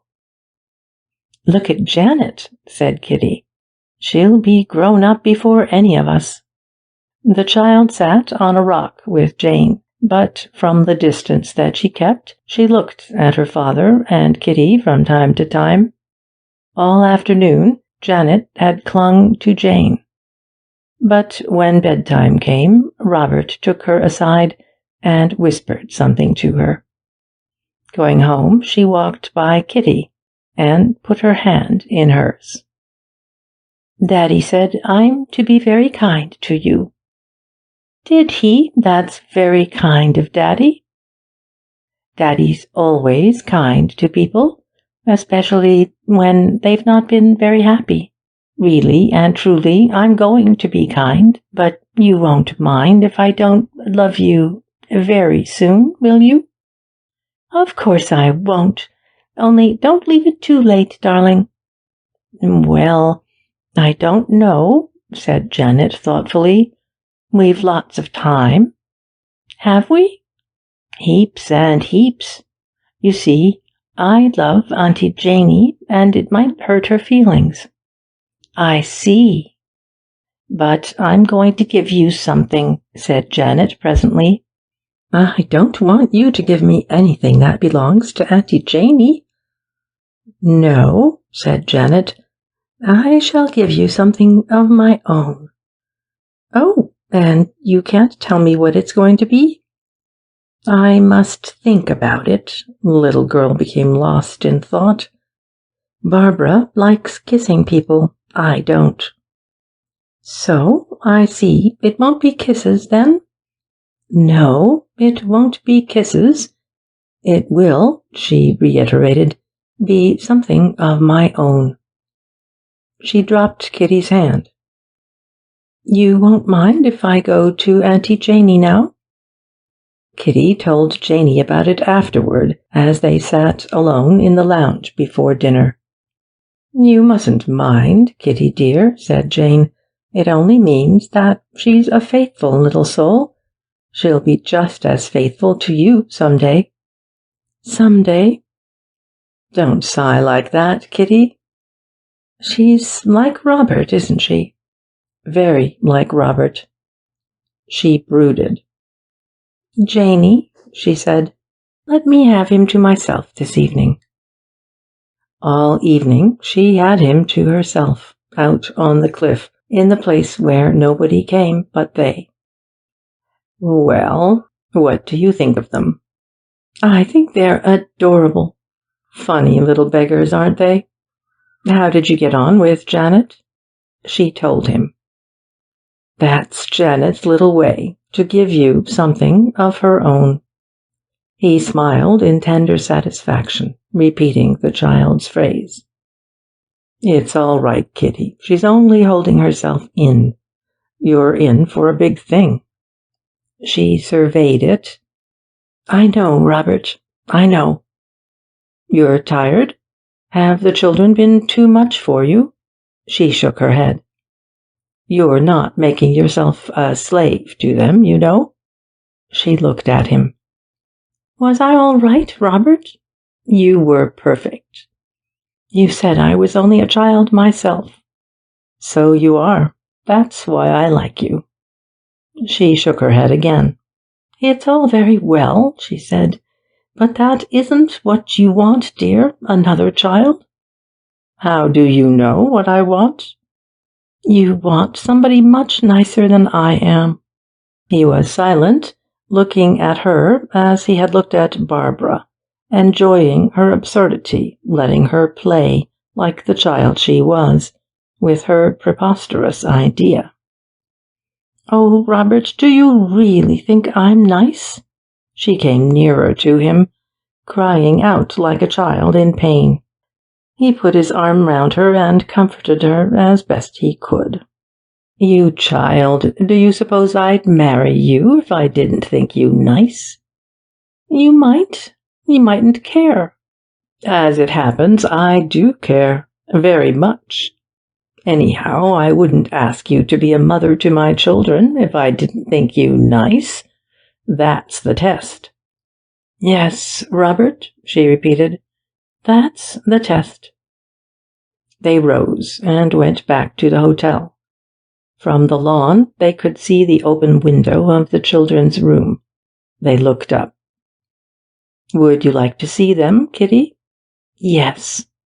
He took her up to them. They were asleep.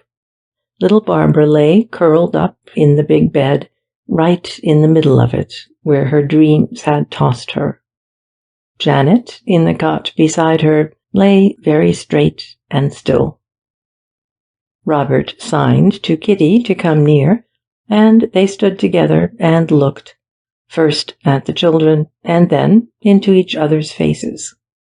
Kitty was very quiet. "Do you like them?" he whispered. Her lips quivered, but she made no sign. He stooped over each bed, smoothing the long hair from Janet's forehead, folding back the blanket that weighed on Barbara's little body. When he turned, Kitty had gone. She had slipped into her own room. She waited till she heard Robert go away. The children were alone in there. The nurse, she knew, was in Jane's room across the passage. Jane was probably telling her that the master was to be married very soon. She looked out.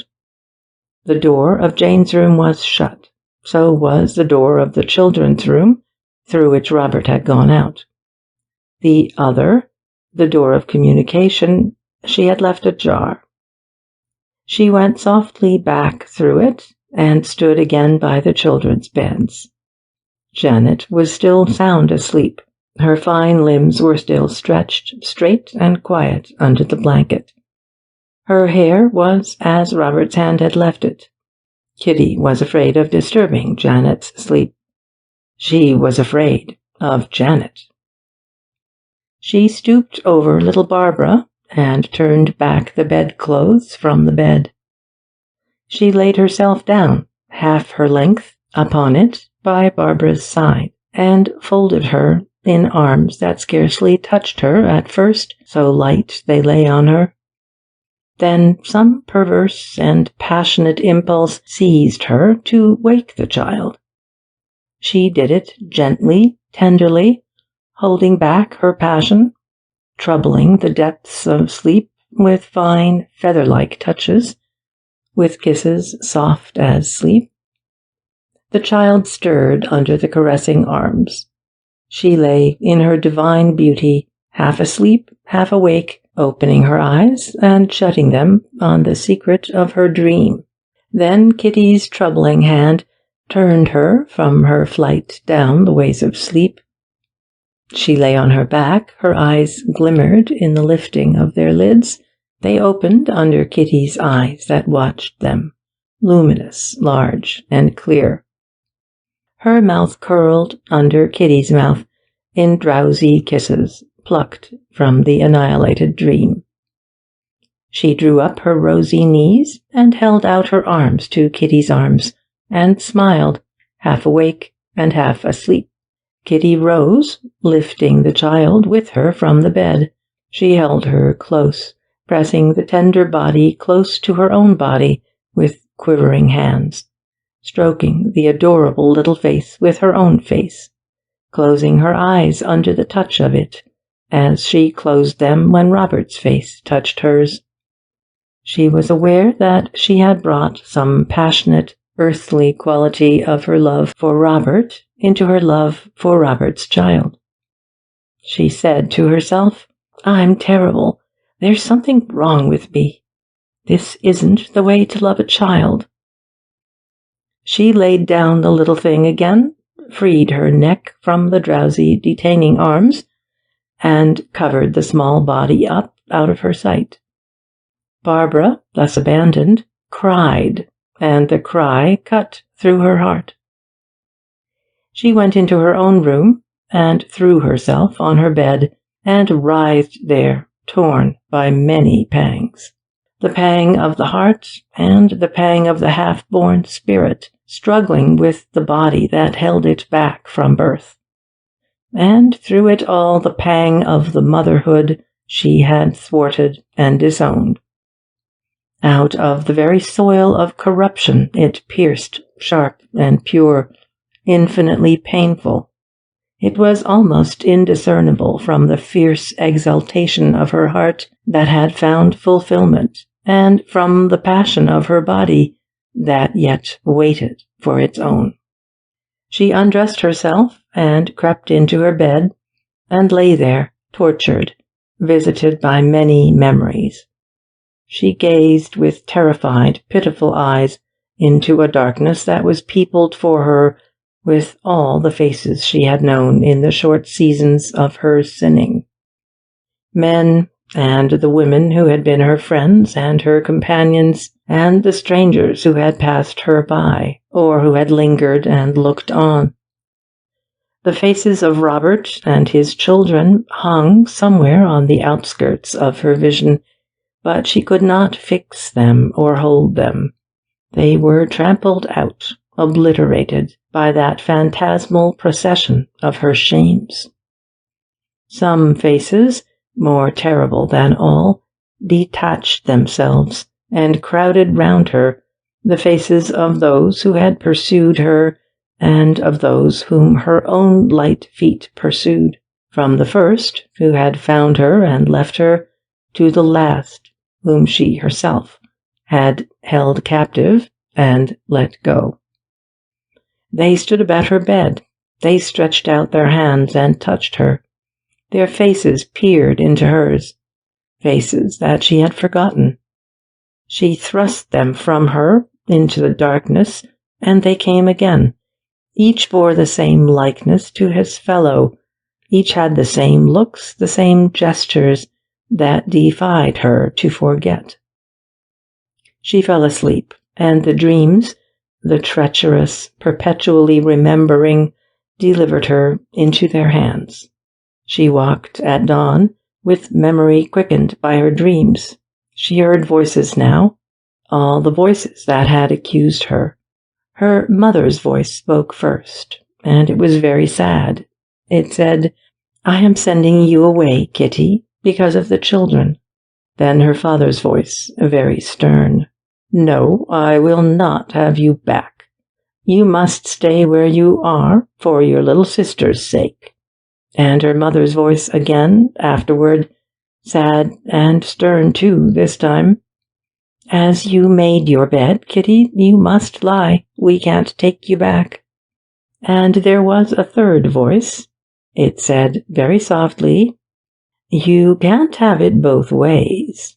It cried out aloud in fury, "I've always known it. You can't hide it. You're full of it."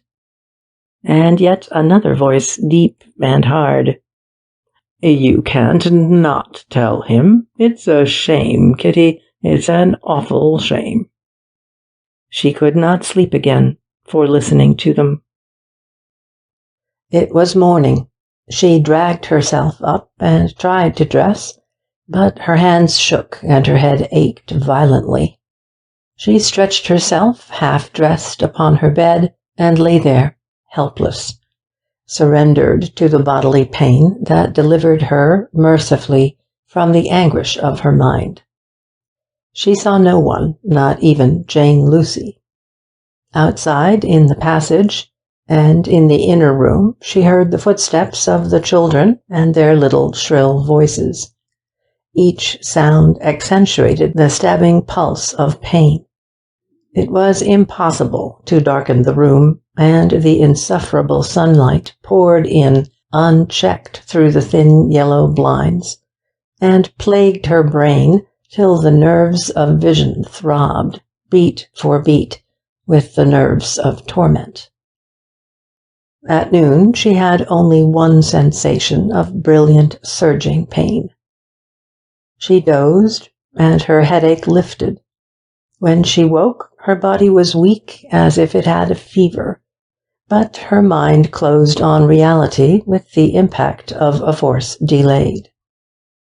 There was a thing not yet quite real to her, a thing that seemed to belong to the region of bodily pain, to be born there as a bad dream might be born, a thing that had been there last night, among other things, that, as she stared at it, became more prominent, more poignant than they. And yet, though its air was so beckoning and so familiar, it was not among the number of things accomplished and irrevocable. It was simply the thing she had to do. It possessed her now, and under its dominion she was uplifted, carried along. Her mind moved toward it with a reckless, rocking speed, the perilous certainty of the insane. At 5 o'clock she rang the bell and asked the servant to bring her some tea. She swallowed a little with a jerk of her throat and put the cup down, shuddering. It brought her a sickening memory of yesterday. At 5 o'clock she got up and dressed herself and sent a message to Robert Lucy to see her downstairs in her sitting room alone. As she stood at her glass, she said to herself, "How shocking I look, but he won't mind." At 6, he was with her. She drew her hand away from his, as if his touch had hurt her. Her smile was the still, bloodless smile that comes with pain. She drew her chair back out of the sunlight in the recess by the fireplace. He stood beside her then, looking at her with eyes that loved her the more for the sad hurt to her beauty. His manner recalled the shy, adolescent uncertainty of his first approaches. "Don't you think," he said, "you ought to have stayed in bed?" She shook her head and struggled to find her voice. It came convulsively. "No, I'm better. I'm all right now." "It was being out in that beastly hot sun yesterday with those youngsters. You're not used to it." She laughed. "No, I'm not used to it. Robert, you haven't told them, have you?" "What?" "About you and me?" "No, not yet," he smiled. "I say, I shall have to tell them very soon, shan't I?" "You needn't." He made some inarticulate sound that questioned her. "I've changed my mind. I can't marry you." He had to bend his head to catch her low, indistinct murmur, but he caught it. He drew back from her and leaned against the chimney-piece, and looked at her more intently than before. "Do you mean," he said quietly, "because of them?" "Yes." He looked down. "Poor Kitty," he said. "You think I'm asking too much of you?" She did not answer. "You're afraid?" "I told you I was afraid." "Yes, but I thought it was all right. I thought you liked them." She was silent. Tears rose to her eyes and hung on their unsteady lashes. "They like you." She bowed her head, and the tears fell. "Is that what has upset you?" "Yes." "I see. You've been thinking it over, and you find you can't stand it. I don't wonder. You've let those little monkeys tire you out. You've nearly got a sunstroke, and you feel as if you'd rather die than go through another day like yesterday. Well, you shan't. There'll never be another day like yesterday." "No, never," she said, and her sobs choked her. "Why should there be? They'll have a governess. You don't suppose I meant you to have them on your hands all the time?" She went on, crying softly. He sat on the arm of her chair and put his arm round her and dried her eyes. "Don't be unhappy about it, Kitty. I understand. You're not marrying them, dear. You're marrying me." She broke loose from him. "I can't marry you," she cried. "I can't give you what you want." "Do you mean that you can't care for me? Is that what you're trying to tell me all the time?" He moved, and she cowered back into her chair. I can't tell you." He had turned from her. He was leaning his arms along the mantel-shelf. He had bowed his head on them. They remained for some minutes so, she cowering back, he with his face hidden from her. "Do you mind telling me," he said presently, "if there's anybody else that I care for? No, Robert, there's no one." "Are you quite sure? Quite honest? Think." Do you mean Wilfred Marston? Yes. I certainly do not care for him. He raised his head at that, but he did not look at her. Thank God, he said. Do you think as badly of him as all that? Don't ask me what I think of him. Would you think badly of me if I'd married him? I couldn't have stood it, Kitty. I am not going to marry him. You haven't said yet that you don't care for me. No, I haven't. He turned and stooped over her, compelling her to look at him. Say it, then, he said. She drew back her face from his and put up her hands between them. He rose and stood before her and looked down at her. The blue of her eyes had narrowed, the pupils stared at him, black and feverish. Her mouth, which had been tight shut, was open slightly.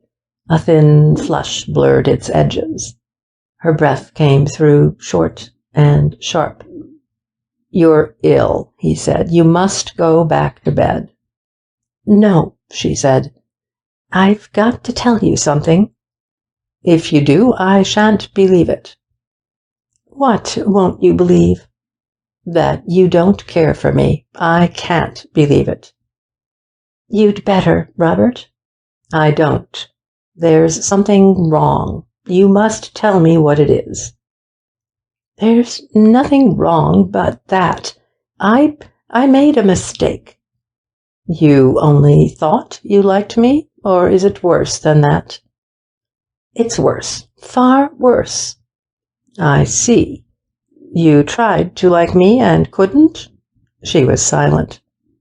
Poor child. I've been a selfish brute. I might have known you couldn't. You've hardly known me 10 days. But if I wait, Kitty, if I give you time to think, if you give me 10 years, it would do no good. I see, he said. I see.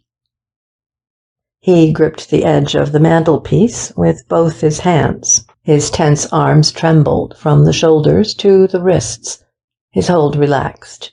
He straightened himself and hid his shaking hands in his coat pockets. There were tears at the edges of his eyelids, the small, difficult tears that cut their way through the flesh that abhors them. She saw them. Ah, Robert, do you care for me like that? You know how I care for you. He stopped as he swung away from her, remembering that he had failed in courtesy. Thank you, he said simply, for telling me the truth. He reached the door, and she rose and came after him. He shook his head as a sign to her not to follow him. She saw that he was going from her because he was tortured and dumb with suffering and with shame.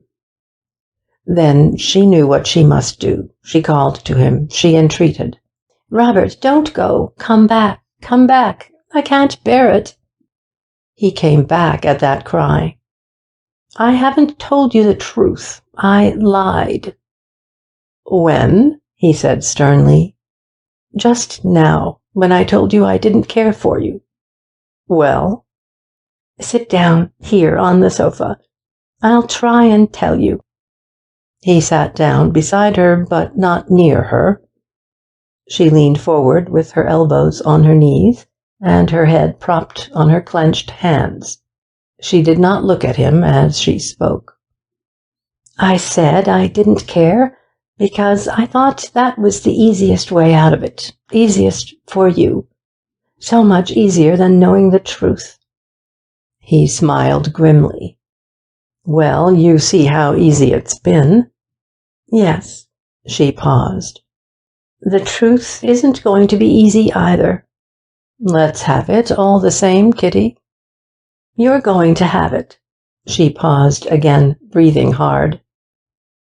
Have you never wondered why the people here avoided me? You know, they thought things. As if it mattered what they thought. They were right. There was something. She heard him draw a deep breath. He, too, leaned forward now, in the same attitude as she, as if he were the participator of her confession and the accomplice of her shame. His face was level with hers, but his eyes looked past her, untainted and clear. "What if there was?" he said. "It makes no difference." She turned her sad face to his. "Don't you know, Robert? Don't you know?" He frowned impatiently. "No, I don't. I don't want to." "You'd rather think I didn't care for you?" His face set again in its tortured, dumb look. "You shan't think that of me." She leaned back again out of his sight, and he presented to her his shoulder, thrust forward, and his profile, immovable, dogged, and apparently unheeding. "It's because I cared for you that I couldn't tell you the truth. I tried and couldn't. It was so difficult, and you wouldn't understand. Then Wilfred Marston said I had to tell you." He threw himself back and turned on her. "What had Marston to do with it?" Her voice and her eyes dropped. "You see, he knew." "I see." He waited. "I couldn't tell you."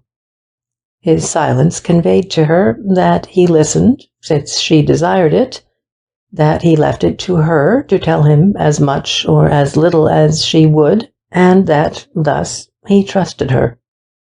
"I was afraid," she said. "What, afraid of me, Kitty?" "I thought it would make you not care for me." "I don't think anything you can tell me will make any difference." "You said yourself it would. You said you wouldn't marry me if I wasn't nice." He looked up, impatient and surprised. "But we've been through all that," he said. "No, we haven't. When I said I wasn't nice, I meant there were things Well?" I wasn't married to Charlie Tailleur." He took it in silence, and through the silence she let it sink in. "Where is the fellow?" he asked presently. "He's dead. I told you that." "I'd forgotten." There was another silence. "Did you care for him very much, Kitty?" "I don't know. Yes. No, I don't know. It wasn't the same thing." "Never mind. It's very good of you to tell me." "I didn't mean to." "What made you tell me?" "Seeing the children. I thought I could go on deceiving you, but when I saw them, I knew I couldn't." "I see." His voice softened. "You told me because of them. I'm glad you told me." He paused on that. "Well," he said, "we must make the best of it." "That makes no difference?" "No, not now." She sighed. "How long ago was it?" he asked. 5 years. Charlie Tailleur was the first." "What?" "The first. There were others. Ever so many others. I'm that sort." "I don't believe you." "You've got to believe me. You can't marry me, and you've got to see why." She also paused. Her silences were terrible to him. "I thought you did see once.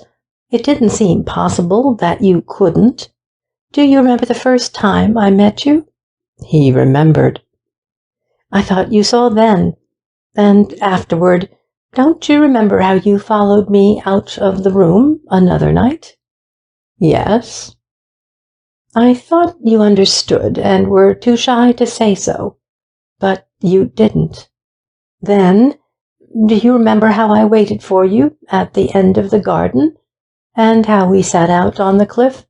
I was trying then, the way I always try. I thought I'd make you, and you wouldn't see it. You only wanted to help me. You were so innocent and dear. That's what made me love you." "Oh," he groaned, "don't." But she went on. "And do you remember how you found me that night out on the cliff?" She drew back her voice softly. "I was sure then that you knew, and that when you asked me to come back with you—" "Look here, Kitty, I've had enough of it." "You haven't, for you're fond of me still. You are, aren't you?" "Oh, my God, how do I know?" "I know. It's because you haven't taken it in. What do you think of this? You've known me 10 days, and 10 days before that, I was with Wilfred Marston." He had taken it in at last. She had made it real to him, clothed it in flesh and blood. "If you don't believe me," she said, "ask him. That's what he came to see me for. He wanted me to go back to him. In fact, I wasn't supposed to have left him." He put his hand to his forehead as if he were trying to steady his mind, to face the thing that stunned it. "And you're telling me all this because," he said dully, "Because I want to make you loathe me, so that you can go away and be glad that you'll never see me again. And if it hurts you too much to think of me as I am, to think that you cared for me, just say to yourself that I cared for you, and that I couldn't have done it if I'd been quite bad." She cried out. "It would have been better for me if I had been. I shouldn't feel then. It wouldn't hurt me to see little children. I should have got over that long ago. And I shouldn't have cared for you or them. I shouldn't have been able to. We get like that. And then I needn't have let you care for me. That was the worst thing I ever did. But I was so happy, so happy." He could not look at her. He covered his face with his hands, and she knew that he cared still. Then she came and knelt down beside him and whispered. He got up and broke away from her, and she followed him. "You can't marry me now," she said. And he answered, "No." He did not leave her. They sat, separated by the length of the little room, staring not at each other, but at some point in the distance, as if each brain had flung and fixed there the same unspeakable symbol of its horror. Her face was sharp with pain, was strangely purified, spiritualized by the immortal moment that uplifted her. His face, grown old in a moment, had lost its look of glad and incorruptible innocence. Not that he was yet in full possession of reality. His mind was sunk in the stupor that follows after torture. It keeps its hold by one sense only, the vague discerning of profound responsibility and of something profounder still, some tie binding him to Kitty, immaterial, indestructible, born of their communion in pain. It kept him by its intangible compulsion, sitting there in the same small room, divided from her, but still there, still wearing that strange air of participation, of complicity. And all the time he kept saying to himself, "What next?" There was a knock at the door. "It's Jane," he said. "I'll tell her not to come in." His voice sounded hoarse and unlike his own. "Oh, mayn't I see her?" He looked up with clouded eyes. "Do you want to?" "Yes." He considered. He hesitated. "Do you mind?" "Mind?" he repeated, as if After what they had gone through, there could ever be anything to mind. It seemed to him that things would always, henceforth, be insubstantial, and events utterly unimportant. He tried with an immense effort to grasp this event of Jane's appearance and of Kitty's attitude to Jane. "I thought," he said, "perhaps she would bother you." The knock came again. "Robert," she said, "I don't want her to know what I told you." "Of course not," he said. "Come in." Jane came in and closed the door behind her. She had a letter folded tightly in her hand. She stood there a moment, looking from one to the other. It was Kitty who spoke. "Come in, Janie," she said. "I want you." Jane came forward and stood between them. She looked at Robert, who hardened his face, and at Kitty, who was trembling. "Has anything happened?" she said. And Kitty answered, "No, nothing will happen now. I've just told him that it can't." "You've given him up?" "Yes, I've given him up." She drew in her breath on the yes so that it sounded like a sob. The other words came slowly from her, one by one, as if she repeated them by rote, without knowing what they meant. Jane turned to her brother. "And you've let her do it?" He was silent, still saying to himself, "What next?" "Of course he's let me. He knows it was the only thing I could do." "Kitty, what made you do it?" Kitty closed her eyes. Robert saw her and gave a low, inarticulate sound of misery. Jane heard it and understood. "Kitty," she said, "have you made him believe you don't care for him?" She sat down on the couch beside her and covered her hands with her own. "It isn't true, Robert," she said. "She doesn't know what she's doing. Kitty, tell him it isn't true." The trembling hands broke loose from her. Kitty sobbed once and was still. At the sound, Robert turned on Jane. "Leave her alone," he said. "She doesn't want to be bothered about it now." Kitty's hand moved back along the couch to Jane. "No," she said. "Don't make her leave me. I'm going away soon." He started to that answer to his question, "What next?"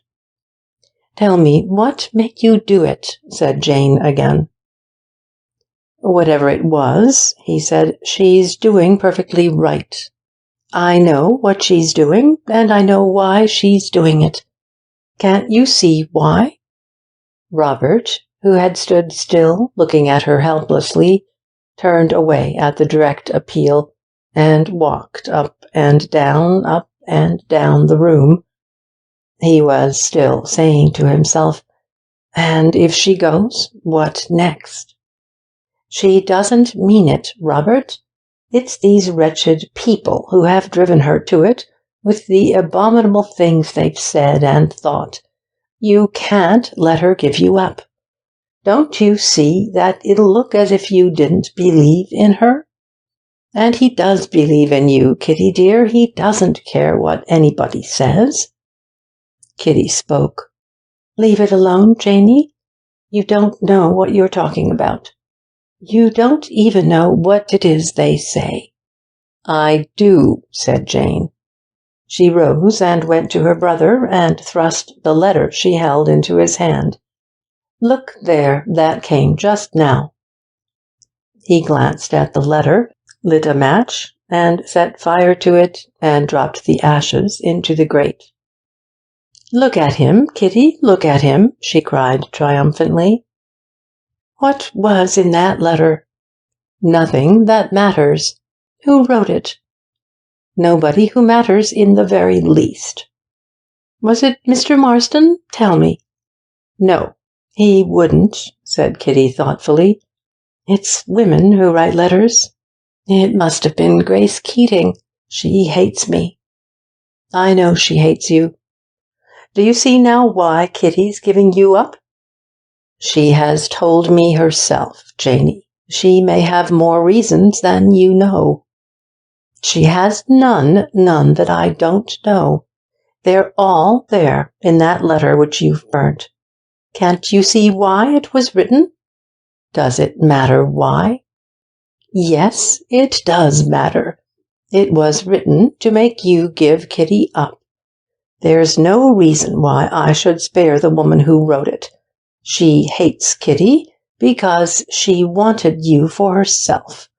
Kitty knows that she's slandered her.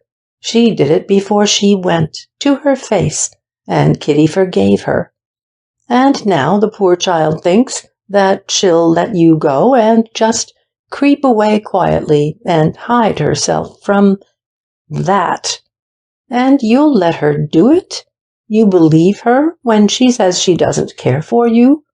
If that isn't caring, why, it's because she cares for you and cares for your honor more than she does for her own, poor darling. I know, Janie, and she knows I know. Then where's your precious honor if you don't stand up for her? She's got nobody but you, and if you don't defend her from that sort of thing... She stood before him, flaming, and Kitty rose and put herself between them. He can't defend me, Janie. It's the truth. She had left them to each other. It was 8 o'clock. She had crept back again to the bed that was her refuge, where she had lain for the last hour, weeping to exhaustion. She had raised herself at the touch of a hand on her hot forehead. Jane was standing beside her. Kitty, she said, will you see Robert for a moment? He's waiting for you downstairs in your room. Kitty dropped back again on her pillow, with her arm over her face, warding off Jane's gaze.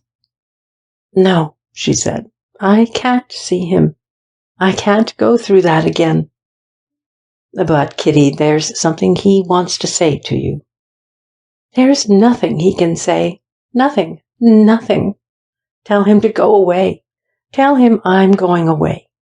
You mustn't go without seeing him. I must. It's the only way. For you, yes, but how about him? Kitty sighed. She stirred irresolutely on her pillow. No, she said. I've done it once. I can't do it all over again. I suppose, said Jane, it is easier not to see him. At that, Kitty clenched her hands. Easier, she cried. I'd give my soul to see him for 1 minute. 1 minute, Janie. She turned, stifling her sobs on the pillow. They ceased, and the passion that was in her had its way then. She lay on her face, convulsed, biting into the pillow, gripping the sheets, tearing at them and wringing them in her hands. Her whole body writhed, shaken, and tormented. Oh, go away, she cried. Go away, don't look at me. But Jane did not go. She stood there by the bedside. She had come to the end of her adventure. It was as if she had been brought there blindfold, carried past the border into the terrible, alien, unpenetrated lands. Her genius for exploration had never taken her within reasonable distance of them. She had turned back when the frontier was in sight, refusing all knowledge of the things that lay beyond. And here she was in the very thick of it, at the heart of the unexplored, with her poor terrified eyes uncovered, her face held close to the thing she feared. And yet she had passed through the initiation without terror. She had held her hand in the strange fire, and it had not hurt her. She felt only a great, penetrating, comprehending, incorruptible pity for her sister who writhed there, consumed and tortured in the flame. She knelt by the bedside and stretched out her arm and covered her, and Kitty lay still. "You haven't gone?" she said. "No, Kitty." Kitty moved. She sat up and put her hands to her loosened hair. "I'll see him now," she said. Kitty slid her feet to the floor. She stood up, steadying herself by the bedside. Jane looked at her, and her heart was wrung with compassion. "No," she said. "Wait till you're better. I'll tell him." But Kitty was before her at the door, leaning against it. "I shall never be better," she said. Her smile was ghastly. She turned to Jane on the open threshold. "He hasn't got the children with him, has he? I don't want to see them." "You won't see them." "Can't he come to me?" She peered down the passage and drew back, and Jane knew that she was afraid of being seen. "There's nobody about," she said. "They're all in the dining room." Still, Kitty hesitated. "Will you come with me?" she said. Then Jane took her hand and led her to the room where Robert was, and left her with him. He stood by the hearth waiting for her. His head was bowed, but his eyes, as she entered, lifted and fixed themselves on her. There had gone from him that air of radiant, unconquerable youth, of innocence, expectant and alert. Instead of it, he too bore the mark of experience, of initiation that had meant torture. "I hope," he said, "you are rested." "Oh, yes." She stood there, weak and drooping, leaning her weight on one slender hand, spread palm downward on the table. He drew out a chair for her and removed his own to the other side of the table, keeping that barrier between them. In his whole manner there was a terrible constraint. "You've eaten nothing," he said. Neither had he, she gathered, nor Jane. The trouble she had brought on them was jarring, dislocating, like the shock of bereavement. They had behaved as if in the presence of the beloved dead. And yet, though he held himself apart, she knew that he had not sent for her to cast her off, that he was yet bound to her by the mysterious, infrangible tie, that he seemed to himself in some way her partner and accomplice. Their silence was a link that bound them, and she broke it. "Well," she said, "you have something to say to me?" "Yes." His hands, spread out on the table between them, trembled. "I have. Only it seems so little." "Does it? Well, of course, there isn't much to be said." "Not much. There aren't any words. Only, I don't want you to think that I don't realize what you've done. It was magnificent." He answered her look of stupefied inquiry. "Your courage, Kitty, in telling me the truth." "Oh, that! Let's talk about it." "I am not going to talk about it. But I want you to understand that what you told me has made no difference in my feeling for you." "It must." "It hasn't. And it never will. And I want to know what we're going to do next." "Next?" she repeated. "Yes, next. Now. I'm going away. There's nothing else left for me to do." "And I, Kitty? Do you think I'm going to let you go without—" She stopped him. "You can't help yourself." "What? You think I'm brute enough to take everything you've given me and to let you go like this?" His hands moved as if they would have taken hers and held them. Then he drew back. There's one thing I can't do for you, Kitty. I can't marry you, because it wouldn't be fair to my children. I know, Robert, I know. I know you know. I told you nothing would ever make any difference. If it weren't for them, I'd ask you to marry me tomorrow. I'm only giving you up as you're giving me up because of them.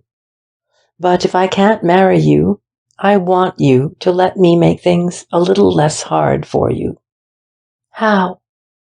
Well, for one thing, I don't believe you've anything to live on. What makes you think that? Marston told me that if you married, you forfeited your income. I suppose that meant that you had nothing of your own. It did. You've nothing? My father would give me £50 a year if I kept straight, but he can't afford it. It means that my little sisters go without dresses. And you've no home, Kitty? She shook her head. They can't have me at home, you see. He sighed. If I looked after you, Kitty, do you think you would keep straight? If I made a home for you somewhere where you won't be too unhappy? You mean you'd take care of me? Yes, as far as I can. Her face flushed deeply. No, she said. No, I mustn't let you do that. Why not? It's nothing, Kitty. It's the least that I can do, and you'd be very lonely. I would be miserable in between. Between? When you weren't there. Kitty, dear child, I can't be there. She shrank back. The flush died out of her face and left it white. I see. You didn't mean that I was to live with you. Poor child, no. I didn't understand. No, he said gently, no. You see how hopeless I am. I see what my responsibility would be if I left you to yourself. And what do you want to do? I want to provide for you and your future. Dear Robert, you can't possibly provide for either. I can. I've got a little house in the country, if you'll take it, and I can spare enough out of my income. She smiled. You can't afford it. If I could afford to marry, I could afford that. I see. It's a beautiful scheme, Robert. And in the little house where I'm to live, you will come sometimes to see me? I think it would be better not. And what am I to do if things are too hard for me, and if you are the only one? Then you're to send for me. I see. I've only to send for you, and you'll come? Of course I'll come. When I can't bear it any longer, am I to send for you? You're to send for me when you're in any trouble or any difficulty or any danger. And the way out of the trouble and the difficulty and the danger? Between us we shall find the way. No, Robert, between us we shall lose it, and we shall never, never find it again. You can't trust me, Kitty? I can't trust myself. I know how your scheme would work.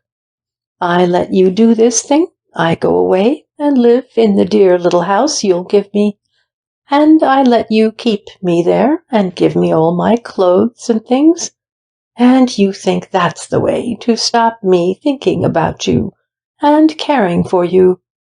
I shall be there, eating my heart out. What else can I do when everything I put on or have about me reminds me of you every minute of the day? I'm to look to you for everything, but never to see you until I can bear it no longer. How long do you think I shall bear it? A woman made like me. You know perfectly well what the trouble and the difficulty and the danger is. I shall be in it all the time. And some day I shall send for you, and you'll come. Oh, yes, you'll come, for you'll be in it too. It won't be a bit easier for you than it is for me." She paused. "You'll come, and you know what the end of that will be." "You think no other end is possible between a man and a woman?" "If I do, it's men who have made me think it." "Have I, Kitty?" "No, not you. I don't say your plan wouldn't work with some other woman. I say it's impossible between you and me." "Because you won't believe that I might behave differently from some other men?" "You are different, and I mean to keep you so." She rose. "There's only one way. We must never see each other again. We mustn't even think. I shall go away, and you're not to come after me." "When?" "Tomorrow, perhaps tonight." "And where, Kitty?" "I don't know." "You shan't go," he said. "I'll go. You must stay here until we can think of something." She closed her eyes and drew a hard sigh, as if exhausted with the discussion. "Robert, dear, would you mind not talking any more to me? I'm very tired." "If I leave you, will you go to bed and rest?" "I think so. You can say good night." He rose and came toward her. "No, don't say it," she cried. "Don't speak to me." She drew back and put her hands behind her as a sign that he was not to touch her. He stood for a moment looking at her, and as he looked at her he was afraid, even as she was. He said to himself that in that moment she was wise and had done well, for his heart hardly knew its pity from its passion, and its passion from its fear. And she, seeing that she stood between him and the door, turned aside and made his way clear for him. And so he left her. She stared at her own face in the glass without seeing it. Her brain was filled with the loud, hurried ticking of the clock. It sounded somehow as if it were out of gear. She felt herself swaying slightly as she stood. She was not going to faint bodily. It seemed to her rather that the immaterial bonds, the unseen, subtle, intimate connections were letting go their hold. Her soul was the heart of the danger. It was there that the traveling powers of dissolution, accelerated, multiplying, had begun their work and would end it. Its moments were not measured by the ticking of the clock. She had remained standing as Lucy had left her, with her back to the door he had gone out by. She was thus unaware that a servant of the hotel had come in, that he had delivered some message and was waiting for her answer. She started as the man spoke to her again. With a great effort of her brain, she grasped and repeated what he had said. "Mr. Marston." No, she was certainly not going to faint. There was no receding of sensation. It was resurgence and invasion, violence shaking the very doors of life. She heard the light, tremulous tread of the little pulses of her body scattered by the ringing hammer strokes of her heart and brain. She heard the clock ticking out of gear like the small, irritable pulse of time. She steadied her voice to answer. "Very well, show him in." Marston's face, as he approached her, was harder and stiffer than ever, his bearing more uncompromisingly upright and correct. He greeted her with that peculiar deference that he showed to women whose acquaintance he had yet to make. Decency required that he should start on a fresh and completely purified footing with the future Mrs. Robert Lucy. "It's charming of you," he said, "to let me come in." "I wanted to see you, Wilfred." Something in her tone made him glance at her with a look that restored her, for a moment, to her former place. "That is still more charming," he replied. "I've done what you told me. I've given him up." A heavy flush spread over his face and relaxed the hard tension of the muscles. "I thought you'd do it." "Well, I have done it." She paused. "That's all I had to say to you." Her voice struck at him like a blow, but he bore it well, smiling his hard, reticent smile. "I knew you'd do it," he repeated, "but I didn't think you'd do it quite so soon. Why did you?" "You know why?" "I didn't mean to put pressure on you, Kitty. It was your problem. Still, I'm glad you've seen it in the right light." "You think you made me see it?" "I should hope you'd see it for yourself. It was obvious." "What was obvious?" "The unsuitability of the entire arrangement. Was it likely you'd stick to it when you saw what you were in for?" "You think I tired of him?" "I think you saw possibilities of fatigue, and like a wise child you chucked it. It's as well you did it before instead of after. I say, how did Lucy take it?" She did not answer. His smile flickered and died under the oppression of her silence. "Have you done with him altogether? He didn't suggest, any compromise?" "He did not." "He wouldn't. Compromise is foreign to his nature." He sat, leaning forward, contemplating with apparent satisfaction his own strong-grained, immaculate hands. From time to time he tapped the floor with a nervous movement of his foot. "Then," he said presently, "if that's so, there's no reason, is there, why you shouldn't come back to me?" "I can't come back to you. I told you so yesterday."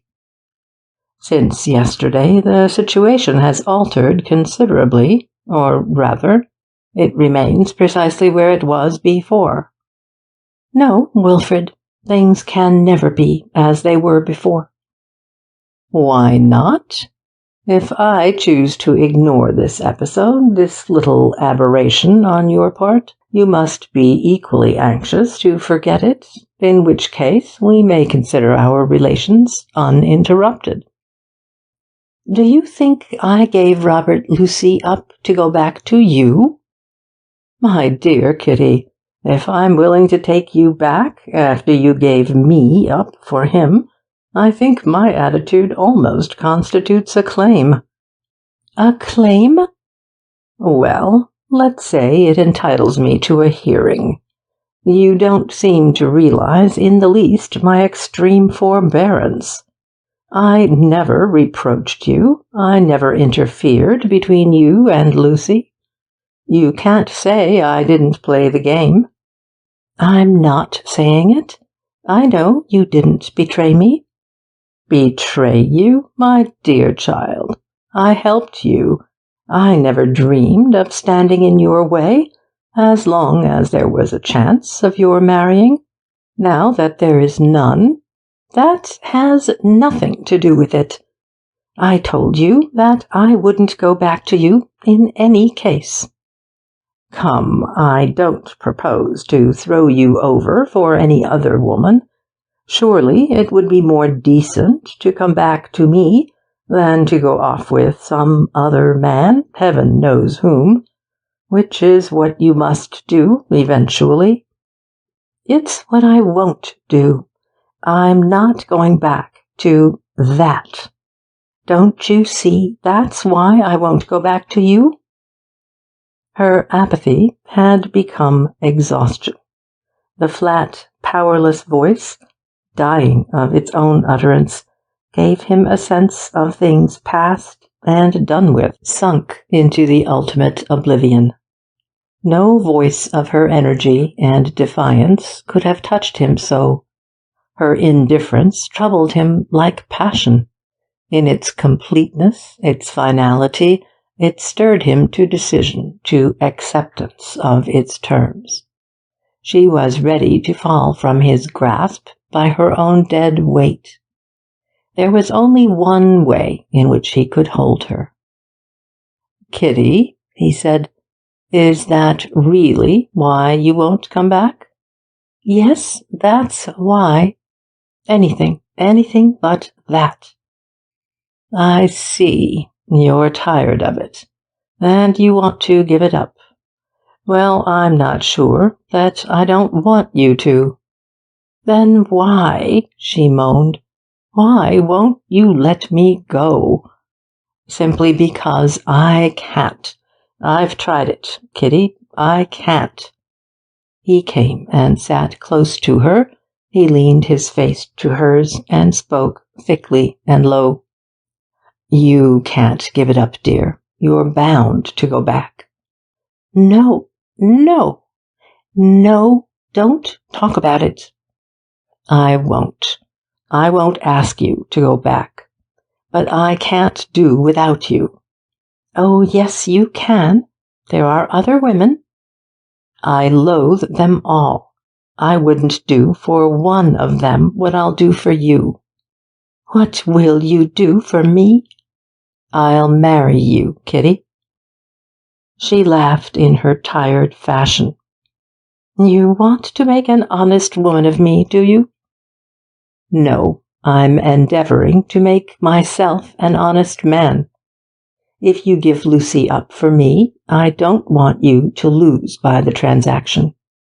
You were to have been married, but for me, perhaps, you would have been. Very well, I'll marry you." "And that," said she, "will make it all right." "Well, won't it?" "No, it won't. How could it?" "You know how. It will help you to keep straight. That's what you want, isn't it?" "Oh, yes, that's what I want. And you think I'll keep straight by marrying you?" "I won't swear to it, but I know it's 10 to 1 that you'll go to the devil if you don't marry me. And you say you don't want to do that." "I don't want to marry you." He shrugged his shoulders. "Perhaps not, but even marrying me might be better than the other alternative." "It wouldn't," she cried. "It would be worse. If I married you, I couldn't get away from you. I couldn't get away from it. You'd keep me in it. It's what you like me for, what you're marrying me for. You haven't married all these years because you can't stand living with a decent woman. And you think if I marry you, it will make it all right. All right." She rose and defied him. "Why, I'd rather be your mistress. Then I could get away from you. I shall get away now." She turned violently, and he leaped up and caught her in his arms. She struggled, beating upon his breast, and crying with a sad, inarticulate cry. She would have sunk to the floor if he had not kept his hold of her. He raised her, and she stood still, breathing hard, while he grasped her tightly by the wrists. "Let me go," she said faintly. "Where are you going to?" "I don't know." "You've no money. You're not going back. What are you going to do?"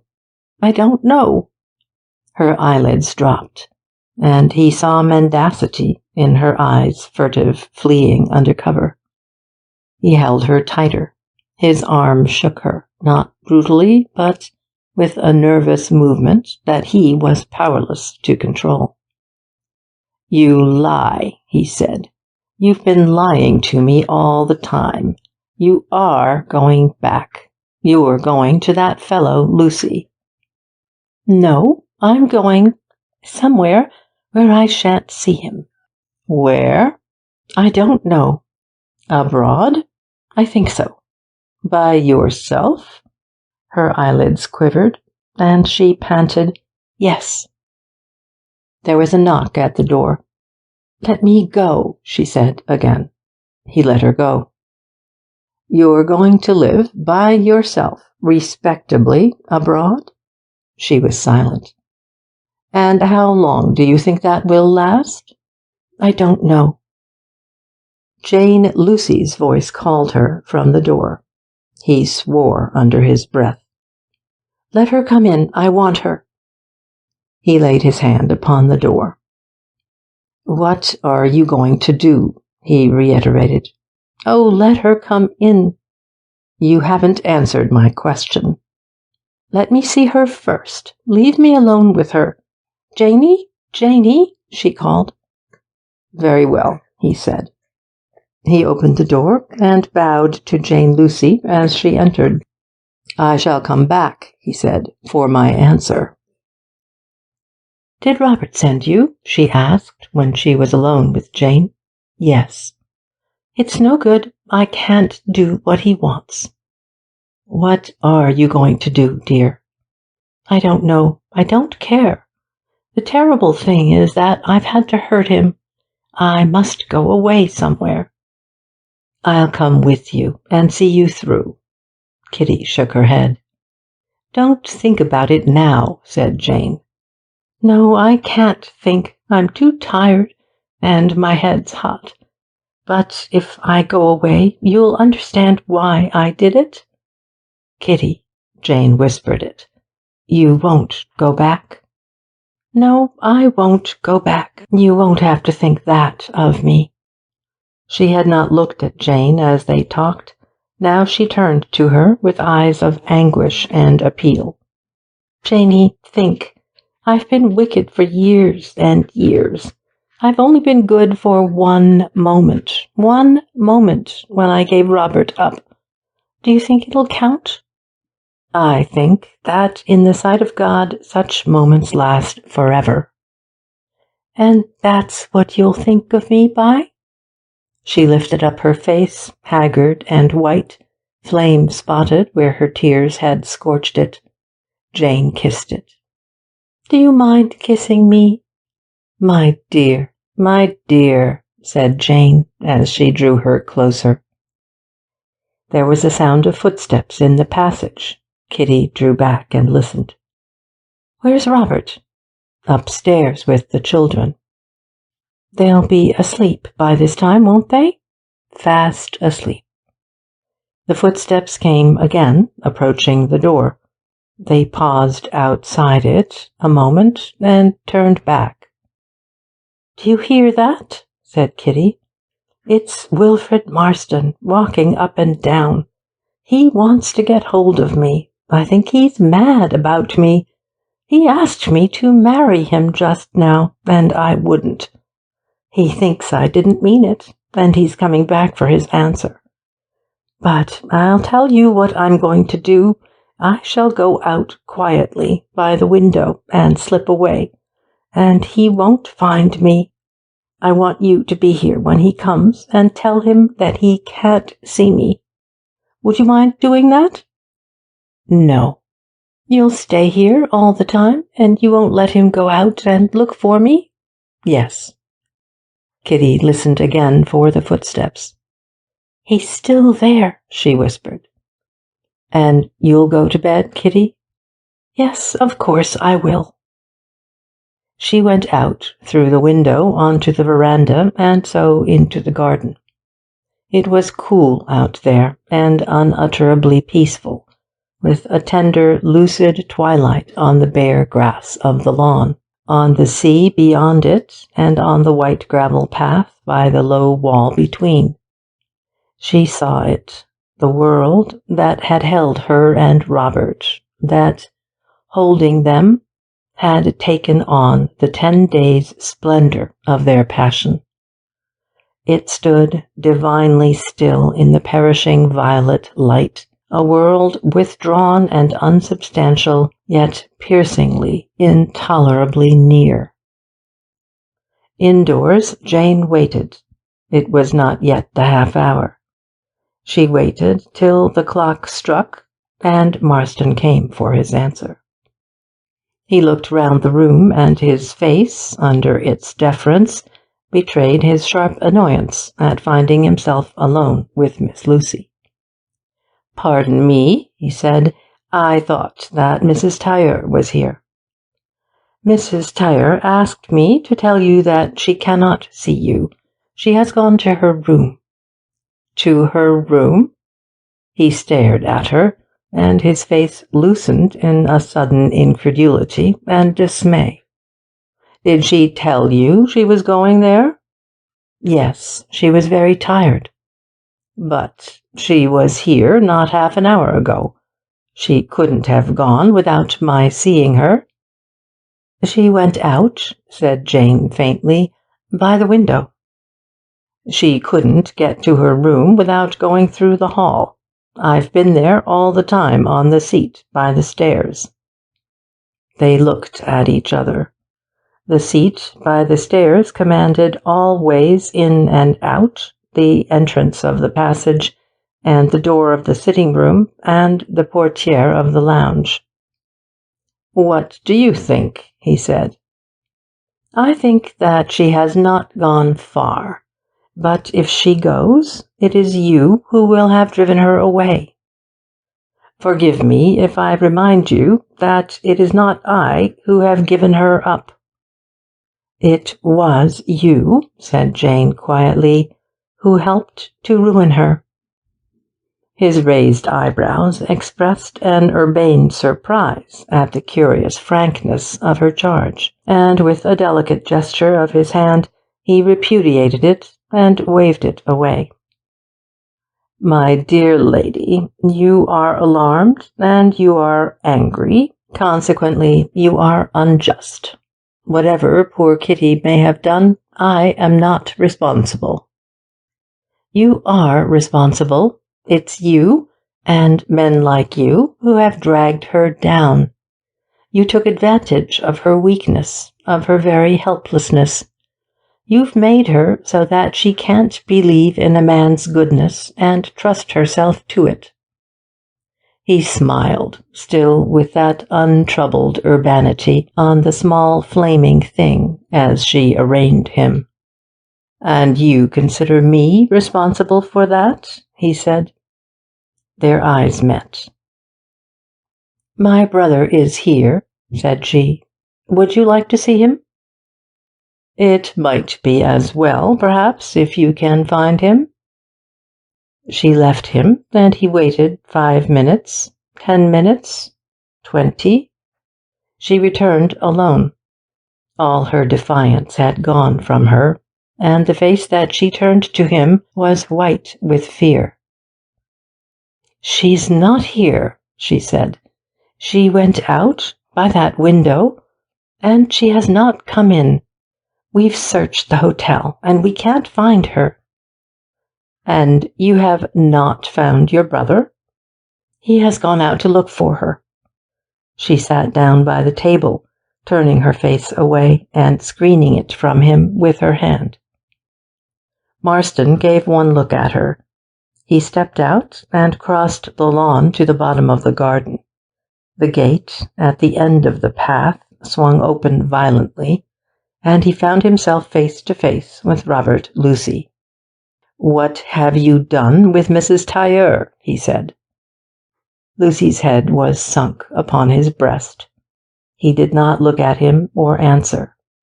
The two men walked back in silence up the lawn. "You don't know where she is?" said Marston presently.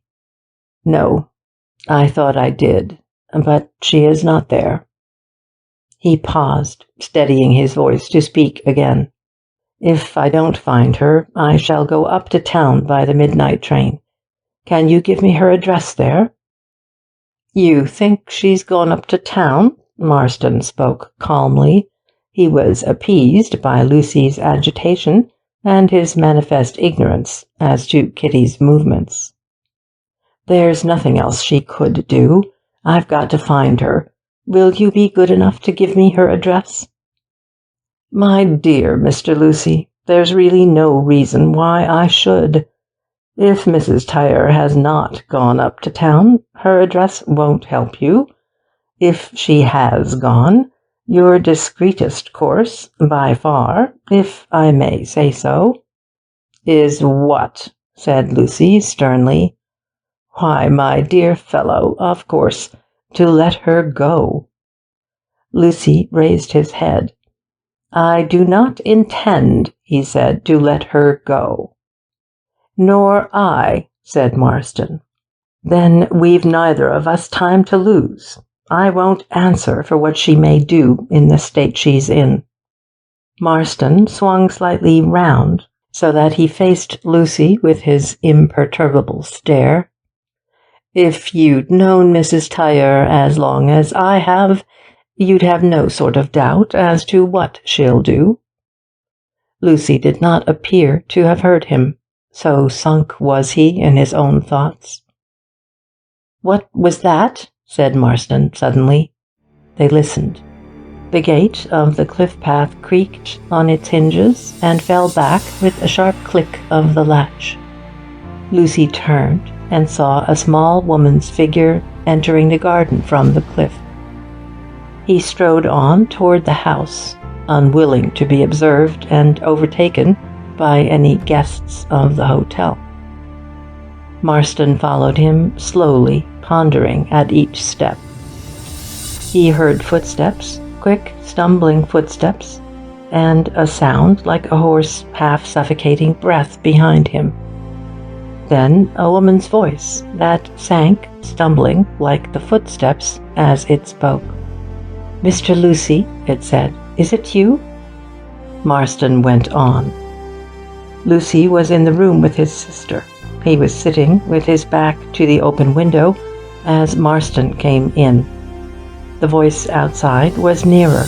It whispered, "Where is Mr. Lucy?" "Somebody's looking for you, Lucy," said Marston, and the three turned round. Mrs. Hankin stood in the window, holding on to the frame of it and trembling. Her face, her perfect face, was grey, like the face of an old woman. It was drawn and disfigured with some terrible emotion. Lucy went to her. She clung to his arm and held him on the threshold. "Mrs. Tailleur," she said. "Mrs. Tailleur, we found her down there. She's killed. She fell from the cliff." The three stood still as she spoke to them. Then Jane rushed forward to her brother with a cry, and Mrs. Hankin stretched out her arms and barred the way. There were small spots of blood on her hands and on her dress where she had knelt. "Go back, child," she said. "They're carrying her in."